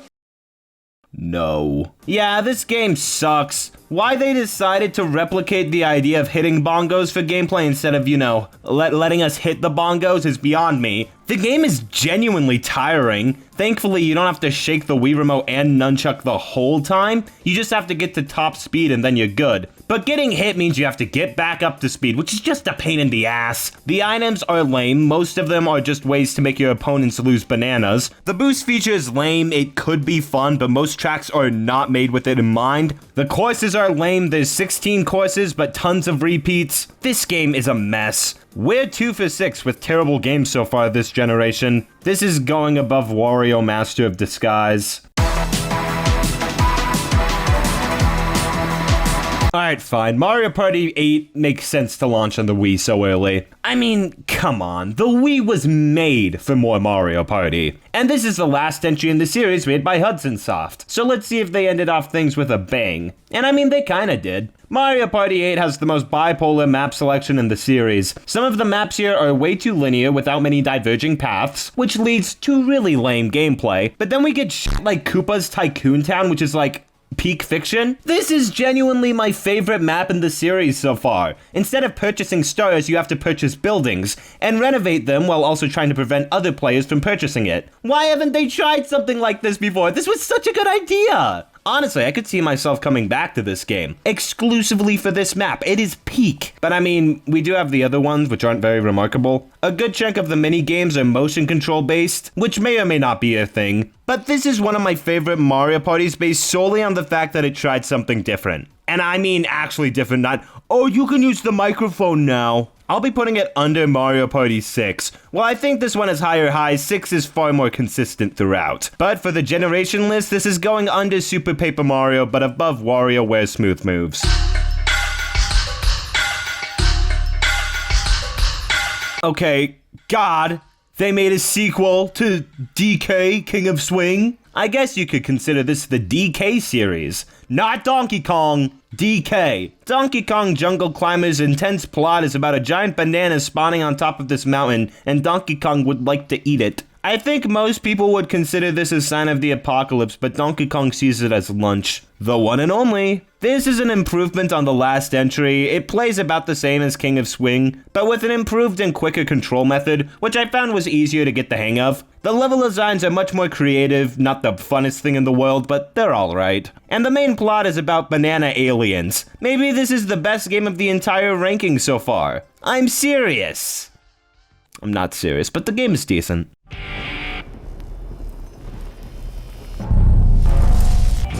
Oh my God! Holy sh! Whoa! God damn! This looks incredible! This might be the coolest f***ing thing ever made. Could this be my new number one? Dude, no game has pumped me up like this. I mean, holy f***. Let's get into that gameplay, dude. Like right now. I need it right now. It's more Mario Strikers. Super Mario Galaxy is number one. Like for real this time. Like, I'm being serious. Like genuinely. I know I've joked about the other ones being number one, but this is like actually the best one. Okay, I'm glad we could get that out of the way. Currently, as of writing, this is my favorite Mario game. I don't know if any game in the future is going to overtake it, but as of right now, in the ranking, it's my favorite. I really don't feel like any other Mario game has tried to open its scope as wide as this one did. It is truly an unforgettable Mario experience just from how it presents itself. We open with a storybook explaining the Star Festival, an event that happens every 100 years, where the citizens of the Mushroom Kingdom gather to watch starbits fall from the sky. Peach tells Mario to meet her on that night, and so Mario heads down to the kingdom, only for the festival to be interrupted by Bowser in perhaps his most menacing appearance yet, stealing Peach's castle and taking it to space. It's almost overwhelming how well they score and illustrate this sequence. Something that happens in almost every other Mario game is taken incredibly seriously. Mario is blasted into the depths of space and wakes up on a planet with these three little star creatures called Lumas, who turn into bunnies for you to chase around. This opening section is genius. It allows you to get used to Mario's flat control scheme, and then lets you get a feel for walking on planets. Mario Galaxy used the spear walking technology from a previous tech demo called Mario 128, and while it can feel kinda janky sometimes, it can work really well and feel incredibly natural. After chasing down all the bunnies, you meet with Rosalina, the protector of the cosmos, who gives you the ability to spin. Spinning is this game's signature move. Give the Wii Remote a shake and you can use it as an attack or to enter these launch stars to fly to another galaxy. After completing the first level and obtaining the Grand Star, Mario goes to the Comet Observatory, where he now must collect enough Power Stars to give it enough power to travel to the center of the universe. The story of Mario Galaxy is without a doubt the best in the mainline Mario series, not counting RPGs. And it all comes down to how it's presented. In order to give the soundtrack more impact, It's all fully orchestrated, which adds to how majestic each piece feels. Not to mention the cutscenes, which aren't your typical goofy Mario cutscenes, rather legitimately cinematic masterpieces. The gameplay of Mario Galaxy is a little more linear than previous games. I mean, you still have the freedom to choose what levels you go in, but there isn't much freedom inside them that allows you to go in planning to get 1 star and coming out with a different one. Levels are not open-world in the slightest. There's not much exploration involved. And that's fine, not a knock towards the game at all. But I could see why someone would prefer the style of 64 or Sunshine over this. But I really feel like it's a best of both worlds for 3D and 2D Mario. However, I feel like it's pretty irrelevant when what really matters is how the levels are designed, and the galaxies in this game are absolutely amazing. Good Egg Galaxy is an absolutely perfect start to your adventure. Honey Hive Galaxy introduces the Bee Mario power-up, a galaxy staple. Space Junk Galaxy, the atmosphere on this one is absolutely chilling. Ghostly Galaxy, oh yes, yes, yes! The fight with Bouldergeist is one of the funnest in the game. Buoy Base Galaxy is awesome. Gusty Garden Galaxy is gorgeous. Freeze Flame Galaxy is so much fun with an incredibly well-utilized gimmick. Dusty Dune Galaxy is boring. Toy Time Galaxy, oh fuck yeah! Seaside Galaxy, the tropical vibes here are unreal. Melty Molten Galaxy, one of the hottest levels around. The stages here are just, oh my god. The most fun collection of stages in pretty much any Mario game that doesn't feel repetitive or tiresome for a second, constantly changing up themes to keep you on your toes. It's incredible, and they're all perfectly complemented with the control scheme. I already mentioned how natural spear walking feels, but Mario Galaxy uses the Wii Remote and Nunchuck in other ways. Yeah, it's kinda weird to think about how some people just couldn't play this game because they didn't have a Nunchuck. Did the Wii come packaged with a Nunchuck? I don't know. Point is, the Nunchuck gives you a control stick, which is a massive improvement upon having to use this monstrosity of a D-pad to play a 3D game. And thanks to this, you can comfortably use the Wii Remote to point at the screen with your star cursor, to collect star bits, use pull stars, what have you. And this is arguably where my only major problem comes in with this game. The motion controls. I think they work fine for the most part. There are a few levels that require you to use them in some kind of gimmick. This rolling ball section comes to mind, and I like this example. It's a little janky here, but I feel mostly in control of the ball, even if it is a little slippery. It works well. The Manta Ray sections are a completely different story. Having to turn the Wii Remote by moving your wrist feels weird, and they're also too fast for me to properly get a good feel for them. The pole stars are arguably the least offensive one here, but I actually think they're the most annoying. Like, sure, if you're given enough time and space to properly choose the path, it's fine, but one of the most annoying stars in the game is the Boo Race in Ghostly Galaxy. And it's the frantic use of the pole stars here and these bouncy things, which are really easy to get stuck on, that just makes me ask, what the hell am I doing? But that's my only major complaint motion control-wise. I think they work fine for the most part. They definitely aren't perfect, but I don't feel like it ever got to the point where it was so infuriating that I couldn't stand playing it. It was just kind of annoying sometimes. However, these sections are few and far between, and the game absolutely makes up for it with the end game. Once you get enough stars, you head to the center of the universe to face off Bowser, once and for all. And oh my god, there are a few Mario levels as good as this.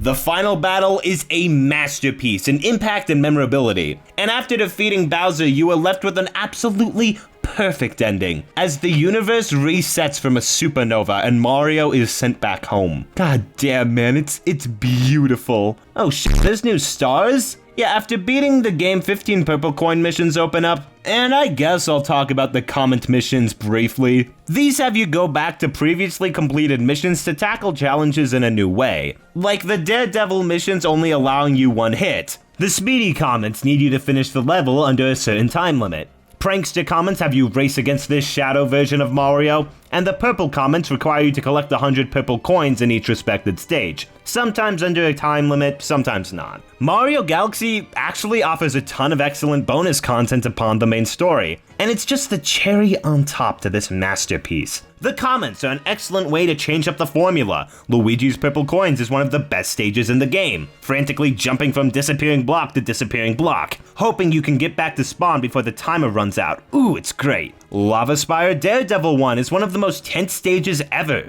A long but fair platforming challenge without a dull moment. All of these are splendid additions, even if the speedy comets are kind of just doing the same stage again, but with a time limit that's more than enough for you to play it normally. The Comet Observatory is absolutely splendid. Not as good as Isle Delfino or Peach's Castle, but it more than gets the job done, and feels like a really nice community between all the Lumas. And who could forget Rosalina's backstory in the library? An example of Nintendo adding depth and backstory to a Mario character. I didn't know they could do that! It actually hits incredibly hard. I did not expect the music change to make me tear up, and it didn't, but I got close. But Mario Galaxy really feels like the most ambitious and most expansive game in the series, that left no box unchecked in making a cinematic masterpiece. It's certainly not perfect, but no game truly is, especially one that's like 10 hours long. And it perfectly captures the beauty in space, and is able to hit you in the feels like no Mario game before or after it. This is my favorite Mario game, and I'd be very, very surprised if something were to surpass it.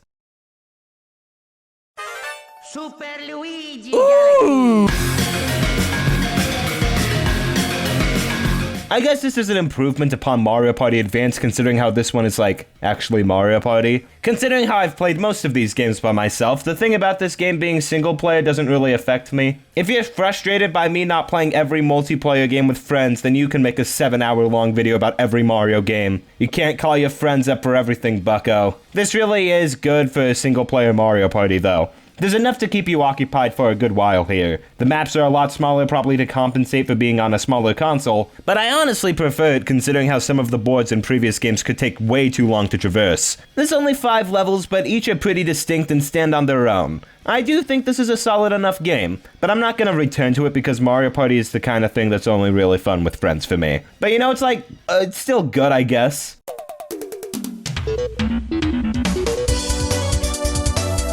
Bro, when was the last time we had a Dr. Mario game? Like Dr. Mario 64? I mean, it's just more Dr. Mario. And it's for the Wii, and you can play with friends. I mean, you used to be able to. Oh well. It's fine, we've established I don't like Dr. Mario that much. Man, Mario Kart Wii, and I am tired. I don't know if I've talked about this yet, guys, but I was stabbed on the way here before recording this whole video, so I'm gonna, like, put on a Band-Aid now. Someone else will talk about this one. Mr. Brody Animates, everybody? Mario Kart Wii, yeah! Released in 2008, right at the peak of the Wii's popularity, this game either came bundled in with your Wii, or was the first game you bought for it. Everyone had this game. The core of Mario Kart has always been local multiplayer, and while this game was great for that, it also introduced online multiplayer, which was technically a thing on the DS, but literally didn't work for me one single time. The Wii made it work almost some of the time. Mario Kart Wii also introduced motion controls.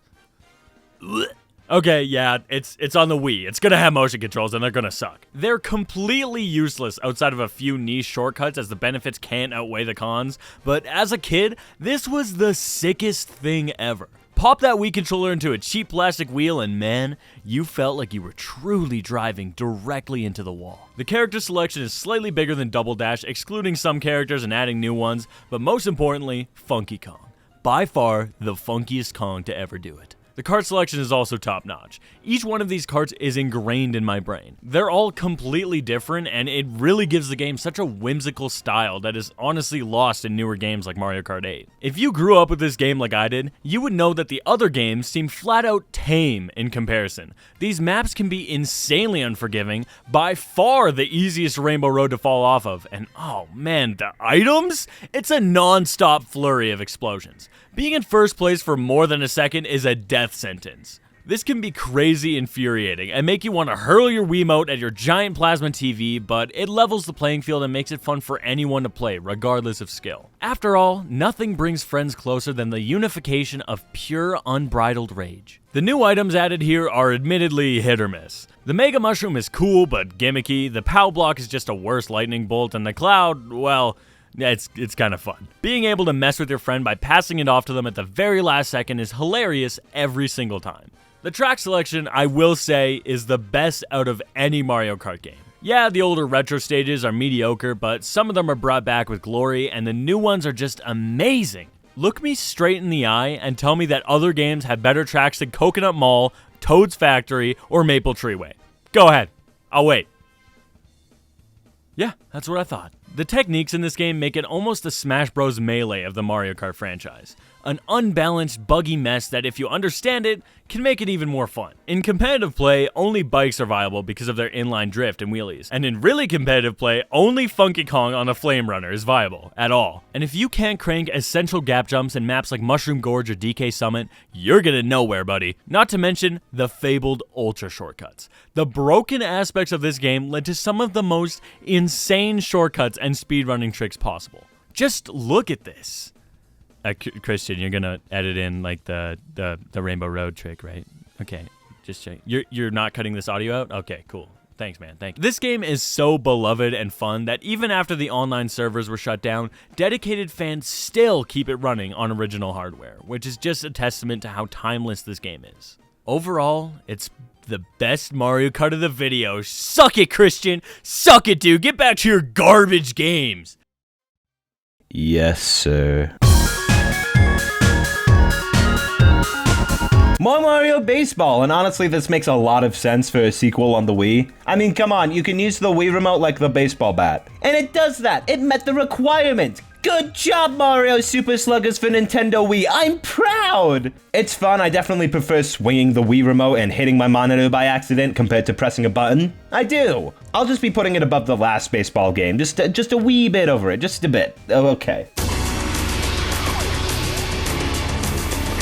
Wario Land? Shake it? What are we supposed to be shaking? Oh, Wario! Oh, great heavens! Oh my god! Oh! This game is really cool. First of all, the anime art style is really neat. I've always wondered why they haven't tried something like this before for a Mario game, considering how, you know, Nintendo is like in Japan. And it is absolutely gorgeous. Dude, I love it, love it, love it! This game is such a treat to look at. Like, I might be hasty saying this, but this is my favorite game visually so far. Just the hand-drawn art style, the beautiful effects put over it. Ah, it's so good. Story is pretty fun too, definitely enhanced by the cutscenes. The game follows in Wario Land 4's footsteps gameplay-wise, but this time there's motion controls. You can shake things, you can shake it. Cool. This one was a lot of fun, really well designed, fun levels. I don't think it edges out over Wario Land 4 for me, but it's great. I recommend checking this one out.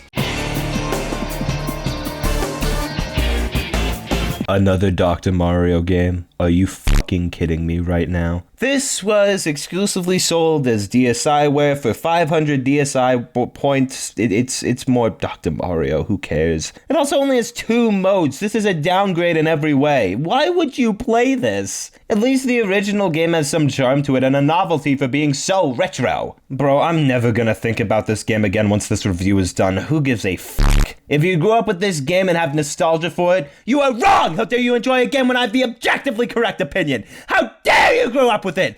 Freak off, pal! Released on the same day as Dr. Mario Express as a launch title for the DSi shop. I forgot that the last game was also that. Not sorry. Yeah, so this is the worst WarioWare game. It has a neat gimmick using the camera for micro games, but there's only 20. Like, why would I ever play this again? You sit down for 10 minutes and you've literally played them all. Yeah, this sucked. Really awful, but at least it was quicker than some of the others.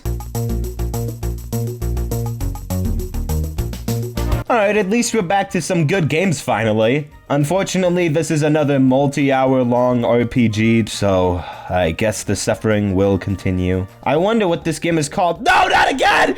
I'm not going inside him again! I just realized I've been screaming a lot. The house is empty, I can scream as much as I want. It's freaking awesome. I love screaming. It's so cool. Okay, so toads are getting big, like humongous, thanks to the disease, the blorbs. Bowser breaks into some meeting discussing the blorbs where he fails in battle, then eats a mushroom that turns him into a living vacuum and sucks everyone in, and now Mario and Luigi and Starlo, yeah, she's the new character in this game, they have to figure out how to stop the blorbs. The main gimmick of this game is that Bowser is actually the one who gets to roam around the main world, while the plumbers are stuck inside him without Bowser knowing. Ew. Bowser's on the top screen, Mario's on the bottom screen. That is an incredible use of the two screens here. I love it. Fawful returns as the villain, an amazing choice considering how much of a fan favorite character he is. And he's just as good, if not better here. His goal is to obtain the Dark Star and take over the world, I guess. He's really funny and can be really intimidating at points too. Fawful is great.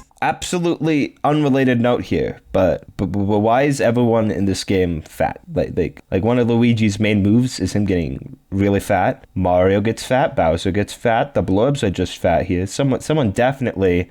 I'm not gonna finish that sentence. Other than that though, this game is actually really amazing. The theming and levels are all super creative, and they just got a ton of mileage out of the concept of just being inside someone. This sounds really gross, I gotta change how I talk about this. They get a lot of mileage out of the body adventure. The battle system is really good here too. It's functionally pretty similar to previous games, except that the Fire Flower isn't the most painful thing ever anymore. An absolute improvement. And sometimes Bowser can suck down enemies for Mario and Luigi to take care of, and that is just... it's so cool. There's plenty of great side content, especially by the end game. The graphics and music are a delight as always. The final battle is epic. This is one of my favorite RPGs of the ranking so far. While I do prefer the story of Super Paper Mario, it's hard to deny that this game isn't incredibly silly, goofy, and all around a much more complete package than that game. So I'll be putting it above it in the ranking.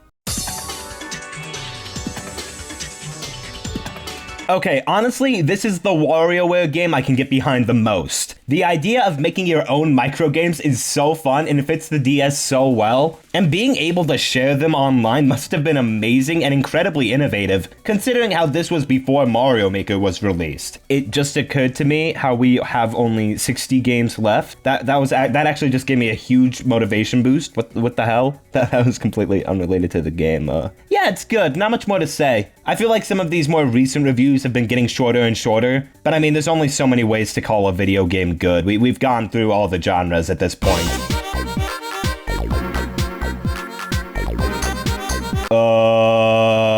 It's just more Mario vs. Donkey Kong. It was exclusively on the DSi shop, and that's kind of it. Literally the same graphics, just with different level designs, and that's fine, but like, it's pretty much just a level pack and nothing more. It's kind of lazy, but then again, my favorite game series is Mega Man, so I don't know how much I can complain about this. Dude, I was writing the segments for these games at like 2 a.m., and I thought that this game was Mario vs. Donkey Kong 2, completely unaware that I'd already written a segment for that game long ago. So I just wrote another one, completely forgetting that this game existed, despite the fact that I played through the whole thing, and I think that tells you enough about my thoughts on it. This game was so mid I forgot it existed, so take that as you will. I have a pretty complicated relationship with this game. New Super Mario Bros. Wii was one of the first games I've ever played, and it holds a very special place in my heart for that reason. However, there's also an argument to be made that this was a jump the shark moment for Mario in a way. This game is incredibly derivative, and that would pave the way for many Mario games to come in future entries, which is something we occasionally see today as a matter of fact. On the game's own merit though, disregarding what it would do for the series moving forward, I don't see anything inherently wrong with it. The game's main selling point was multiplayer up to 4 players, and having it based around another new Super Mario Bros. Game made sense, even if they would reuse a lot of stuff. Like, yeah, all of the world themes are the same, some of the music is the same, it looks the same, yeah. But again, this was just supposed to be another new Super Mario Bros. Game with co-op, and for another popular console. I think that alone justifies its existence. But how does the game hold up otherwise? I mean, it's definitely good, and there's plenty of new stuff introduced. Like the Koopalings, they return after being on hiatus. And I much prefer their inclusion as bosses here, as they spice up things a little more than just fighting Bowser Jr. for every fortress fight. They are still incredibly easy, like stupidly so, but whatever. It's neat that they're here. The multiplayer is kind of all over the place. I think it can work pretty well with 2, maybe 3 players, but 4 is definitely a fucking crowd. And there's plenty of decisions that this game makes to account for multiplayer that just end up souring the whole experience. First of all, the levels here are so much wider and empty to account for all the players. and while it works for multiplayer, you can really feel it in single player. And it makes the levels feel incredibly unpopulated in contrast. And also, the game added a variety of moves in order to help people cooperate more, but in reality, I think it has the opposite effect. I don't think I've ever seen anyone use the picking up the other player ability for good. It always ends poorly. Also, bubbling. Bubbling is fine. While the multiplayer is a mixed bag, it's alright and definitely a solid first attempt at this kind of thing. Mario Wii also introduces a new set of power-ups, those being the propeller hat, ice flower, and penguin suit, alongside a bunch of returning ones, of course. The propeller hat is a lot of fun, it boosts you up in the air to gain some crazy height. Oh yeah, this game has motion controls, and they're implemented pretty well. I like spinning the Wii remote to do this little spin and gain some extra time to my jump. The ice flower shoots ice balls, and the penguin suit also shoots ice balls, while also letting you slide and do a bunch of other stuff. What's the point of the ice flower then if there's a power-up that just does the exact same thing and a bunch of other stuff? Just choose to have one or the other, game, not both. Yoshi is reintroduced, but you can't bring him around level to level anymore. You only get him in certain stages, which makes me forget he's even in the game when he's on the damn box art. The levels, on the other hand, are bipolar as fuck. I'd say a good half of the levels are kind of bland, and while the other half do try something new, results may vary. World 5-3 is really fun, having to keep all these enemies off of a moving raft. 8-7 has this super fun roller coaster ride. 3-5 is this vertical ascension level on this giant block. 6 Fortress has this really cool gimmick of a giant skewer in the center of the screen, and you having to time yourself properly to avoid it. There's more, but I think I made my point clear. Levels like these are a blast, and if the entire game could be this way, I think it would be held in higher regard. However, there is the other side of the coin. I've mentioned how the ton of levels are kind of bland and unmemorable, which is a pretty obvious issue that applies to a majority of the first few worlds. But there's also a good handful that make me want to tear my f***ing hair out. 7 Fortress is one of the most annoying levels in the game. It's a neat idea ascending on this moving platform while avoiding bombs and other enemies, but mother of God, in practice it felt like an incoherent nightmare. Especially if you're trying to collect all the star coins, which I was. 2-4 has this constant sandstorm, which is really annoying. And 8-4 is an underwater darkness level where, without proper visibility, you can't see what's in front of you. Which means it's very likely for you to run into an enemy without any indication of you doing so. It is horrible. Despite all of that, though, I do feel like the game had a pretty natural difficulty curve, which might just be a byproduct of the first few worlds being pretty lazy. And that final battle is especially climatic, one of the best in the series, as a matter of fact. I don't know, this game is kind of all over the place. While I do think it has higher highs than the original New Super Mario Bros., its lows are infinitely lower, and doesn't come off as the most polished experience in comparison. It's still good, of course, I had a fun time with it, but I'll be putting it a pretty considerable amount under the original in the ranking. Well, this is awkward. So I've always felt I've been very critical of Galaxy 2 over the years.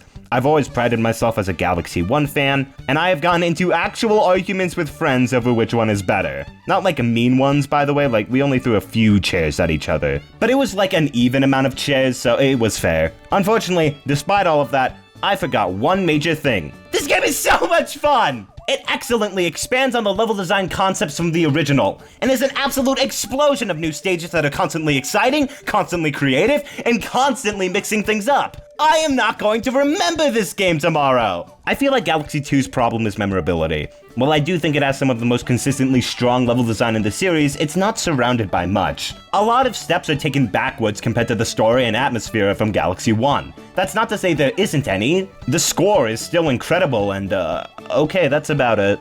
Like, okay, the story and setting in Galaxy 1 is what makes it so impactful and memorable. And while that's fine, Galaxy 2 is more interested in expanding on the previous game level design-wise. And that's alright, I just wish they could have added more to the aesthetics or innovative like the previous Mario sequels do. This is definitely a good example of the new Super Mario Bros. Influence kicking in, as there are fewer stages taking place in the deep dark void of space, now replaced with this beautiful blue sky that is actually the prettiest shade of blue I've ever seen. Oh, what a downgrade. I was actually kind of starstruck by how pretty the sky is in this game. That's all. Mario 64 is memorable for creating an entirely new genre of video game, and innovating in 3D. Mario Sunshine is refining the formula and taking place in a memorable and iconic setting. Mario Galaxy is Mario in space, with aesthetics and atmosphere that all adds to the feeling of the beautiful emptiness in the infinite void. Mario Galaxy 2 is more Mario in space. Again, I think it's a little underwhelming in the grand scheme of the series. However, that is one of my only problems with the game. While I don't remember it as well, when I do remember it, holy shit. Again, the level design in this game is top-notch. Always fun, without any low points. Okay, maybe this purple coin motion control level at the end could have been taken out, but that's an exception. But once you complete the game, you get my other big problem with Galaxy 2. So when you collect 121 stars, every galaxy will get a new set of 120 green stars hidden in each stage. This is so stupid, and I don't like them. Collecting them isn't as fun as the main game. They're just hidden in random places without any major challenge. I don't think it would be as big of a deal if you could collect them along with the normal stars. I don't like how they're just tagged on to the end of the game, and it's very clearly used for padding. They aren't horrible, but it's one of the main two issues holding me back from calling this better than Galaxy 1. It's not as innovative and the green stars suck. Other than that though, this is some of the most fun I've had in the video so far. I feel like other 3D Marios have more problems holding it back than this one. So it's going near the top of the ranking, right under Super Mario Galaxy. Mario's Sports Mix sucks. Tonal whiplash, I know. It's a collection of multiple sports games, which I guess would be nice, but they're all simplified under one control scheme, which, you know, kinda doesn't work because sports are different. It's just sports, and it's boring. Oh, but there's Final Fantasy characters. Wait! Does this now count as a crossover game? Yeah! I don't have to include it in the ranking anymore! F yeah! Another sequel to Mario vs. Donkey Kong, and it's more of the same. However, thankfully it's refined and elevated more here. It feels a lot better to play, the controls are nicer, they even add more gimmicks like different types of minis that need to go into different doors. I mean, admittedly the cutscenes look pretty bad, but the game itself, pretty good. By the way, if you're wondering why some of these segments are getting shorter, 1, it's because I have less to say about some of these games, and 2, because editing's a bitch. So this is one I'm pretty excited for. I heard it's coming to Switch pretty soon, and oh yeah, more Donkey Kong Country, love those games! Yeah, Nintendo got Retro Studios to develop a new game, so what did they have in store for us this time? It's alright. So these tikis are hypnotizing everyone on the island, so Donkey Kong and Diddy Kong have to go stop them, I guess? Wow, whatever. How's the gameplay? It's kind of, You can't switch between characters anymore unless you're playing with 2 players. Why would they do that? That was just the whole point of the previous games. Especially because in single player you are stuck with Donkey Kong and he's easily the weaker controlling of the two. This game has such an abundance of motion controls, and not like, oh, you have to shake the Wii remote occasionally. No, it gets really annoying and super tiring. And the new controls added are worse. This roll ability sucks. You can only roll through 2 enemies at a time. Why? I don't know. Also, it's too easy to activate because just tapping the control stick twice will turn it on. That's so bad. The exciting level themes from previous games have all been removed. This feels like a rather bland take on a new Donkey Kong Country game aesthetically. Thankfully, despite all of that, the levels are still pretty good, with a solid amount of variety, but man, is that a lot to get through. I know they fixed some of this stuff in later entries, but for now, it's easily the weakest game in the Donkey Kong Country series for me. Look, it's a good game, don't get me wrong, but there is too much bullshit caked on top for me to truly consider it a favorite of mine. This is going under Wario Land Shake It. Is that going to be a controversial take? I don't know. I don't care. Man, they were just pumping out mainline Mario games around this time. And also the first 3DS game we're talking about. Yeah, this thing has been around for a while now, but the launch of that system was pretty empty to say the least. Super Mario 3D Land was the first big title for it, truly showing off its 3D capabilities. And it's fine. In fairness to this game, it does introduce some pretty neat shit. We get to experience Glasses 3D now, and it's pretty damn neat. I don't know why they don't implement this kind of thing more nowadays. Not even in gaming, just like in general. I want my trip to Burger King to be crazy. It reintroduces the Tanuki suit from Mario 3, except now you can't fly indefinitely. Alright, so that is pretty much a completely different power-up, and That's it. Okay, this is a different Mario game. It takes elements from all previous games to make something new. It's a bit of a 3D Mario game, it's a bit of a 2D Mario game, but there isn't anything it does specifically that makes it special. And unfortunately, this isn't a Galaxy 2 scenario where the level design saves it, because the levels here are good fun, but not particularly stellar in any way. Like, I don't know, I feel like at least something like New Super Mario Bros. Wii introduced multiplayer to the series. This is just kinda nothing but a hodgepodge of previous elements made into something new. But hey, on its own merits, it's pretty fun. It's the same end-of-level format as 2D Mario's, but now in 3D, and it's certainly different? The 3D effect is certainly different. Like, I don't know, this game is kind of creatively bankrupt. Like, here's Mario. It's fun. Go home. Like, yeah, this is a good game, but nobody's getting a boner over this. Still, this game isn't bad. I beat it all in one sitting. It just doesn't excite me like pretty much every other 3D Mario does. It doesn't technically have anything wrong with it, but it doesn't do anything either. It's the Mario status quo. But that's fine. We're good, right? Mario isn't going to go on a mediocrity spiral, right? Right? I think they just gave up naming any of these Mario Kart's creative things.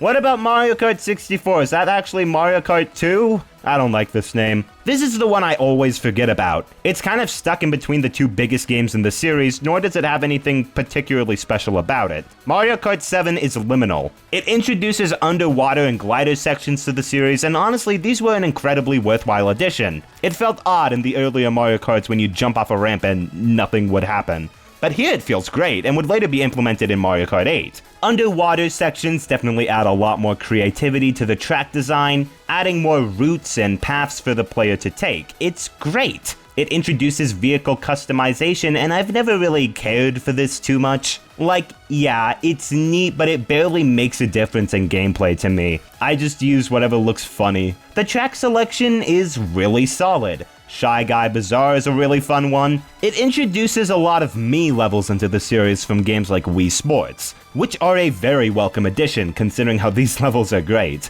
And it ends off on one of the best rainbow roads in the entire series. Theoretically, I feel like this should be the best Mario Kart so far, but it isn't, and I don't know why. It just feels so been there, done that. Where's the pizzazz? Where's the ka-chow? It introduces a good amount to the series, but being the awkward middle child between Wii and 8 definitely hampered the public opinion on this one. It feels like it's Mario Kart on 3DS and not much more than that. God, this is really gonna be a pattern moving forward.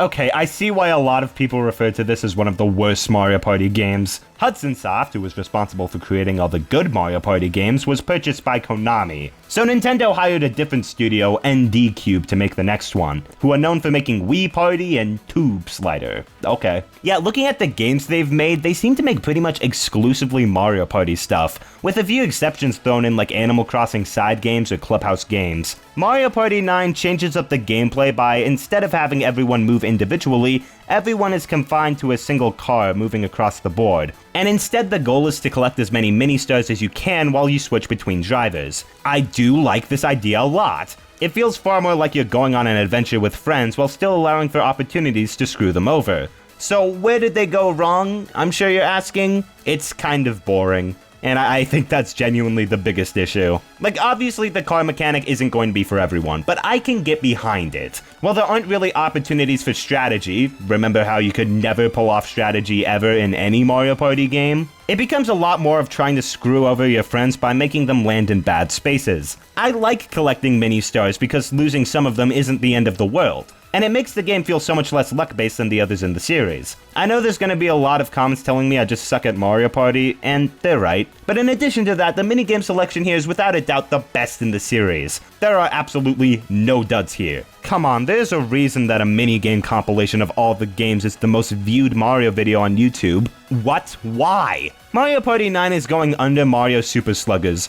I don't know, that's going to ruffle some feathers, but honestly, you know, at worst, this one is fine. Let me know what you think in the comments. I'm curious what you have to say when it comes to disliking it. Or liking it, I don't mind. Just drive more traffic to my video. That's all I care about.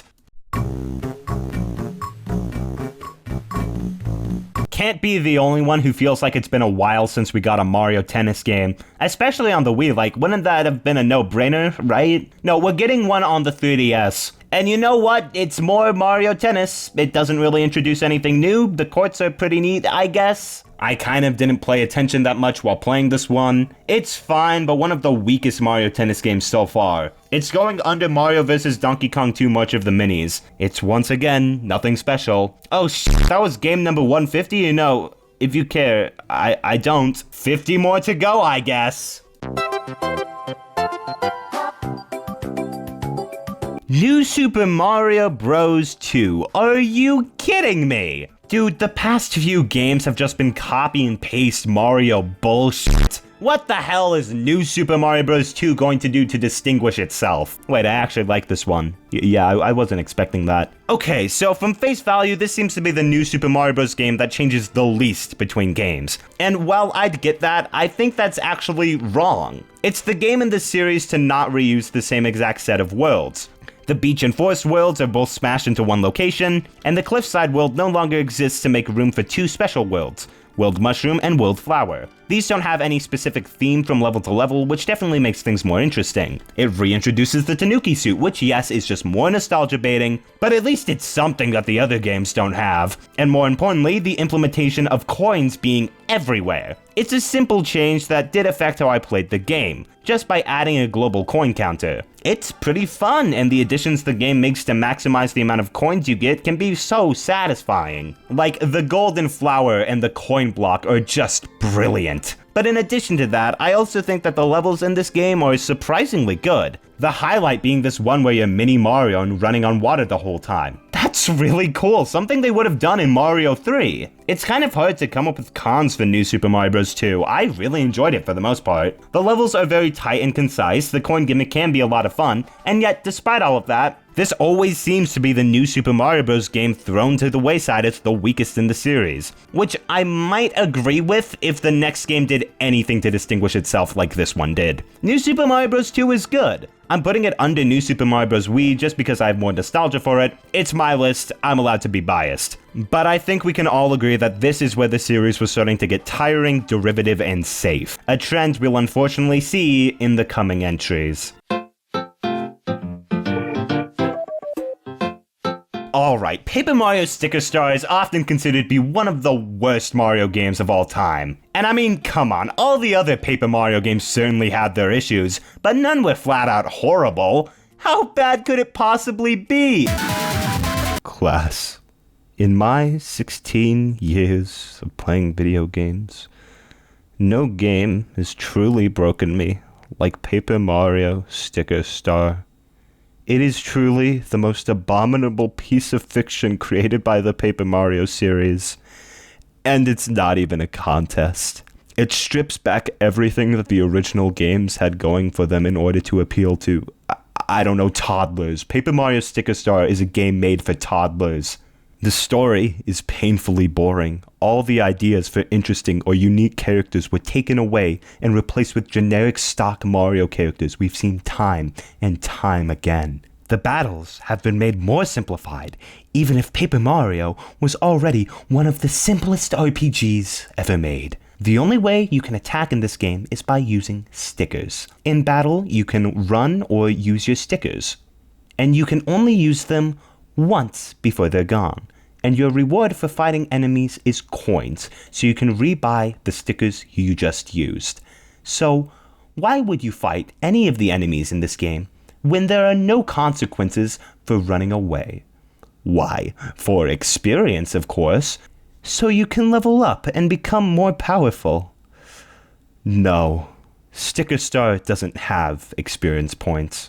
The only form of growth you get is by picking up hearts to increase your max health. That's it. What the fuck am I doing here? Paper Mario Sticker Star goes on for 15 hours, and not once does it elevate from itself. It is a consistent, boring slog with overly cryptic dungeons, the worst battle system I've seen in any RPGs, and tedious gameplay. That makes it one of the most miserable games I've ever played. Sure, Mario Pinball Land is technically worse, but no game has broken my spirit like this one has. So yeah, all in all, this game was pretty good. Would recommend to everyone watching.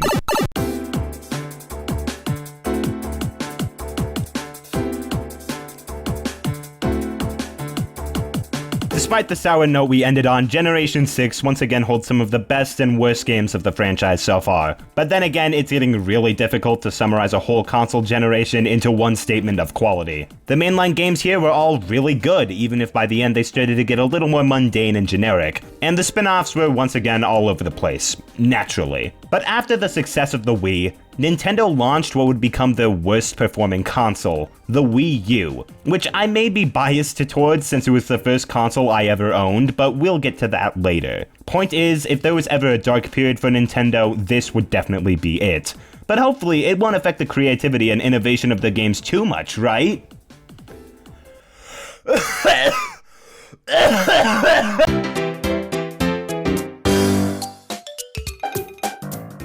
Oh no! I don't like New Super Mario Bros. U. It's not horrible or anything, but it's perhaps the most mediocre Mario game ever, and in some ways that might be worse. Like, you know, at least the first 3 New Super Mario Bros. Games brought something new to the table. DS established the formula and for the time was something actually new. We introduced multiplayer and brought back the Koopalings. 2 put an emphasis on coin collection. New Super Mario Bros. U, on the other hand, I guess they added Nabbit. Literally all 8 world themes are reused. Grass, desert, beach, forest, whatever. They are all tied together in a big world map this time around. But it's something that was done much better in previous games like Mario World. Plus, it's only an aesthetic change that doesn't affect gameplay at all. They have 2 new power-ups this time, the Acorn Suit and Baby Yoshi's. Admittedly, I like both of these. The Baby Yoshis especially add a lot to the game, but they really aren't enough to make the game feel distinct. What really matters at the end of the day are the level designs, and I legitimately have almost nothing to say about them. Like, okay, just off the top of my head, what are the levels I remember? I remember the first few, obviously. They don't do anything special in particular, but they were just my first impression of the game. I remember some bullshit dark stages in the desert world. Some snow and water stages, like, do you see the problem here? None of these levels do anything to distinguish themselves. Like, okay, World 5 is pretty cool. It has this gimmick with the different sections of the forest that feel entirely different, and especially like this Van Gogh-inspired level. Like, fuck yeah, that level rocks. But the rest of the game does pretty much nothing. Like, it's neat how we end with Peach's Castle, but it makes pretty much no difference in gameplay. It's still just a bunch of really generic lava levels. And the start coins are an absolute pain in the ass sometimes. I feel like they've become over-reliant on hidden walls or blocks at this point, which can feel incredibly cheap, and they are rarely well hidden or interesting to find. It's not creative, it's not fun, it's really boring. I really didn't enjoy this one. You know, I often see people say that this is their favorite New Super Mario Bros. Game, and I genuinely cannot come up with a single reason in favor of it. Like, if you like it, of course, that's fine. I could make statements about it like, oh, it's taking everything that worked in the previous games and putting it into one. But trying to back that up, I personally come up with nothing. I like the challenge and coin rush mode, those were the best parts of the game. Obviously, if you do like this one, cool. It's not a bad game by any means, I wouldn't even put it in the bottom 100 so far. You know, the game still functions, it's more playable than most Mario games. But I can't help but feel slightly frightened by the fact that this is how Nintendo decides to showcase their new console, with the least original New Super Mario Bros. Game. Luigi's Mansion Dark Moon, a sequel to Luigi's Mansion I've heard nothing but almost bad things about. Like, not that it's bad, but an incredibly mediocre and boring sequel, which in this case is more bad news. Okay, but Luigi's Mansion Dark Moon really isn't bad at all. It's actually pretty fun, but as good as the original, not really. I think the things that hold it back the most for me are the structure. It introduces levels, which does expand the reach for the series to tackle more themes, but I just don't care for the stage structure here as much. I kinda wish it was the same as the first game. The first was incredibly immersive, and I wish they were able to recapture that more. Also, the ghosts in this game, not scary in the slightest. They're just a bunch of blob guys who come off as more cartoony. Like, yeah, the ghosts in the first game were cartoony too, but it was better. I don't know, I haven't played that in like a few months, so can't really determine. The puzzles feel a lot more formulaic. Like it's always, oh, go try this thing. The ghost stole a part. Go find it. It can get kind of boring after a while.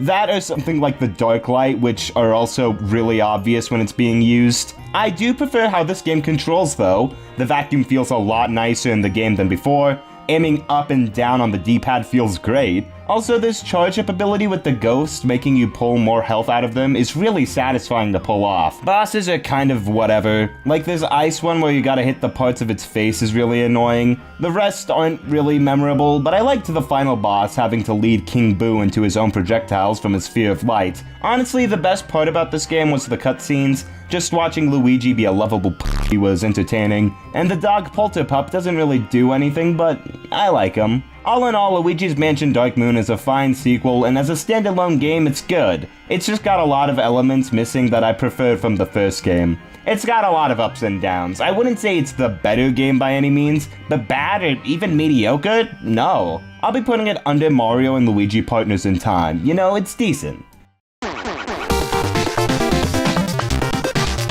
Alright, new gimmick, new WarioWare game, right? Wrong! Instead of the typical WarioWare style of very quick and breezy microgames, we instead get a mini-game compilation. Yay? There's only 16 of them? Boo? The only one that's really worth noting is the gamer one, but it's where you are a kid pretending to be asleep while playing WarioWare, and you gotta hide your DS from your mom so you don't get your ass beat. This one is really fun, so much fun in fact that it's got its own stage in Smash Bros. That's pretty cool. It makes use of the gamepad really well by having you look between the TV and the gamepad screen. It's great. The other ones aren't as remarkable though. None of them are bad, but there's very few that I actually remember, and I just played through all of them like an hour ago. So yeah, it's not the best. Honestly, I would have preferred if they just made another WarioWare game and kept Gamer as a side mode. That would have been pretty cool. But as is, it's kind of whatever. Far from my favorite Wario game. Oh great, a game that's pretty much DLC to New Super Mario Bros. U that got a physical released? My least favorite New Super Mario Bros. Game? How good could this realistically be? Really? Really? Damn good. No, I'm not kidding. This is definitely my second favorite of the New Super Mario Bros. Games, right behind the first one. It's pretty high on the overall ranking as well. From the outside looking in, it looks like perhaps the worst entry in the series. I mean, come on, it has the exact same world map, the same story, the same bosses, the same power-ups. And yes, the game does reuse tons of assets from Mario U, but I'd say that they use these assets to make a far more interesting experience through Luigi U's gimmicks.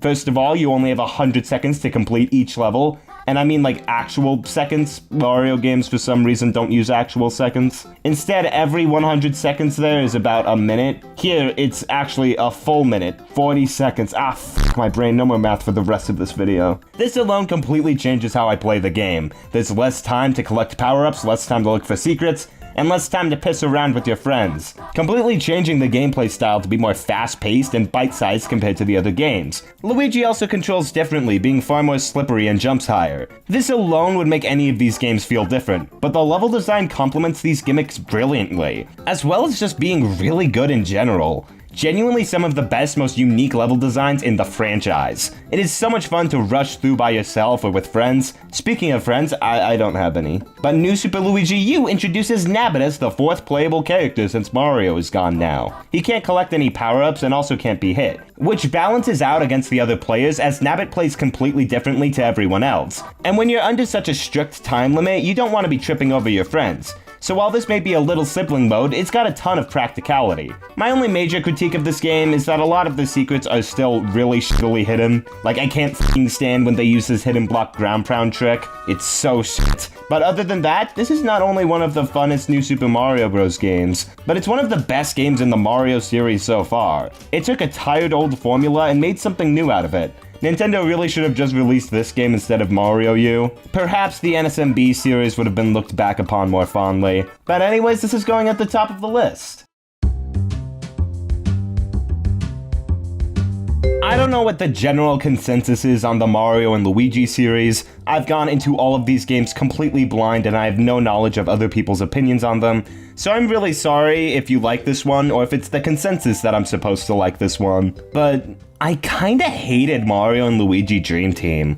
It's not horrible or even bad, nowhere close to as poor as Sticker Star. But man, there is so many things this game does that just piss me off. So Mario and Luigi and others go to Pillow Island for vacation. Luigi puts his head on some special pillow and it opens up another realm that sucks Princess Peach in, so you gotta go rescue her. You get introduced to Dreambird, who I want to rip apart to shreds. You also gotta rescue these pillow people. The plot in this game is so boring and poorly paced. Once again, nothing happens for so much of the runtime. It just felt like I was kinda dicking around for a while before the plot got anywhere. There's so many fetch quests to pad out gameplay, which really wasn't needed. This game took me around 30 hours to complete, and god, it does not deserve that runtime. And the lack of any fast travel system until almost halfway in is dreadful. Anytime this game has a new gimmick, Dreambird will always come by to tell you how to do it, instead of, letting you experiment with it yourself, or just showing you what buttons you need to press. It's always a big-ass lecture he has to give you, and by golly, does it slow the pace of the game to a crawl sometimes. Okay, but the main thing behind this game, the whole purpose that establishes itself from the rest of the series, is the fact that we can go in Luigi's wet dreams. What exciting and creative things will they come up with here? Not a lot. You figured they'd use this to deep dive into Luigi's character, but any attempt to do so feels forced and underdeveloped. I do think it's neat that you can manipulate dreams by messing around with Luigi in real life through Dreamy Luigi. In fact, the ability to multiply Luigis was also really cool. I love its implementation in battles. Those were some of the most satisfying moves to pull off. Some of the uses of the 3DS hardware were fun, and the graphics and soundtrack are both splendid as ever. But there's way too much holding this game back for me to call it good. Sadly, I think this is a really bloated mess with some really bad pacing issues, and because of that, I'll be putting it near the bottom of the list. Mario and Donkey Kong? They aren't fighting anymore? Well then, what's the point then? This is just the puzzle game Pipe Dream, except with these little figures. My only experience with that game is this NES copy I picked up and played for like 10 minutes. I remember thinking the music was really annoying. Editor, put the Pipe Dream for NES music here, the people will love it. I like the implementation here of the different types of puzzles for different figures. That's about it. This is a cute little puzzle game and not much more than that.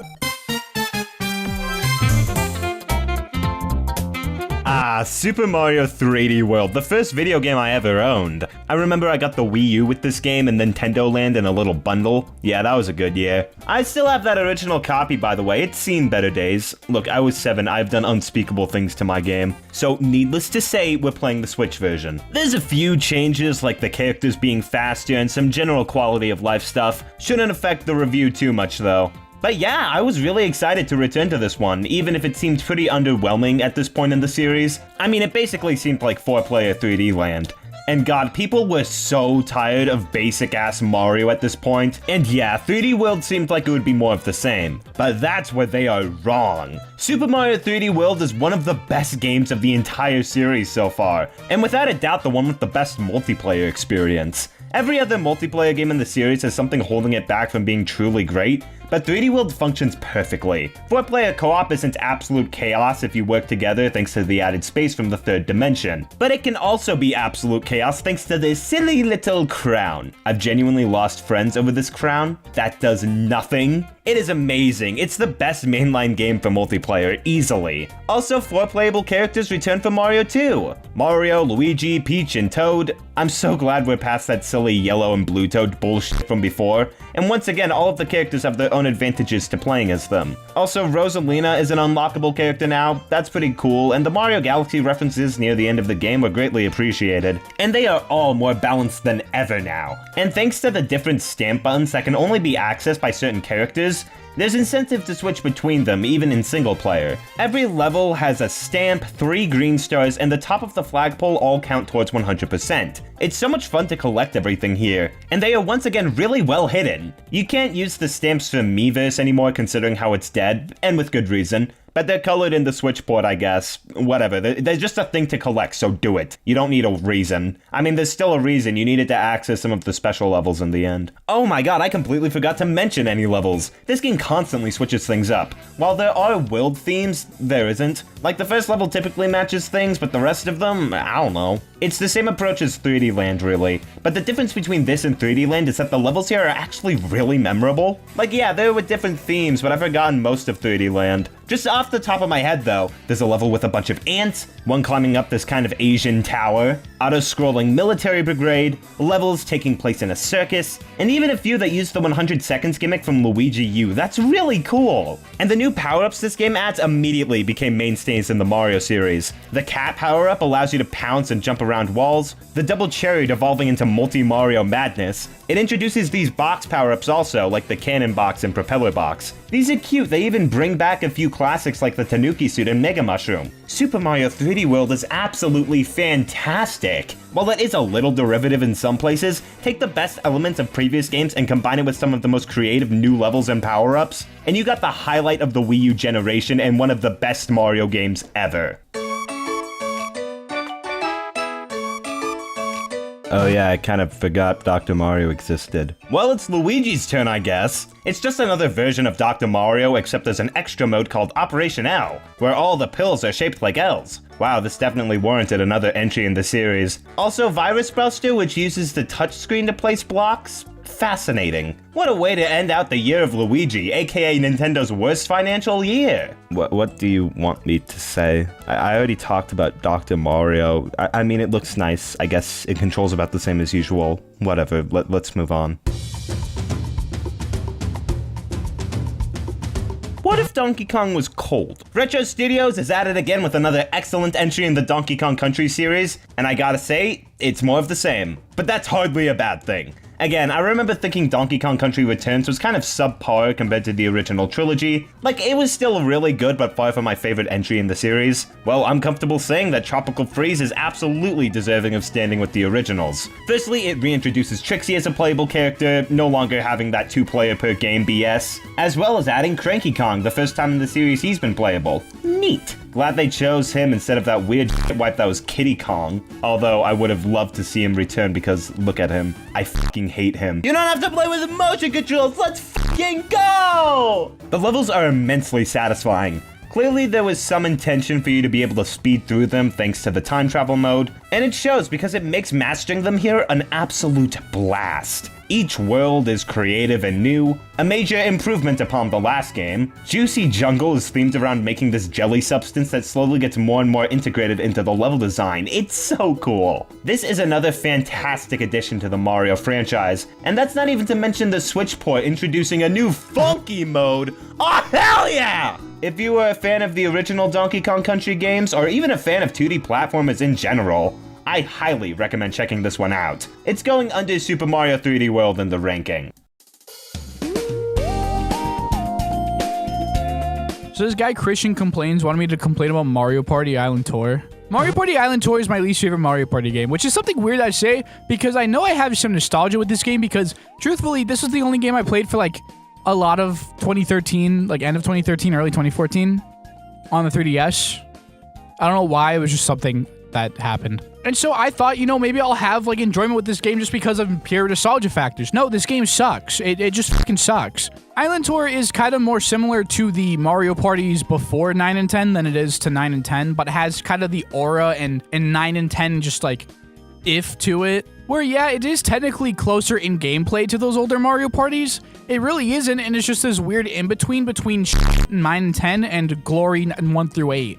But actually, no, it's literally just designed like a worse Wii party. It's literally 3DS Party. If there was no Mario characters and it was Mii's, it'd literally just be it'd be a sequel to Wii Party. And it's weird because this game came out literally like a couple weeks after Wii Party U, and there's really like, I will give them this though, the mini games and the single player mode actually aren't bad at all. I actually do fuck with them. It's just the main Mario Party is one of the worst in the series because it's trying so hard to be like 1 through 8, with like the design philosophy of 9 and 10. It's just this weird half step, which just makes it like so unenjoyable. But I'm glad they like tried the Wii Party thing, because Wii Party is a good game, but that's because it's not Mario Party, you know? Mario Party is its own thing, has its own fun. Wii Party is kind of its own thing and has its own fun. Basically, at the end of the day, this game fucking sucks. All right, thanks, Big Sleater, for whatever that was. Go check out their channel, by the way. They make some pretty cool stuff.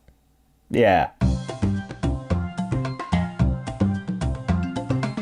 I guess they were really going for this tour theme when it came to their handheld spin-offs. I don't know if there's any correlation, it's just weird how two completely separate IPs both had tour in the title. This is another Mario Golf game.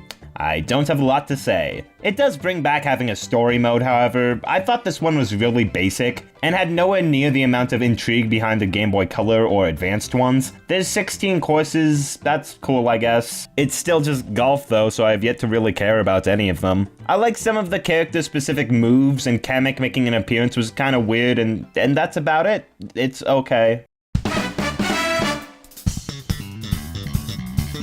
Mario Kart 8, the highest selling game on Wii U. And considering how I grew up with this system, you figured I would have played it and had a lot of memories with it, right? Wrong. Yeah, apparently of the 13 million people who owned a Wii U, I was one of the 5 million who didn't have Mario Kart 8. I can tell you about Mario and Sonic at the Rio 2016 Olympic Games, though. It's kind of weird to be talking about Mario Kart 8 knowing that I'll have to talk about the deluxe port in a bit, so I'm trying to decide what to talk about where, and certainly how everything is going to rank. I guess I'm just going to talk about the tracks that this game offers and any exclusive stuff to it. Talking about the DLC and the track selection is going to be saved for the deluxe port. Cool? Cool. Anyways, the main gimmick Mario Kart 8 introduces was anti-gravity, allowing for courses to have some immensely creative level design. Look at me go, I'm shooting around all over the place, it's amazing! They even made the effort to change up some of the retro courses by adding new shit exclusive to them. It's such a fun gimmick! That's kind of unnoticeable in gameplay, but you know, whatever. The character selection this time around kinda sucks. I mean, there's the most options available ever in a Mario Kart, but 7 of those inclusions are Koopalings. Are they really that necessary? Not to mention Metal Mario and Pink Gold Peach are like, really? These are the new Mario characters? You couldn't have come up with anything else? Kart customization returns. It's fine. And now the courses. Oh, hell yeah! This is a really fantastic selection right here. The Star Cup alone might be the single best cup in this series so far. It is amazing. Sunshine Airport, Dolphin Shoals, the peak that is Electro Dome, followed up by Mount Wario. Where do I sign up? The main 4 cups here are mostly filled with quality stuff. The retro courses teeter a bit in quality, but for the most part are still good, thanks to the additions of anti-gravity. That's not to say there aren't any weak points. Both of the desert courses are kind of boring and don't have anything that really makes them fun to come back to. And this game's version of Rainbow Road kind of ends with a piffle, but it makes up for it by bringing back N64 Rainbow Road, and it is better than ever. Mario Kart 8 also threw in some new power-ups. The boomerang flower always felt kind of useless to me. I never felt like I could really get this one off accurately, especially when you have to hold the button to use it. Piranha Plants give the player a little boost as well as chomping down on any other players that pass by. It's neat. And finally, the Super Horn. The only power-up in the Mario Kart series that can beat the blue shell. It adds a ton of interesting strategies on when to use it, as well as being a nice safeguard for first place to even out the playing field. This is an excellent addition to the series. Whoa, Mario Kart 8 is looking to be the best entry in the series yet. And it is in my opinion. But the battle mode genuinely might be the worst Mario Kart thing ever. Okay, I would be remiss if I didn't talk about this game's atrocious battle mode. Considering how it isn't even finished, they didn't make any new maps for it. You were just battling on the same old courses with next to no alterations. However, it still functions like a normal battle mode would, with balloons and power-ups and shit. Now, the reason that previous games built open arenas designed for battle mode is because you almost never see anyone else on a racetrack. They're designed for you to fight, for you to battle. Try fighting on online, it doesn't work, especially if you're playing with CPUs, who seem to be completely oblivious to the fact that this is a battle mode. Just chugging along, racing along, meaning that the game includes running around in circles waiting for you to cross paths with a CPU, and maybe you'll be able to hit them, who knows, it's a fucking gamble! When you die and come back as a ghost, you can still hurt the other players. What? Was this play tested? Like seriously, did anyone at Nintendo think this was a good idea? Holy shit, man, if this battle mode was its own game, I think I would unironically put it at the bottom of the ranking. It is is absolutely irredeemable! But yeah, Mario Kart 8 Deluxe fixed the battle mode, so we won't have to worry about that anymore. Mario Kart 8 is definitely the best Mario Kart game in the series so far. There's a reason this iteration of the Mario Kart series has lasted so long. The track selection is phenomenal, it controls better than ever, and while the changes it made to the series were admittedly strange, it's not hard to admit that at the time, this was the definitive Mario Kart experience. The battle mode can be degloved and skinned for all I care though. Game number 165. Yoshi's New Island, just like New Super Mario Bros. But they moved the new one word later. This game is going to be great, I can tell. So remember how Yoshi's Island ended with Baby Mario and Luigi getting delivered to their parents from the stork? Well, Yoshi's New Island says that they actually delivered them to the wrong people. Whoops! Now Kamek comes down to steal them again. Even if it's like, Kamek could also just steal them from the correct parents also. I don't know. Baby Mario falls onto a new Yoshi's Island. You could say it's Yoshi's New Island. God, that is such a horrible fucking name. In terms of structure, it returns to the more traditional format that Yoshi Island has. It completely forgets that Yoshi's Island DS ever happened. This is good. You're back to just Mario now, and the levels are closer in length to the original Yoshi's Island as well. Thank the high heavens. Everything feels just slow enough to annoy me. Like, shooting eggs now feels so bad thanks to the half-second of delay between pressing the button and being able to aim. And the music here is actually kind of bad at some points. Like, the Yoshi Clan theme is absolutely vomit-inducing. But I mean, the overworld theme is pleasant. There's some good tracks in here, but nothing that is very memorable, sadly. Oh, I almost forgot the best part. So at the end of the game, Bowser Jr. is the final boss again, right? Kind of forgot to mention that half of the bosses here are just Kamek. We're at Boom Boom levels of padding again. Anyways, Bowser Jr. is the final boss. You defeat him and shit. But right before you're about to save Luigi, suddenly warping through space and time, King Bowser appears. What? This game is about time travel now, I guess. There's even an Easter egg of Mario from the future at the end. Like, what were they trying to do? Like, what? Look out, Mega Man 6. You have some steep competition for the worst fake-out villain reveal in history. Yoshi's New Island is a little better than the DS game, but neither of them are able to capture the charm that the original game had, sadly. This is going under Mario and Luigi Dream Team.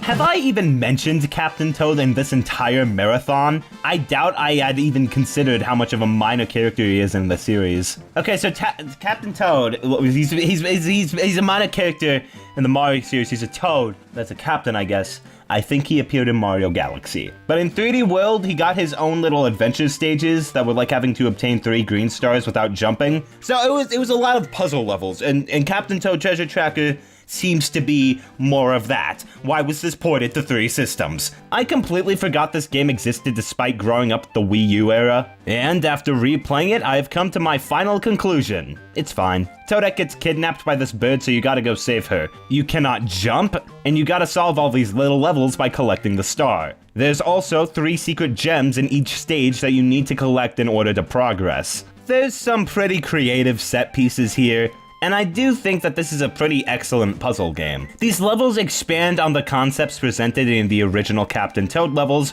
by being more difficult or interesting. It's like taking the design philosophy from 3D World and putting it in a puzzle game. So it's exactly what I was expecting. I enjoyed this game well enough, even if I don't think it's amazing or anything, but I wouldn't mind Nintendo returning to this concept for a sequel, because it's a pretty charming little puzzle game. Mario Party 10 is weird because I remember having this one but rarely playing it. I went to go check my copy of it only to find that the disc was completely missing, so maybe my parents just got me a game case to play around with. Anyways, this game sucks. Might be the worst in the entire series. The car mechanic comes back, and even if I was generally optimistic about it last game, it is not as well implemented here as before. So this game's gimmick is that Bowser will appear once every player plays all the numbers you need to get with a dice, and takes away half the stars of the person who spawned him and then infects the world with Bowser spaces. I found it to be kind of annoying in this game, especially in the Bowser Party mode, which is just like horrible. So Bowser is controlled by one person on the gamepad here, and gets like 5 dice rolls, which is just absurd. I played this mode a few times and not once did Bowser lose. It's just not fun. Like, normal Mario Party is unbalanced, but at least it's unbalanced for everybody. And then the Amiibo mode map is a circle. It's like they wanted to make this seem like the biggest Mario Party ever, but only had time to implement Bowser, and only got to playtest one game with him. At the very least, the minigame selection isn't terrible, but that's pretty much the only highlight from this game, because otherwise, this is definitely the worst game in the Mario Party series. I think it's the one that easily messes up the gameplay the most. Mario vs. Donkey Kong Tipping Stars. I was done with it in an hour. 2 out of 10. The story of this game is literally summed up through one PowerPoint presentation slide. Like, I don't need words to describe this. This is a masterpiece in visual storytelling right here. Can we just talk about how much I genuinely hate this picture? It just looks so fake and bad. It's so lifeless. Just a generic Mario photograph. This was made by the saddest Nintendo employee at Nintendo's offices 10 minutes before the game was set to release worldwide. Why is this game called Tipping Stars? Because you can play other people's levels and then tip them stars. Wow. Genuinely just the Mario vs. Donkey Kong series going through the motions at this point. Except this time you can buy it on the 3DS and you'd get the Wii U version for free and vice versa. Kind of a useless feature because I wouldn't recommend buying any version to begin with. Such a cheap release, another one of the worst here. Another Dr. Mario game. I mean, I guess it incorporates all the features from previous games into one package, so it's technically the best, but I really don't care. I just do not give a shit. I went on YouTube just to see if anyone else cared enough to actually review this. And the second result was a review from the channel called The Catholic Gaming Nerd. And it is so great. Like, it's just this mildly charming individual trying to make a YouTube review, but has yet to figure out how to edit videos. He has parts where he's talking to like an alternate persona of himself, but like, he isn't like cutting the camera to the next shot. It's hilariously incompetent. It's charming though, I like it. Anyways, now he's busy making anti-woke videos, so don't give his channel any attention, please. Trans rights are human rights free Palestine. The most amusing part of it all is that he says he aims to be the longest running YouTuber. I'm pretty sure the only way to obtain that goal is to kill people or outlive everyone. He also sounds like a girl, and girls have cooties, and there's a really bad pandemic going around right now, so stay safe, friends. Depending on when this video comes out, that may or may not be true. Anyways, Dr. Mario Miracle Cure. Wasn't really a fan of the conservative messaging, but I do appreciate all the different modes it had. Man, I guess that Yoshi's New Island was so bad that less than a year later, Nintendo set out to reinvent the Yoshi series. This was made by the same studio that did Kirby's Epic Yarn, a great company. However, unfortunately, the only budget Nintendo gives them for games is this one really big ball of string. So they make do with what they got, I guess. Kamek comes down and turns all the Yoshis into yarn, and you gotta save them. That's kind of it, just go play the game now, who cares? I do really like how the eggs are different. Instead of popping out regular ones, Yoshi shits out yarn eggs, which functions as normal eggs, as well as being useful for creating platforms and such. The level design for the most part is pretty good. Definitely a step up from the previous games. Levels don't tend to overstay their welcome, and it's generally some good stuff. However, it wouldn't be a Yoshi game without some tedious levels at the end. So yeah, it's not perfect the whole way through. But this is definitely the most fun I've had with the Yoshi series in a long while. Like, man, look at all these different Yoshi types. They have all these ones based on previous Nintendo characters, and using Amiibo to unlock new skins was also really cool. Good God, have I even talked about Amiibo this entire video? It was a figurine line from Nintendo that added neat little enhancements in the games. Some people were really into this, I wasn't, but it's cool, I guess. There are a few reused bosses here, and generally the game isn't that challenging, but all in all, Yoshi's Woolly World was a good return to form for the Yoshi series. Also, I'm not counting Poochie in Yoshi's Woolly World because, like, it's just the same game, right? Just on worse hardware. Fun. Dude, Super Mario Maker blew my fucking mind as a kid. I remember this was one of the first games where I saw the trailer for it and I was like, holy shit. I can make my own Mario levels I was very creative as a kid. I would genuinely draw my own little Mario levels on paper before this was even a thing. So the thought of having a tool to explore that further, just hell yeah. Unfortunately, this game doesn't work anymore, lol. Nintendo shut down the servers like a year ago, so unfortunately all of those online levels have been lost to the ages. Okay, but looking back at Super Mario Maker, it was still really neat. The game creation tool was a little limited, but it allowed for tons of creativity. People would make some absolutely insane stuff, like music levels, automatic levels, levels where you have to guess which door to go in and die if you pick the wrong one. It's just like religion. Those were always my favorites. And yeah, all the hidden Easter eggs were a really nice addition as well, making a lot of references to Mario Paint, showing how the game's aesthetics still hold up after 30 years. Unfortunately, it is unplayable today, and Mario Maker 2 has made the original outdated. But I will always appreciate how neat of an anniversary gift Super Mario Maker was. It's going under Donkey Kong Country Tropical Freeze, but above Yoshi's Woolly World.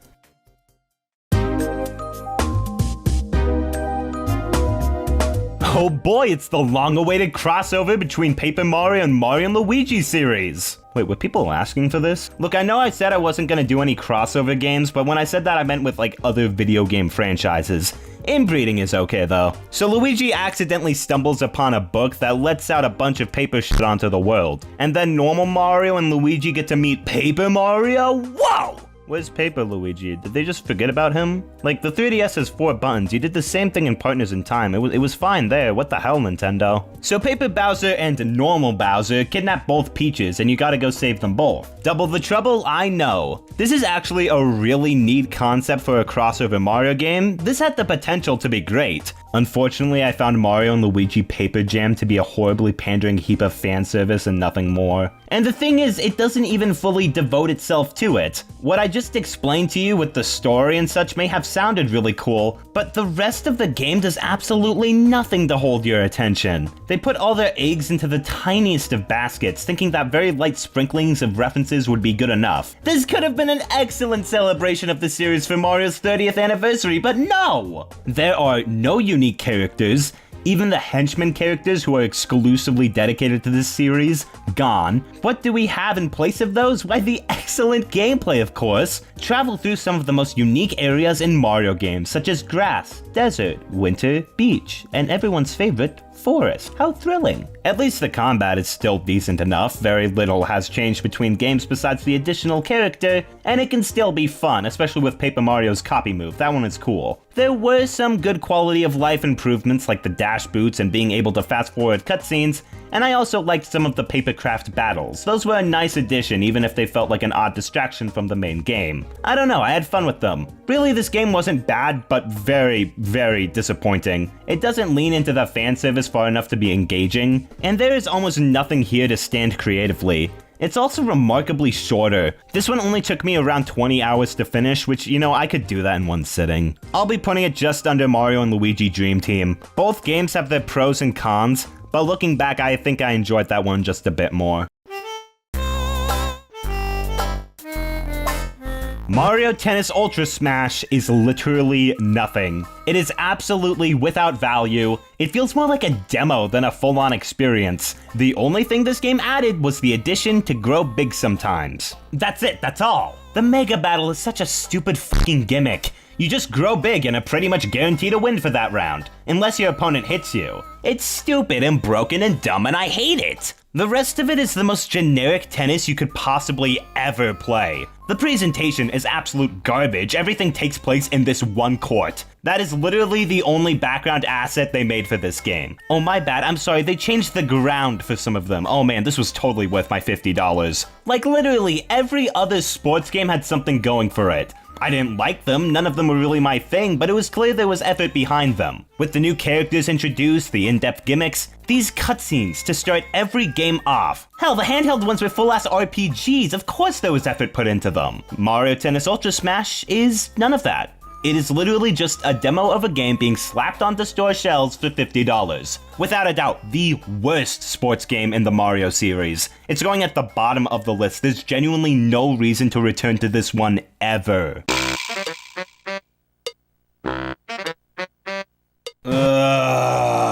Really? Another one of these? Are you kidding me? It's another Mario vs. Donkey Kong game. The different character abilities with all the amiibos is cool, but you've pretty much made the same game 4 times in a row! And you know, I don't mind if something is more of the same. Like, I love Mega Man, and those games are pretty much level packs of one another, but you know, at least I can distinguish between them. You can't milk this series anymore. There's nothing left. There's nothing there. Who gives a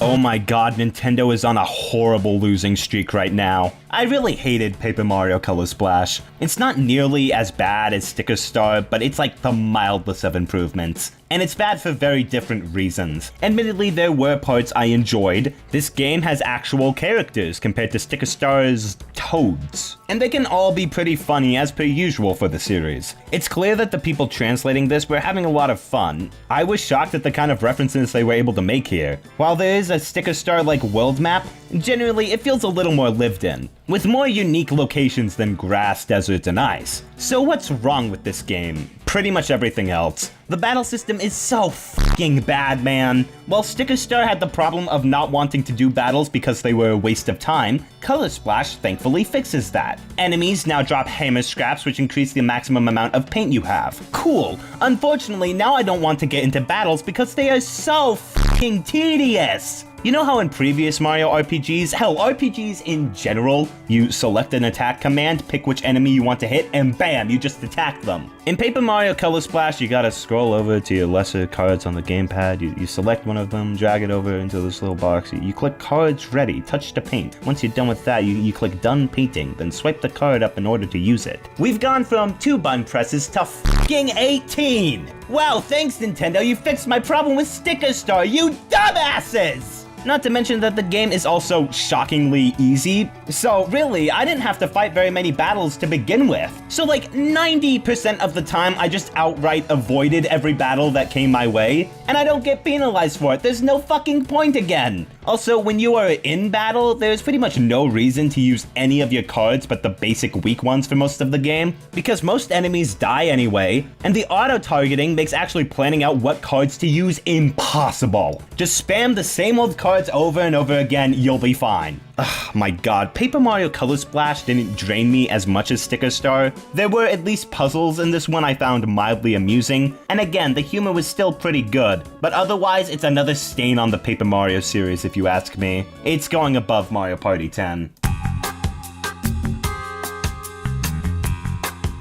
Hey guys, I forgot to record the first half of the audio for this one. I guess I just messed up. I'm sick right now. So it's my voice is suddenly gonna change halfway through, but you don't mind, don't worry. Mario Party Star Rush is fine, I guess. I don't know, man. I played this game for 2 hours yesterday and already forgot most of it. Mario Party Star Rush is pretty ambitious. There's a lot of new stuff introduced here, like the Toad Scramble mode with everyone moving at the same time and in any direction. That was pretty neat. In fact, I just like that mode altogether. The gimmick where if you encounter a boss, the other players have to catch up to you, giving you the opportunity to score some early points, that's really cool. The Coinathon mode is also really good, collecting coins in mini-games to screw over your friends and getting in the lead. Hell yes, this is what I want to see more of in a Mario Party. But it's clear their ambition kind of got in the way sometimes. Like, they had some cool ideas that they could just not execute here. Like, let's be for real, why is there a rhythm game mode? Genuinely, why? What about the minigames? There's only like 53, that's pathetic. I don't know, this is another pretty mixed bag for me. I had my fun, but I probably won't be returning to it. Yikes, I better make a Super Mario run for it. Nintendo has gone on to making mobile games. Okay, geez man, chill out. Super Mario Run is an auto-runner game where Mario continuously runs and you gotta tap the screen to make him jump over enemies and obstacles. You know what? For what it isn't bad. For $10, you do get a pretty fair amount of content, especially with the main campaign, secret worlds, and extra content. And if this kind of auto-runner is your thing, then yeah, you could probably get some worth out of this. More than I can say about most games this generation. I found the controls to be relatively solid. While it is all dependent on the equivalent of one button, you still have opportunities to do stuff like wall jumping or spinning in midair, which allows for more in-depth level design opportunities. Which, I mean, the levels are alright, nothing spectacular, but none were flat out bad, I guess. The other main mode is Toad Rally, where you go up against another person in the world to gather the most coins and impress the most toads, which you do by performing tricks. Nobody was playing it when I wanted to try it, so I got nothing to say. Super Mario Run was okay. I think my biggest complaint might unironically be the art style being so bland and similar to New Super Mario Bros. U, to the point where I've seen some people call this a new Super Mario Bros. Game when it's not. But I mean, it's fine. Not horrible or anything, but I don't know why Nintendo is making such a big deal about mobile gaming becoming a priority for them around this time, when this is what they were putting out there. Nintendo looked at Mario's sports mix, saw that it was 4 games in 1, and then decided to do basic math and make a sports title that's 5 games in 1. It's the only time in this game where they did something right. This is another really horrible sports game. Literally the worst version of every sport in this package. I can make the argument for literally every game in the series being better than anything here. Let's start with tennis, in fact, to prove that point. You know, the tennis in Mario Tennis Ultra Smash at least had the Mega Battle as a gimmick. The tennis in Superstars is like the tennis in Ultra Smash if you took that out. So incredibly bland, you just hit the ball here, hit the ball there, repeat, and it's nothing! The other tennis games all had some sort of gimmick, but this one doesn't! Golf, there are only 4 courses, all of them bland as fuck. You know, at least baseball on Game Boy knew what it was, and you probably would have gotten worth out of it as a dumb kid in the 90s. The baseball in Superstars offers absolutely nothing more than what those ones did. Horseback riding. Hooray, a little pet simulator. Ride on the back of a horse. Oh, you're so unique, Mario Superstars. Look at you. Soccer is fucking nothing compared to the literal peak fiction that Mario Strikers is. Fuck Mario Sports Superstars, man. None of these modes change anything about the base games, all of which are shit. Mario Tennis Ultra Smash is definitely a little worse, mainly because that game is just tennis, but they added a Mega Mushroom. But holy shit, this is a close second place for the worst Mario Sports game. God damn. What a shitty way to go out.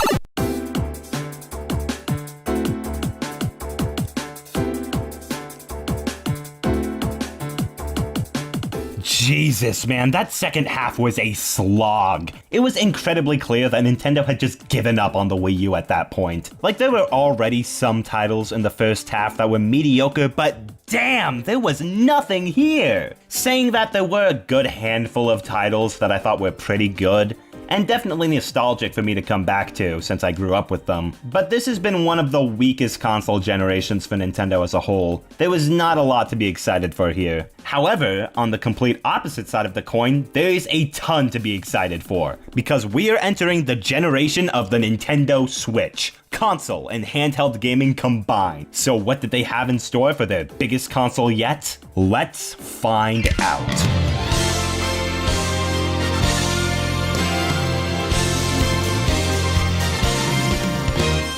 Hell yeah, we are so back. It's a port of a Wii U game. Let's fucking go! They fixed the battle mode. It's actually playable now. Not only that, but this is possibly the best battle mode because they brought back so many battle modes. Yeah, this fixed my problem with Mario Kart 8. This is the greatest game ever! Mario Kart 8 Deluxe is still Mario Kart 8 at its core. All the tracks are the same here with the original game's DLC. You can have 2 items at once now, that's cool. All the same characters return, albeit with slightly different stats, if you care, because I really don't. Legitimately, I don't play as any particular character for a competitive advantage. You're asking me what combination of pixels I want to look at on my screen today. So yeah, more often than not, Waluigi. There are a fair amount of new characters. In the base game, they added Bowser Jr., King Boo, and Dry Bones. Why not, I guess. As well as the Splatoon girl. I don't know her name, I haven't played Splatoon, but, you know, the Splatoon girl. Obviously, there's more when we get into the DLC, and you know what, I'm just gonna get talking about the DLC out of the way. So in 2022, Nintendo announced DLC for Mario Kart 8 Deluxe that would come in waves.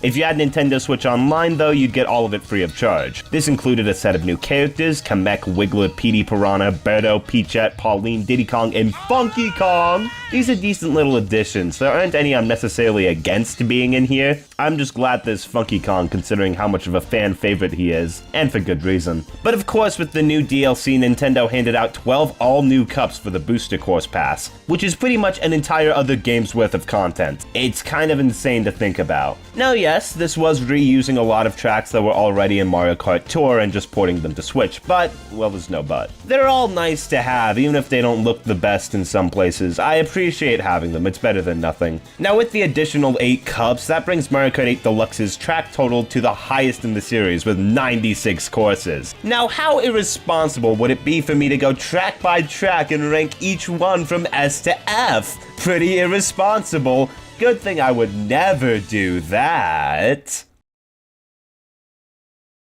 Overall, I think the track selection is incredibly solid, and any weaker ones are made up for by the sheer volume of tracks added. Yes, there are some duds, like did we really need Toad Circuit to come back? Like, are we being for real? But the DLC has some of the funniest cups in the series, even if there were compromises made since a lot of them were clearly ported from Mario Kart Tour in some way. Yeah, it's kinda noticeable and could look a little better, but I don't think it harms the overall game by including them here. I said I was not going to cover each track individually, mainly because I don't got anything to say about every track. But you know what, I'll quickly cover any that I find remarkable. Cheap Cheap Beach. This is one of the most gorgeous levels in the game. They're really able to show off their lighting and water engine here, and it looks really nice. Also, the level is pretty fun to play. Dry Dry Desert. There's more to do here than in the GameCube version, I guess. I love Melody Motorway. Drifting here feels so good, and timing out your tricks to the beat here is so satisfying. All-time classic right here. Dragon Driftway. I kind of wish this one had more going on. It's such a neat setting, but it feels sort of empty. But ending with Mute City, hell yeah, this course is another fantastic one. Really great way to end out the cup. Ice Ice Outpost is okay, the music is really good even if the course itself is kind of empty and lacking. Hyrule Circuit is really cool. I love how they changed the coins to rupees for this one. I love Zelda, let me know if I should talk about the series more in the future, wink wink nudge nudge. Now for the Crossing Cup. That does not roll off the tongue at all, well, whatever. Adding in other Nintendo franchises to Mario Kart is a very neat addition, even if that does technically make this a crossover game.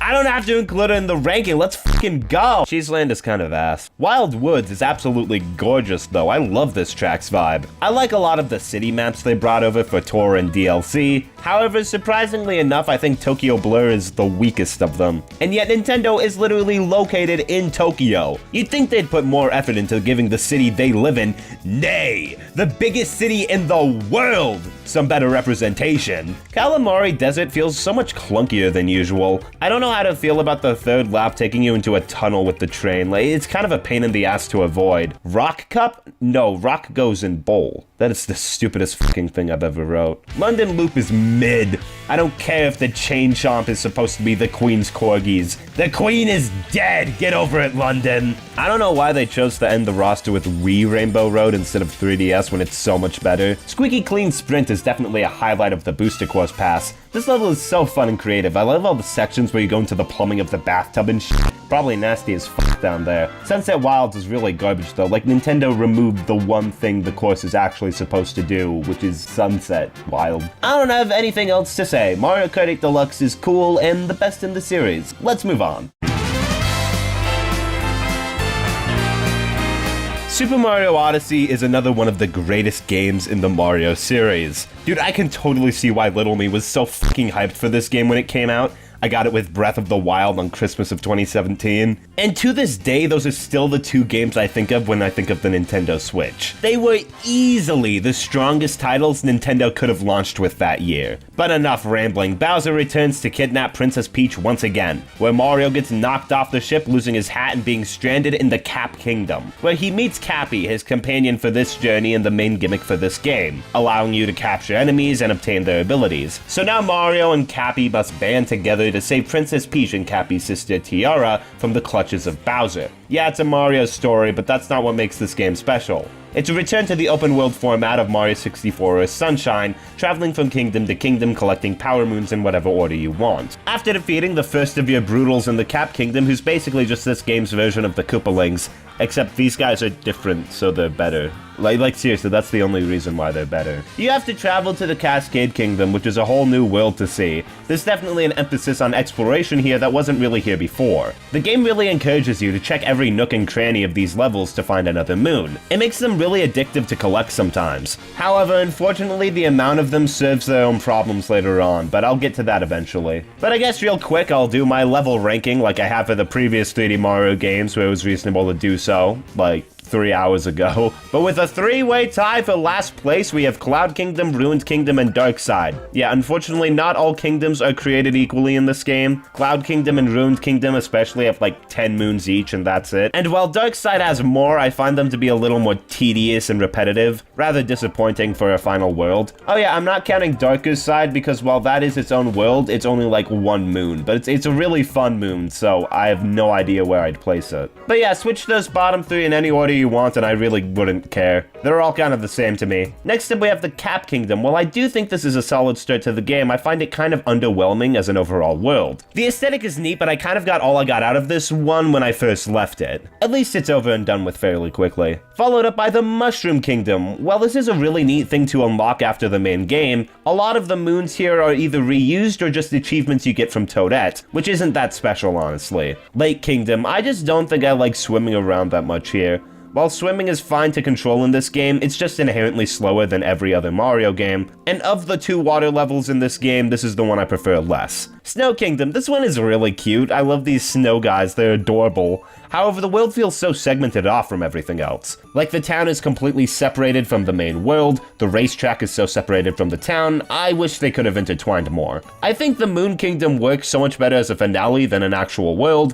Like, this game's final level is so fucking hype and easily the best part of the entire game. It's just a shame it feels so disconnected from the kingdom it's attached to. I don't know, doing moons here makes me kind of squirm in my seat. I don't like the anti-gravity that much, but I'm sure that's just me. Bowser's Kingdom. I really love the Asian aesthetics this one has. I love how even in the Bowser-themed worlds, Nintendo likes to switch things up for him. But as a world to explore, it's kind of built like a line with multiple segments on it. Again, it's fine and even has a really fun boss fight at the end. It just doesn't feel like a full world to explore, which I definitely like more. Seaside Kingdom. This one is such a vibe, man. I definitely prefer it to the Link Kingdom for being far more open and having more ways of transportation underwater that don't make me slightly upset. Wooded Kingdom, definitely one of the major kingdoms that comes to mind when I think of Mario Odyssey. Very unique for a forest stage. I love the somewhat mechanical feel there is to everything. It's not the most entertaining to explore, unfortunately, which holds it back from being higher, but I still really enjoy this one. Cascade Kingdom, really nice way to ease into larger levels for the game. A lot of the moons here are pretty simple, and I mean it makes sense, it's one of the first levels in the game, but it introduces new mechanics really nicely, offers a lot of experimentation for capturing things, and the boss fight is pretty good too.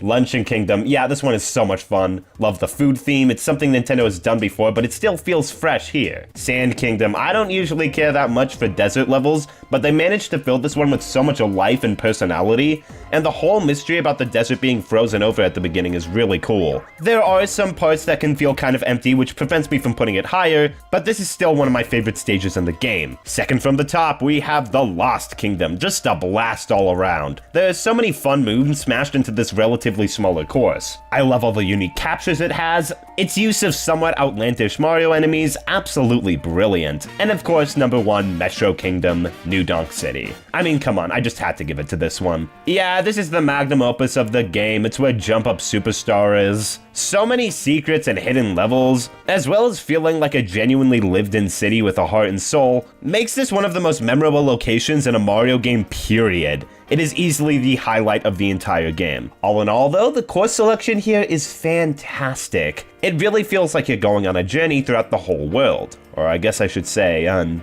expedition. And while sure, some of these feel less significant from others, there's still a ton of variety and fun in the courses here. This is arguably the best world selection in the entire series. In addition to that, this is also the best controlling game in the series. Other games have really minor issues holding them back, like the Galaxy game's motion controls, but nah, here Mario is smooth as butter. The capture mechanic offers a lot of fun opportunities for moons and other collectibles. Speaking of which, this game has a fuck ton to collect. different costumes, stickers for the ships, kingdom-specific coins, oh yeah, and moons of course. There's a ton to keep you occupied with. Unfortunately, I do think that kind of holds the game back a bit. I really don't think we needed like 800 moons. A lot of them are not worth going through the trouble to get. You need 500 to access the final level in the game, so I think it would have been more than enough to cap it there. Or even removing all the moons you get from the moon rocks. Because while it's nice to have a lot to do, it makes the game really intimidating and hard to come back to. I do prefer this approach to Galaxy 2's green stars,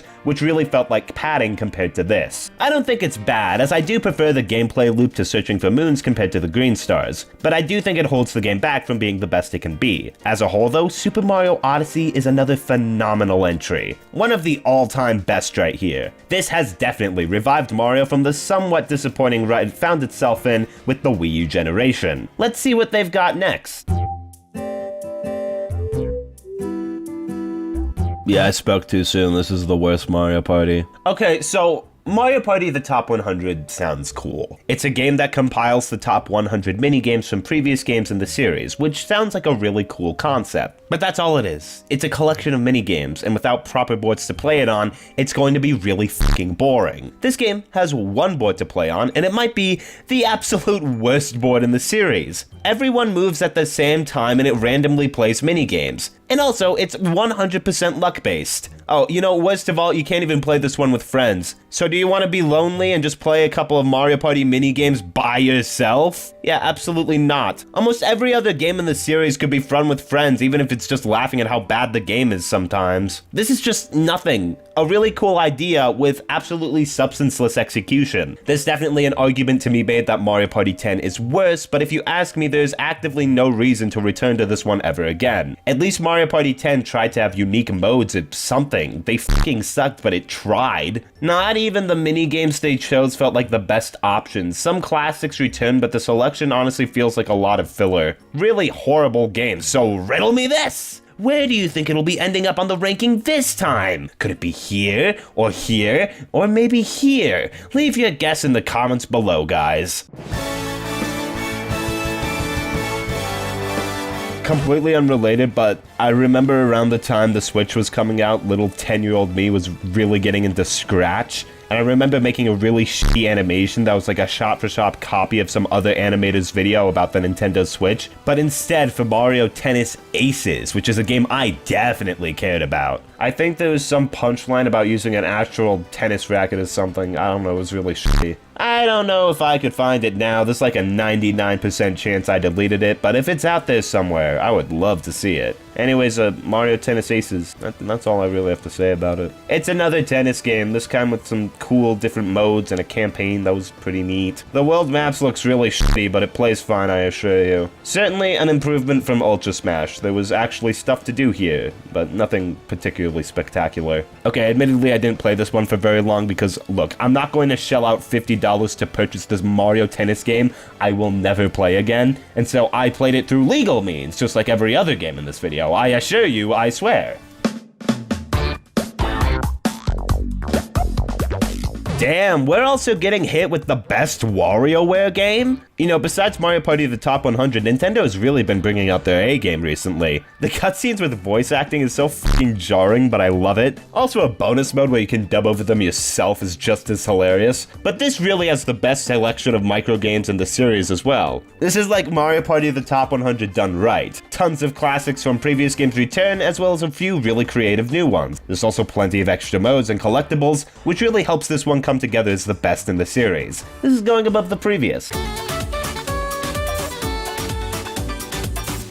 Mario Party is back! I guess they're just completely disregarding having numbered entries now. Which is fine, I guess. Super Mario Party is a fucking stupid name though, just call it Mario Party 11, please. This is kind of a return to form for the series. Like, it's clear they wanted to step back and go back to what worked in the previous games. And yeah, they did do that, but in the most boring way they could have. There are only 4 maps, so hopefully you get the most out of them. But like, I don't know, this is fine. It's a return to the usual Mario Party formula, but it doesn't have anything special about it. The mini games are pretty alright, but for the most part, I just find this game super underwhelming. See what I did there? I wonder if I've done that yet in this video.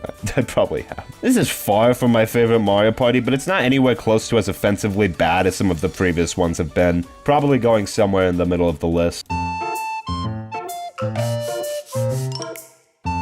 I appreciate how they're keeping up the homemade crafts kind of art style with the Yoshi series. It's adorable, even if I think it was a little more creatively fit in Woolly World. The kind of crafty choice here is good too, even if Yoshi looks kind of off compared to everything else. Also, the eggs just move without any animation. It looks kind of cheap once I noticed it. Whatever, I think Woolly World is the better looking game, but this still looks fine. But yeah, Yoshi's Crafted World, not a fan, really. It's nowhere close to the mediocrity of the handheld games, but I also feel like there's very little that's special about this entry in particular, besides bringing back stuff from Yoshi's Woolly World. The main gimmick for this game is the ability to play through levels backwards. Yeah, the game encourages you to play them in this flipped perspective to see any secrets you would have missed otherwise. Is this a cool idea? Yes. Is it fun to play? No. God, there's absolutely nothing back here. The main courses are designed like actual levels, but running back through here feels so empty. It's really boring, and its only purpose is for collecting some of the Poochie Puffs, which are collectible little Poochies, which you don't need to complete the game, so there's very little incentive to actually go through the tedious effort of collecting them. Who would have guessed it's another Mario series game that's tedious to 100%. I also found that the transformations were way less interesting and varied than the previous entries. This was definitely a step down from Woolly World, not a massive step down by any means, but certainly not great. I would say Gen 8 has been taking a bit of a nosedive in quality, but let's be for real. This has honestly been one of the best starts to a generation so far compared to the others. Like, the fact that only 2 of these are what I'd consider bad is a kind of a godsend. And you know what, this one is just kind of alright, you know, nothing crazy. And I would take this any day over games near the end of last generation. Mario Maker 2! Sick, I can actually play this one. Dude, the build up to release was kind of strange for this game, but I have a very special relationship with this. It was one of the first games I kept up with from trailer to release. I remember coming home one day to find a trailer for Super Mario Maker 2. I thought it was fake, I'm not kidding. But most importantly, the trailer starts out and they're adding slope, let's fucking go! And then it reveals it's only coming out in a few months, holy shit, I was hyped! In fact, not only did I see the trailer the day of release, this is actually the first games I remember getting at launch. I don't know why my dad did this, because he usually wouldn't get me games at this time unless it was a special occasion, but I remember picking it up at Target, going home, and playing it for a few hours. However, inconveniently, my dad had planned a camping trip for June 28th, 2019, which is the day this game was released. So I had to leave my Switch at home and go camping. And I remember being so fucking pissed that whole trip. I didn't like camping back then and was so bored just thinking about my Mario Maker 2 at home. I don't know why they didn't let me bring it, considering how the Switch is a portable console. Probably something about disconnecting and truly appreciating nature, but let's be for real. I was definitely not appreciating nature. Anyways, Mario Maker 2 is definitely better, but also kind of worse than the original. Mario Maker 2 introduces a lot of new features for level creation, such as new world and game themes, power-ups, enemies, gimmicks, multiplayer, online and versus modes, all of which are very welcome. It also has a story mode with a bunch of Nintendo-made levels, so yeah, you pretty much get an entire full-ass Mario game here, alongside the online ones. And with future updates, we got new power-ups, enemies, and of course the ability to make super worlds, which pretty much allowed you to put together the world map of your own Mario game, which I have to admit is pretty fucking awesome, but making levels in Mario Maker 2 really doesn't feel as special as it does in Mario Maker 1. Like, as much as you could harp on the Wii U, it was really fun for a game like this. It's a much better experience to build levels with the gamepad than mechanically moving the cursor on your controller around the screen. I do think that's kind of minor in the grand scheme of things though. Super Mario Maker 2 is absolutely worth your money and is the superior title, even if making levels is admittedly less fun than it was before. But come on, this game has so much content even without all the online levels and modes. I'm pretty sure this is the most played game on my Nintendo Switch, and for good reason. Mario Maker 2 is absolutely fantastic with an amazing community that's still producing creative levels to this day. And you can still play it, so of course it's better than the original. A Dr. Mario game for phone. I mean, sure, why not? I guess. Makes more sense than porting it to literally any other console. Except, actually, this is by far the worst version of Dr. Mario. First of all, the entire screen is flipped upside down for some reason. It looks kind of odd, you know what, whatever, maybe this would work better in gameplay, I guess. More infuriatingly, however, the pills don't fall automatically, which kind of removes all the urgency of any of the original games. I guess it's also because you had a limited number of capsules now, which, what? This is just a completely different puzzle game, this time with microtransactions and loot boxes. Oh, you lost 5 times in 30 minutes? Well, I guess you're done playing. That is, unless you want to pay us, of course. I appreciate them doing something new, but God, this was not the way to go. It has all the tropes of horrible mobile games that I thought Nintendo would be better than. I don't even like Dr. Mario, but this is just horrible. Bottom of the list.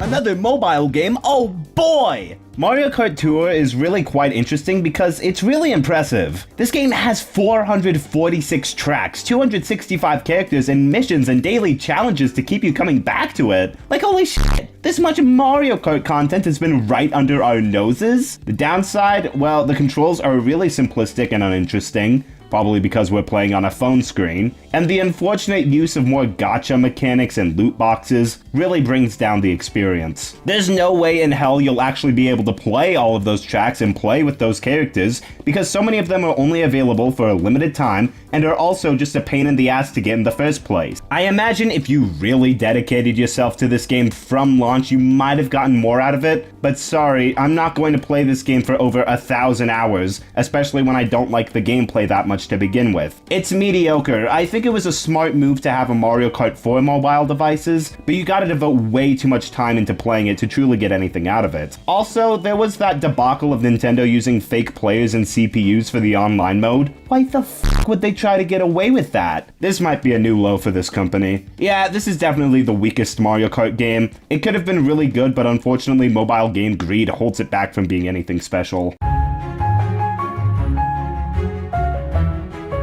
Alright, well, those mobile games were a fun detour. Let's get back to the regular stuff. Luigi's Mansion 3! Don't know why they skipped out on the opportunity to call this Luigi's Hotel or something, because, yeah, this game does not take place in a mansion. Spoilers, I guess. So Mario and Luigi and gang all get invited to this hotel, the last resort, where it turns out the owner secretly worships King Boo. So he's back, bitch! And kidnaps everyone but Luigi in these portraits. So now Luigi has to go and rescue everyone. First of all, I really love how animated this game is. That was one of the biggest strengths of Dark Moon. And here it is cranked up to 11 with far more cutscenes played in between gameplay, which allows for a lot of fun and creative directing. Luigi is such a lovable goofball, so watching more of him is always great. In terms of what new things this game brings to the table, plunges anyone? Glad they featured it on the front cover, it's totally the main gimmick. Gooigi is this gelatin replica of Luigi that can go through special areas or help normal Luigi in different situations. He's a really neat addition. I love these grates he can slide through. They make a really satisfying noise. Sucking in enemies has been changed. Luigi can now slam enemies onto the ground to do extra damage. Admittedly, I thought this was neat at first, but quickly every encounter became pretty much just slamming the enemy repeatedly on the ground, without much else to it. I prefer the struggle the first and second game brought to the table. This strategy also makes the game a lot easier. Yeah, as a whole, this is definitely the least difficult of the 3 games. I didn't struggle with this one whatsoever. Got through it pretty quickly, as a matter of fact. Bosses don't spice things up as much as I'd hope either. The final boss is kind of underwhelming, and I much preferred Dark Moon's climax. The hotel having different tiers of reconstruction depending on how many coins you collected throughout the journey is a neat gimmick and encourages replayability. I just wish that the game gave some indicator about it beforehand. All in all, I'd say the original Luigi's Mansion is my favorite of the series, followed by 3 and then Dark Moon. I really enjoyed this one for the most part though, even if there were plenty of moments I thought could have been improved. I mean, hey, it looks really good and there's plenty of gems and collectibles. If you're a fan of the first 2 games and haven't given this one a try, I definitely recommend it. It's a very solid game through and through. Paper Mario the Origami King seems to be a somewhat divisive entry in the Paper Mario series. While most people agree it's a return to form of sorts, it still seems to have left a lot to be desired. But personally, Origami King surprised me by just how much fun I had with it. And it really is because it's Paper Mario Color Splash if the battle system didn't suck ass. In fact, the battle system is my favorite part about this game, but one thing at a time. Paper Mario and Luigi are on their way to the Mushroom Kingdom when it seems to be taken over by a bunch of folding origami soldiers, led by our villain Ollie, who plans to fold everyone in the world to origami, leaving you and his sister Olivia to defeat him. The story is pretty simple, untangling all 5 streamers and defeating the bad guy. guy. The game makes a point to reintroduce partners to the series, but I found them to be kind of irrelevant, unfortunately. While I do like Olivia as an adorable little sidekick tagging along for the ride, a majority of the other partners felt kind of underwhelming both in combat and in story present. Bobby the Babam has amnesia and then just kind of remembers, then he fucking dies. And in battle, they'll occasionally do a move that will hurt an enemy. Occasionally, you don't have control when it happens. We're still nowhere close to the characters being as in-depth as they were in Thousand Year Door. And if you ask me, the characters in that game weren't that complex to begin with. But I feel like it's mostly made up for by the game again being really funny. Not much more to expand on with that, but these games have always had a charming sense of humor. As well as exploring the world being incredibly fun with tons of varied locations, even if they could be described as basic grass or desert worlds, I feel like these ones had a little more personality than others. Sure, there's a water world, but it's traveling and exploring different islands Wind Waker style. It's fun, it's memorable. But definitely the thing that boosted Origami King to being one of my favorites was the battles and combat. Battles are set up with these circles surrounding Mario, with you having to line the enemies up by moving each circle around, then using your attack. But finally sitting down and playing it for myself, I found it to be incredibly satisfying and rewarding to line up the enemies in the perfect order. It adds another layer onto the boss fights without it feeling unnecessary. After sitting through Color Splash's insufferable battle mechanics, this was a huge step up. There's still plenty of RPG elements missing, and you will mostly be fighting battles for extra coins or confetti scraps, which is somewhat unfortunate, and I still wish there was a little more purpose to battles. It's still really easy to skip them, but I appreciate how you can go through the game at your own pace at the very least. Even the bosses switch things up greatly, with you having to go from the outside to the inside of the circle to attack the boss in the center. I was worried that this game would get stale eventually, but no, the game kept up the momentum with insanely creative battles by the end, even if there's a few token strategies you can take to beating them. In the end though, I found Paper Mario the Origami King to be an incredibly great entry in the series. It's definitely not the most polished, and I doubt it will hold up as well after repeat playthroughs, but currently I'd probably consider it my second favorite right under the Thousand Year Door. And especially compared to the last two, I'd be much more tempted to give this game like a 7 out of 10, compared to Sticker Stars and Color Splashes 2 and 3 out of 10s respectively. Bowser's Fury is such a strange game looking back on it. It was bundled with 3D World being ported to the Switch as a smaller title to go alongside it, and I'm counting it as its own game here because I've already talked about 3D World, duh. Isn't it weird how Captain Toad got ported to the Switch before 3D World did? Nintendo really needs to keep their priorities in check. But this is a really neat game that reuses the assets and control scheme of 3D World to make an entirely new experience. Except you can move the camera now, that feels tacky. Mario's walking down the road one day, whoops. Now he's in an all-new world and Bowser's fucking pissed. Does this guy ever have a day off? I swear to fuck. Anyways, Mario teams up with Bowser Jr. to get his dad to anger management class. And that's Bowser's Fury. Mario. Is there anything else this guy talks about? God, he's annoying. Bowser's Fury has this big interconnected map for you to explore and collect cat shines in, separated by these islands. You can use Plessy to get around everywhere. This is fucking amazing. Like, oh my god, this concept is like the perfect Mario game. If they could just expand on this, I see the potential. Sunshine 2! What's done in Bowser's Fury could work perfectly in the sequel to Mario Sunshine! Traveling to different islands, all the different cultures and townsfolk, surfing the waves, completing challenges to obtain shine sprites! You realize how I'm talking in hypotheticals, right? Yeah, well, it is neat that this is a perfect concept. In execution, it's way too small. That's just my biggest problem as a whole with this. It's only 3 hours long and it shows. So yes, this is tons of fun while you're playing it, but it can feel really unsatisfying by the end. Like, this is the best singular chicken nugget I've ever had, but I want more! Anyways, what else is there? Bowser Jr. tags along, helping Mario out on his adventure. He doesn't really do a lot, but I guess he makes the game two-player, if you care. Bowser will occasionally just get really mad, and you either gotta collect the shine to stop him, or just wait it out. I mean, this makes things tense near the beginning, but near the end, I was just kinda like, come on, man. Thankfully, the fights with Fairy Bowser are a ton of fun, transforming into this giant cat Mario and going against him. This is a great game, it just hasn't reached its full potential. But it's also so odd to see, because why would Nintendo do this? They had no reason to. I guarantee you 3D World would have sold just as well without it. This is an excellent proof of concept. I just wish to see its elements expanded more on in the future. But don't take my word for it, because I got perhaps the greatest guest of all time to talk about this game as well. Ladies and gentlemen, I present to you in all his honor, Daniel Animations. Bowser's Fury. This game is amazing. Anyway, this game has a bunch of different jumps and courses to explore, and me and my siblings had a great time playing the game. until me and Bowser had to square up. Oh! I mean, he doesn't know how to fight. Like, he doesn't know how to fight. So, I'll put it in A tier because I'm that cool. Who's gonna tell him I'm not putting any of these in a tier list? Well, anyway, thank you, Daniel. Alright, here's the deal. We're almost done with this video, and I don't have a lot to say about these next 4 games, so I'm just gonna speed through them real quick. This game sucks! There's almost nothing here, all the maps are really generic, and there's almost nothing special about the gameplay. It's more golf. It's not as bad as Ultra Smash, but it has a lot of the same problems that one has. At least they put a little more effort into this one here. Get it together! It's neat how they give you the ability to play as many different characters here, especially when the microgames will switch what character you're playing as, so you gotta figure out which microgame you're playing and how to do it as your new character. It adds another step to the gameplay that I liked. Unfortunately, the microgames are a lot weaker, and the flat 2D perspective makes them rather derivative, compared to the other microgames that could be literally anything. Far from a bad game though, this is a solid return for the series.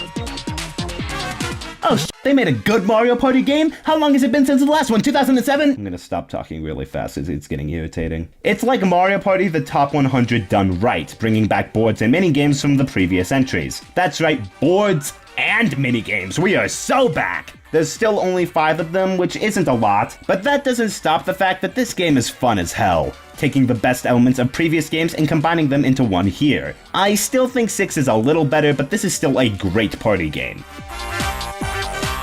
Aw man, Mario Strikers is back too! And yeah, what cool new things did they do with the series this time? They made it bad. There's less items, the controls are worse, fewer characters, shitty stadium themes that for some reason you can combine, but that doesn't do anything, just changes the colors I'm looking at. What about the gear equips you can add to your character? You can make things more interesting by changing their stats. All the characters already have different stats. If you want a more powerful character, then play as one. Come on, Nintendo, you did not bring this one back with grace. You've created a sanitized wash of a game that's supposed to be full of personality and fun gameplay. Not a fan of this one. It's been, what, 28 years since we got a non-New Super Mario Bros. 2D Mario? Even the last entry in the New Super Mario Bros. Series was over 10 years ago. So it's really no surprise that Mario Wonder reared its ugly head around this time. Dude, I remember being so excited for this one. The gap between reveal and release was really short here, and I remember picking it up the day of release and immediately trying to speedrun it. I actually remember doing pretty damn good. They were obviously still working on setting up a speedrunning community at that time, but when I actually got to submit my run, I think I was definitely somewhere in the top 50. Had a time of 3:16:23. Honestly, I'm still surprised I'm around 226th place in the any percent glitchless category. I figured it would have been much lower. I'm still such an epic gamer though. Maybe someday I'll actually dedicate myself to speedrunning more of this, but for now, holy fuck. Super Mario Bros. Wonder excels in almost everything. The levels are some of the most creative I've ever seen in a Mario game,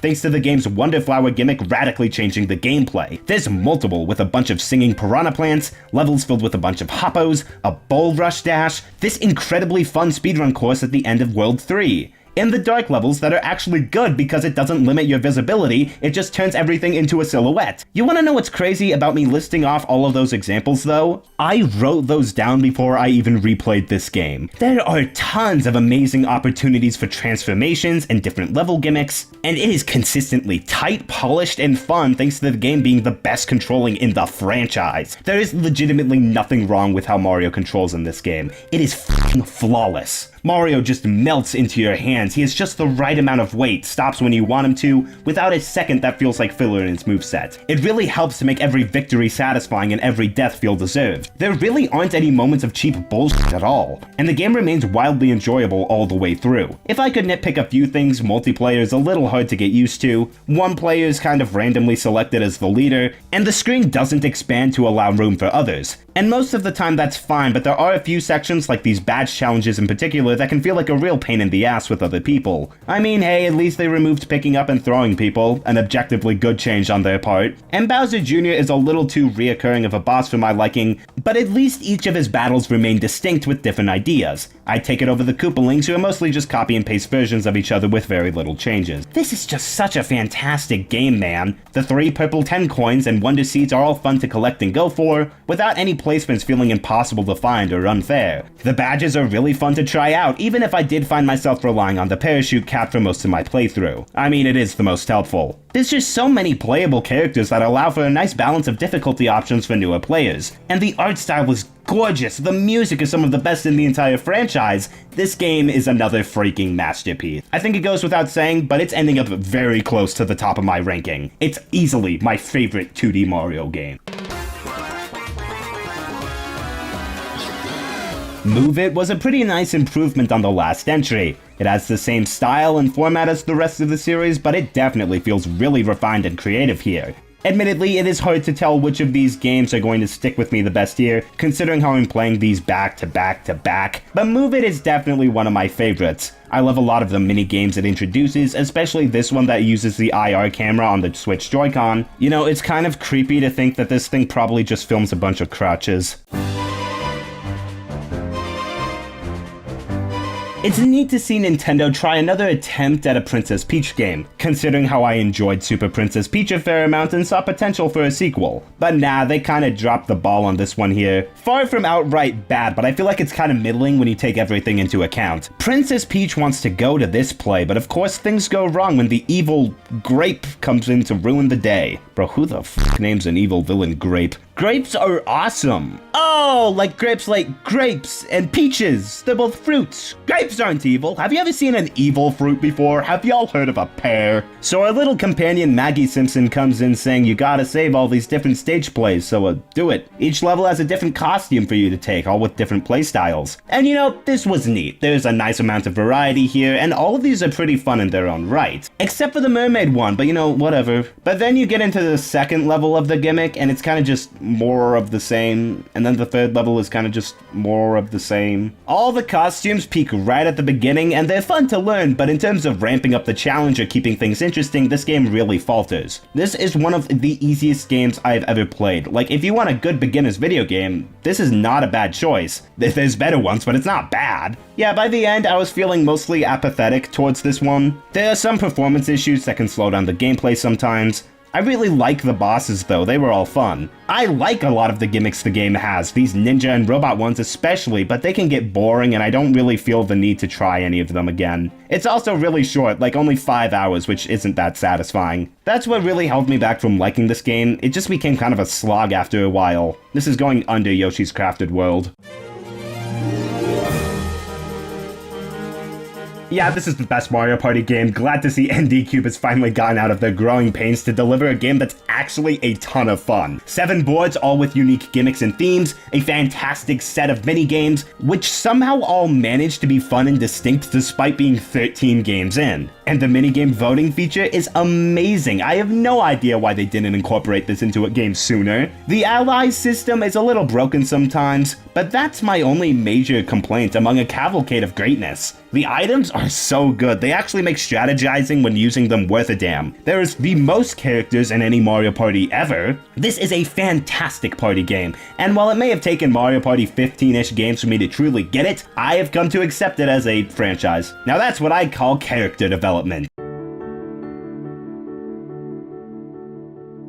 Leave it to me to schedule it out so that the last game I play is not only an RPG, but by far the longest RPG in the franchise, clocking in at 40 hours. Did past me ever just consider being done? Why didn't I play nothing but Mario for 3 months so I could have gotten this out before November 2024? Why did I have to go have a life and postpone this long-ass video because of it? The truth is, I don't know, just kinda worked out that way. Anyways, Mario and Luigi Brothership. It's great, what did you expect? I'll try not to go into spoiler territory considering this is a newer game and there's a good chance that many of you haven't gotten the chance to play it yet, or even finish it if you have it. But let me just say, this one is really good. The premise is a little different from the previous entries, traveling to all these unique islands and connecting them to your island ship. There's a pretty nice set of characters to go along with it. They aren't great by any means. I find some of their traits can be a little repetitive. Like the idle kids all fight and bicker about who's the leader, and that's kind of their only trait. Outside of the one girl who likes Peach a lot, I don't know what's going up there. Snoutlet joins you as your little companion who can help you make plugs to aid you in battle. I like how he's designed to look like a pig and has a pig-like name, but he isn't a pig.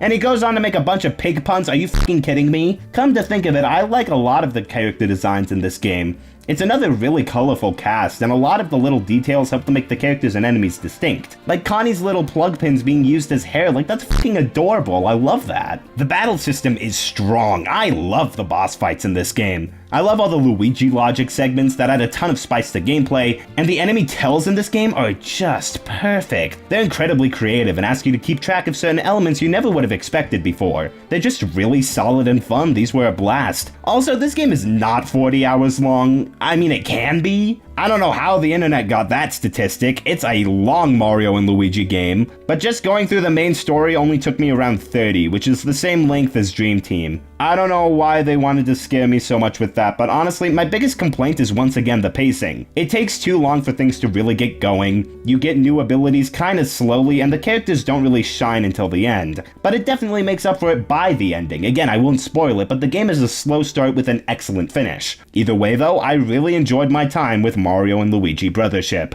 It does have some issues that hold it back from being better than Bowser's Inside Story for me, but I am more than comfortable putting this one under it. It's still stellar, and has some of my favorite battles in the series.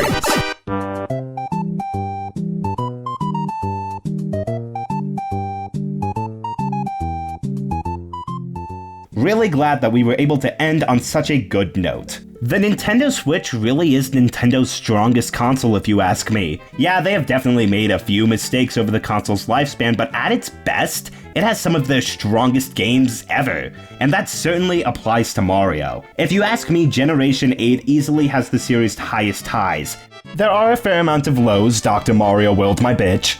But especially with all the remasters and collections for games of previous generations, it's an absolute no-brainer, and it leaves me incredibly curious to see how they're gonna top it next time. But with all of that said, you know what time it is. Now that I've played them all, how will every game in the Mario series stack up against each other? Which is exactly what I'm here to answer. I did change around the ranking a couple times, so things aren't going to perfectly line up with the generation rankings, mainly because it's been 8 fucking months and my views on each game were bound to change a little bit in that time. Also, ranking 200 video games that spanned a wide variety of genres and lengths is very different from ranking every episode of a TV show, where they're all on pretty equal playing field. I will try to give more leeway for games being older or poorly aged or short, but obviously at the end of the day, take this list with a grain of salt. This is just my stupid Mario-related opinion on the internet. This is in no way an objective take on the franchise. Most of these games I only played once, and a couple, especially the RPGs, I didn't even 100%. The games I put at the top or bottom are just the ones I had the most or least fun with for this marathon, and I'm totally open to changing the placement of certain entries or different rankings altogether. TLDR, this is my own opinion, and if you disagree with any of my objective and peer-reviewed placements, you are human scum! Anyways, that's enough blabbering. Here's all the Mario games ranked, I guess. Number 200, Mario Pinball Land. Paper Mario Sticker Star. Mario's Time Machine. Mario is Missing. Donkey Kong Jr. Math. Mario's early years fun with numbers, fun with letters, and preschool fun. Super Mario Bros. 2 The Lost Levels. Hotel Mario. Mario Tennis Ultra Smash. Mario Sports Superstars. Baseball. Donkey Kong 64. Wario Master of Disguise. Dr. Mario World. Mario Party The Top 100. Mario Party 10. Donkey Kong Barrel Blast. Super Mario Bros. And Friends When I Grow Up. I'm a Teacher's Super Mario Sweater. Mario Family. Mario No Photopea. Mario Artist Communication Kit. Yoshi Touch and Go. Golf. Pinball. Mario's Game Gallery. Mario Clash. Mario's Tennis. Mario Teaches Typing. Mario Teaches Typing 2. WarioWare Snapped. Donkey Kong 3, Mario Strikers Battle League, Donkey Kong Land 2, Donkey Kong Land 3, Mario Artist Polygon Studio, Paper Mario Color Splash, Famicom Grand Prix F1 Race, Undake 30 Same Game, Alleyway, Mario Party Island Tour, Donkey Kong Jr., Mario Bros., Wrecking Crew, Dr. Mario, NES Open Tournament Golf, Yoshi's Cookie, Mario's Picross, Mario's Picross 2, Mario's Super Picross, Dr. Luigi, Dr. Mario 64, Dr. Mario Online RX, Dr. Mario Miracle Cure, Mario Golf Super Rush, Famicom Grand Prix 2 3D Hot Rally, Mario Sports Mix, Dr. Mario Express, Yakuman DS, Mario Paint, Yoshi, Wario's Woods, Mario Artist Paint Studio, Game & Watch Gallery, Game & Watch Gallery 2, Wrecking Crew 98, Mario Kart Tour, Donkey Konga, Game & Watch Gallery 3, Game & Watch Gallery 4, WarioWare Get It Together, Mario Golf, Yoshi's Story, WarioWare Twisted, Mario Hoops 3-on-3, Mario vs. Donkey Kong Tipping Stars, Mini Mario and Friends Amiibo Challenge, Donkey Konga 3, Mario vs. Donkey Kong Minis March Again, Donkey Konga 2, Yoshi's Topsy Turvy, Game & Wario, Mario Golf World Tour, DK King of Swing, Donkey Kong Jungle Beat, Super Mario Run, Mario Golf Advanced Tour, Mario Golf Toadstool Tour, Mario Power Tennis, Mario Tennis Power Tour, Mario Tennis Aces, Super Mario Kart, DK Jungle Climber, Mario Golf Game Boy Color, Mario Party, Mario Party Advance, Mario Tennis, Diddy Kong Racing, Mario Party Star Rush, Mario Artist Talent Studio, Mario and Donkey Kong Minis on the Move, Mario Tennis Open, Mario vs. Donkey Kong 2 March of the Minis, Yoshi's Island DS, Mario Party 5, WarioWare Inc. Mega Micro Games, Yoshi's New Island, WarioWare Smooth Moves, Super Mario Party, WarioWare Touched, Princess Peach Showtime, Mario & Luigi Paper Jam, WarioWare DIY, Mario vs. Donkey Kong Mini Land Mayhem, Yoshi's Crafted World, Donkey Kong 94, Tetris Attack, Mario & Wario, Yoshi's Safari, WarioWare Move It, Mario vs. Donkey Kong, Mario Party 7, Wario World, Mario Party DS, Mario Tennis Game Boy Color, Mario Party 9, Mario & Luigi Dream Team, New Super Mario Bros. U, WarioWare Gold, Wario Land 2, Wario Land 3, Mario Party 2, Mario Party 3, Mario Superstar Baseball, Mario Super Sluggers, Super Mario Strikers, Mario Strikers Charged, Mario Kart Super Circuit, Super Mario Bros., Mario Party 4, Mario Kart 64, Super Mario Bros. 2 Doki Doki Panic, Super Mario Land, Super Mario 64 DS, Mario Party 8, New Super Mario Bros. 2, Donkey Kong Country Returns, Mario Party Superstars, Luigi's Mansion Dark Moon, Captain Toad Treasure Tracker, Mario Party 6, Mario & Luigi Partners in Time, Mario Kart DS, Luigi's Mansion 3, Super Mario 3D Land, Yoshi's Woolly World, Mario Kart 7, Wario Land Super Mario Land 3, Super Princess Peach, Super Mario Party Jamboree, Wario Land Shake It, Mario & Luigi Superstar Saga, Luigi's Mansion, Mario Kart Wii, Wario Land 4, New Super Mario Bros. Wii, Donkey Kong Country 3 Dixie Kong's Double Trouble, Super Mario Land 2 6 Golden Coins, Bowser's Fury, Super Mario Maker, Donkey Kong Country Tropical Freeze, Mario Kart Double Dash, Super Mario RPG Legend of the Seven Stars, Donkey Kong Country, Paper Mario, Super Mario Maker 2, Super Paper Mario the Origami King, Super Mario Sunshine, New Super Mario Bros. U, Mario & Luigi Brothership, New Super Mario Bros., Mario & Luigi Bowser's Inside Story, Mario Kart 8, Super Mario Bros. 3, Super Mario World 2 Yoshi's Island, Mario Kart 8, Paper Mario The Thousand Year Door, Super Mario World, Super Mario 64, Super Mario Galaxy 2, Super Mario 3D World, Super Mario Odyssey, Donkey Kong Country 2 Diddy's Conquest, Super Mario Bros. Wonder, and finally, Super Mario Galaxy. Jesus Christ, this was draining. You know, when I finished the Simpsons video and got started on this one, I was like, oh, 200 games isn't gonna be that bad. I can totally get this out in December with time to spare. Hell, I can probably even take some time to do some other videos in between, and space myself out with each game a comfortable amount. But no, this was 10 times worse than the Simpsons video, obviously. Not necessarily because Mario is a worse franchise. Surprisingly, my biggest problem with the whole video was like the RPGs, games that would just take forever to get through. The lows were not the biggest problems. Crunching near the end towards the deadline definitely took 10 years off my life. That being said, get this to 10 likes and I'll do do every Sonic game next. I think the biggest thing I learned over the course of making this video is that games really aren't meant to be enjoyed under such a time crunch. But that doesn't mean I didn't gain a greater appreciation for Mario by playing through all these games. In fact, I'd say I got a greater appreciation for Nintendo as a whole. There have definitely been some low points here and there, like the Wii U. I like this system, but it is absolutely pointless nowadays. Like, what's even exclusive to it anymore? Paper Mario Color Splash? Ew! I'd honestly say it was their weakest era. Like, with some of the earlier stuff, my expectations were far lower for some of the games there. Like, no shit, the Mario Edutainment game from 1994 ended up being ass. When the mainline games start being questionable, then I think you got a problem on your hands. But they really got back on their feet with the Nintendo Switch to release the most solid batch of games to date. And it really leaves me excited to see what Nintendo's cooking up next, especially with the announcement of their next console leap. Coming out of this, I've begun to understand the subtle intricacies that made every game as fun as it was. The controls, the level design, the atmosphere, getting to experience everything the series has put together was absolutely magical. And also extremely time consuming and stressful, but regardless of your quality over the years, happy 40th anniversary, Mario. You truly are the most important game franchise of all time, and one that will never be forgotten.